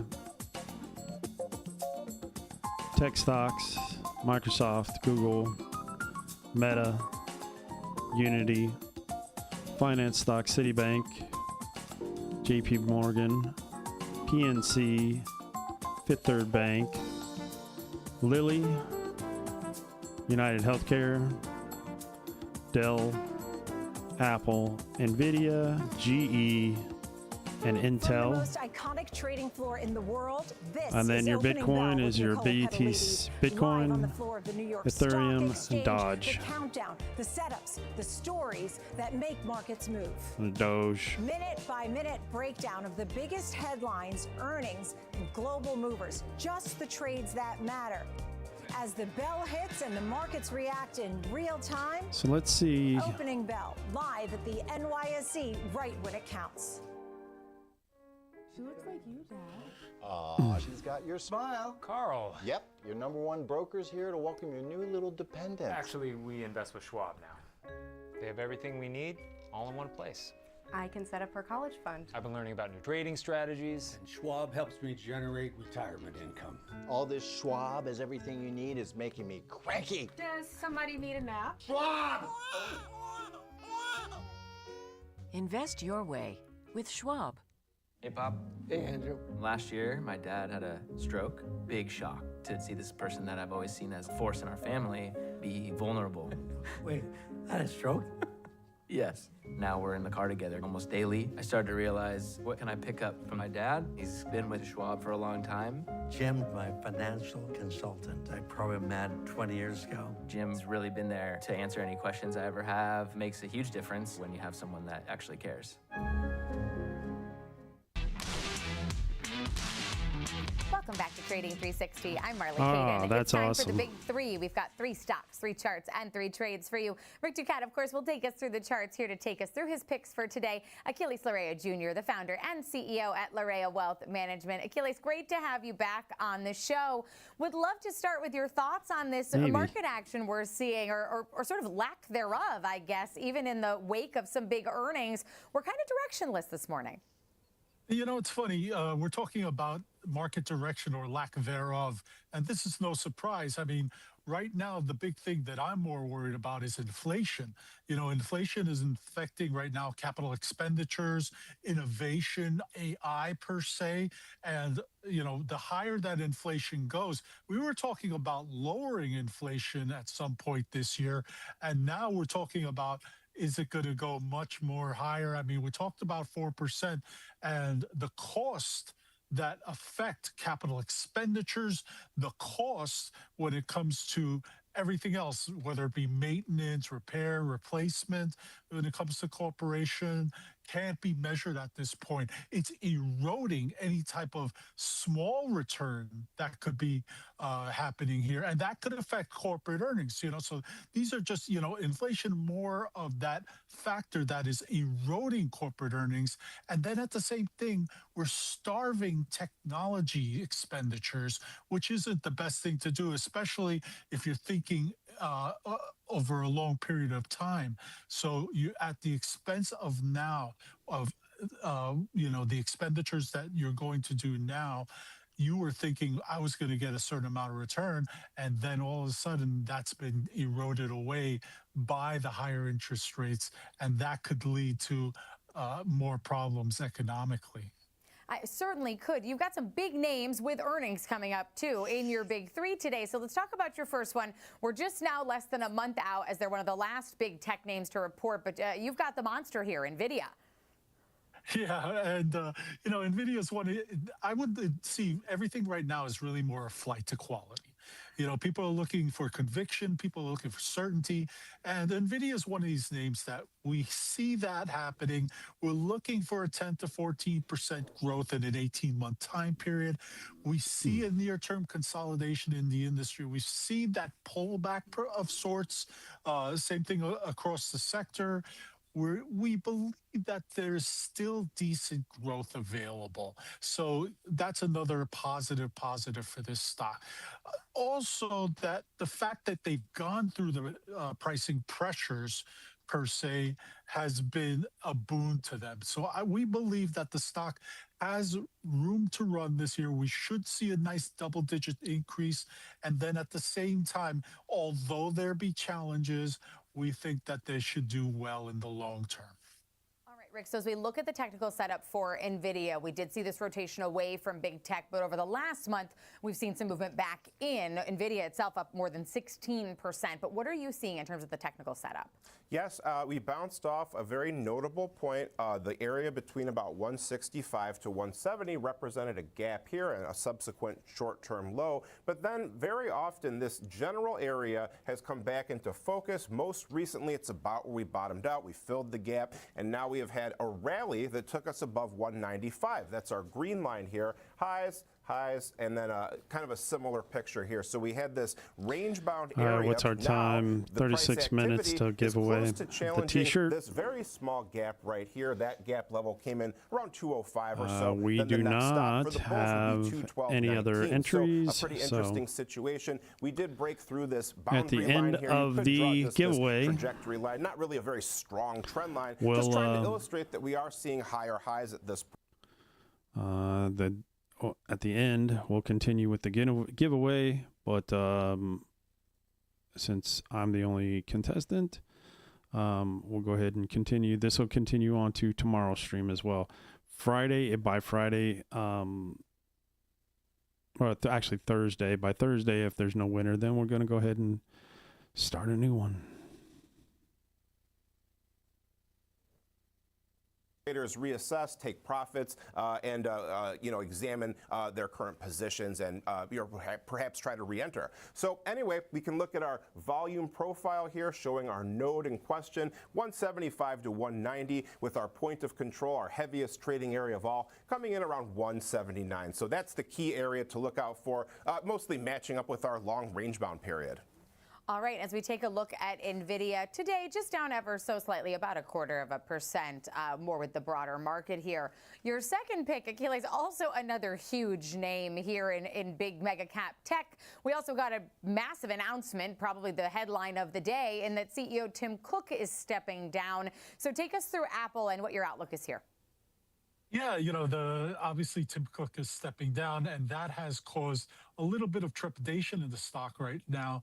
But more importantly, we have a fan coming in. I mean, he's been with the company a long period of time, so he's not new. But at the same time, there's that uncertainty that always comes with the change in regime. And although this year has been somewhat lackluster, Molly, I think that we believe that Apple, being the dominator it is a turnaround target. We are going to face some near-term resistance, but I think with a new direction and the brand loyalty, I mean, we got a lot of fans in the Apple, company. So that's another thing we have to remember. We feel relative to its peers, there's a lot of inherent value in the stock. And I don't think that that's going to change with the new CEO, unless there's some complete breakdown of sorts, board-wise, and we don't see that happening. We think that the stock could be going up easily double digits this year in a 12 to 18-month time period. We also feel strong for the sector. As Apple is the dominator, we should see some really excellent move to the upside here. We may not see 30%, but a double-digit increase, I will take that all day long. Yeah, many sell-side analysts seem to agree with you too, Achilles, because in several notes that I read this morning said they wouldn't make a change like this at this time unless there was some resiliency in their I'm going to go check on some stuff. So as far as the setup that we're looking at, Rick, Achilles did hire. We are under a little bit of pressure because the announcement of any new management change generally tends to do that. But as Alex Coffey highlighted, perhaps not as big a move as we see with other companies. Perhaps not, and also some notable similarities to our last chart in many ways. For starters, we had a small gap level that now presents a supportive area. In this case, it's right around the 246 level. We also had not quite as much of a range-bound period, a bit more fluctuations to the upside and the downside. But we do also have a downward sloping trajectory line that price has broken above. But now we find ourselves in a situation where we're potentially breaking below our white shorter-term upward trend line and possibly retesting our blue boundary line as a potential supportive area. So a bit of an inflection point point today on the back of this rather big news here. We can also see as well resistance potentially to the upside here, 277, matching up with some old highs and then subsequent lows. After the breakdown, it became highs once more. So now when we assess our moving average picture, RSI not quite as strong as our last chart here. In fact, we never did quite make it to the overbought area, despite showing a little bit of bullish divergence here. So in this case, we are also starting to potentially drift below that trend line here. So if we start to break lower, we have a similar confluence up here to watch out for near 267. In that, we have our 5-day EMA in dark blue and our trend line. A confluence just below could be potential support as well. Our 21 and 63-day EMAs come together right around 261. So finally, when we assess our volume picture here, we have a node that we are still within right now between about 267 to 276. Then the heavy trading area, our point of control, comes in around 256 or so. So if we do start to move lower, that's a very notable supportive area to watch out for. If we start to push above 275, 276, that kind of paves the way to retest those more thinly traded areas at the highs. All right, and Apple right now trading down more than 1.5% at 268.01 today in the wake of that announcement that John Ternus would be becoming the CEO in the fall. Achilles, let's talk about your last one here. Not my favorite sector here with Altria Group, but I know you like a dividend play here, and I was looking at this name before we started talking, and they've had 60 increases over 56 years. So does that play into you putting Altria in your big three today? Of course. Anytime we can have a big dividend over 6%, we are most certainly happy to have it. We're not going to say no to that. Now, imagine you make 10% in growth that particular year and you had a 6%, you just made 16%. Why would you not like this kind of stock? Now, the big reason to get into this is when there's uncertainty, when things are happening that there's a lot of fear out there, you want to own a stock like this because there is such certainty in habits. So in a stock like this, it's a flight to quality that takes over. We're looking at 8 to 9% growth, but with a 6% dividend on top of that, I'll take it. And then we also have that rich dividend history that has gone up every single time. The fact that it's diversifying, we're starting to see different products in the tobacco sector. So it's diversifying within itself. So that's important to have. But more importantly is the fact that this should be, it's a much maligned sector due to the connotation of tobacco and such. But it is also a sector that has shown consistent growth for many years, and you want it to be part of your overall holdings. Yeah, certainly a habit that's hard to break, probably not hurting their consistent growth overall. But Rick, as we take a look at the technicals here for Altria Group, I am seeing we have some lines that are converging on each other. Yeah, so I think what you could suggest with this particular price activity we've seen in the near term is a symmetrical triangle type shape, our two trend lines converging toward each other, one beginning with these highs near 70.50, one beginning with these lows we established after earnings near about 59.50. So from there, we can say that we had some difficulty getting above the 68 level that matches up with some old highs that we saw here. To the downside, our relative lows come in near 63. Another level to watch, 62 based on this gap and a bit of a fluctuation around that level. So now, in this case, we have a bit of a different picture. Now our moving averages are much more sideways. The shorter term ones are clustered much more closely together. So here, 65 is the point to watch out for, where we have our three moving averages coming together, so 65, 66 or so. To the downside then, our 251-day yearly EMA comes in at 61.60. So that would be a notable potential supportive foothold to watch out for. RSI also exhibiting similar behavior to our price activity in that it's compressing in a symmetrical triangular shape here. So this suggests lower volatility, which is often a precursor to higher volatility when you do eventually break out from these established boundaries. Our volume profile matches up quite closely with our trend lines in this case here. 64 to 67 roughly would be the breakout points for this one. All right, as we look at Altria year to date, they are trading up more than 12% and about the same gain over the last 52 weeks as well. Achilles, great to have you back on the show for Big Three. We do have to have you back for that longer form talk about inflation, though. I'm going to make sure that gets on the schedule, but really appreciate you joining us today. Achilles Larrea Jr., the founder and CEO at Larrea Wealth Management. And of course, thanks to Rick Ducat, our lead market technician, for breaking down the technicals for us. Coming up next, we are going to spotlight Adobe and its new agentic AI offerings as the VP of Strategy and Product joins us from Adobe Summit in Las Vegas. Stay with us.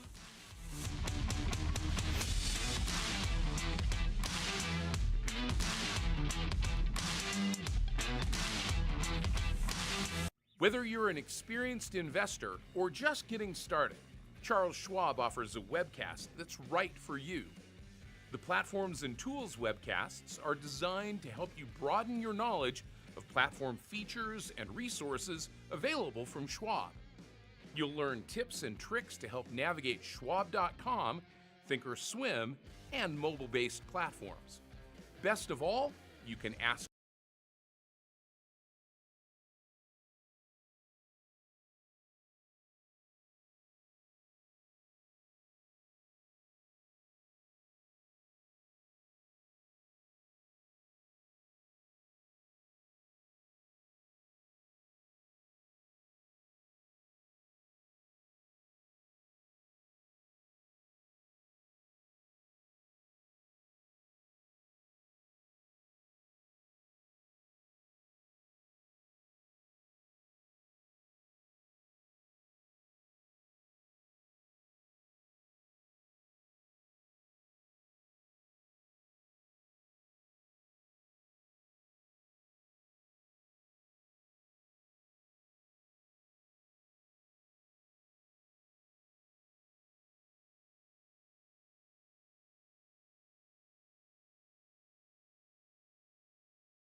replace me with the machine.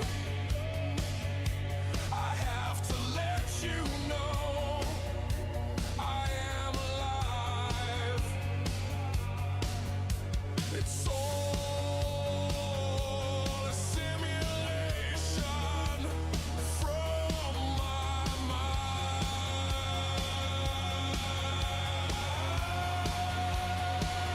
My mama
It's a Sugar Skull Show. We got lots of music, technology, and more. Come on!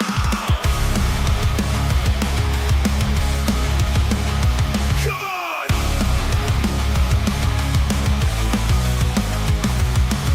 Sugar Skull Show, here we go. Music, tech, and much to flow. Come on, dance, let it show. Energy high, feel the glow. Lights flash, beat gotta catch. Groove to the sound, make it last. Tech magic all around. Feel the vibe, feel the sound. Join the ride, music loud. Tech and tunes, we so proud. Sugar Skulls in the crowd. Come on, shout it out now. Gadgets, lights so bright. Rhythm takes us through the night. Feel the pulse of the scene. Sugar Skulls, living a dream. Come on!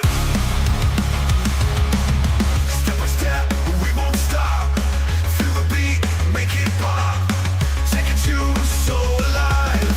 Sugar Skulls, keep the drive. Join the ride, music loud. Tech and tunes, we so proud. Sugar Skulls in the crowd. Come on, shout it out now. Join the ride, music loud. Tech and tunes, we so proud.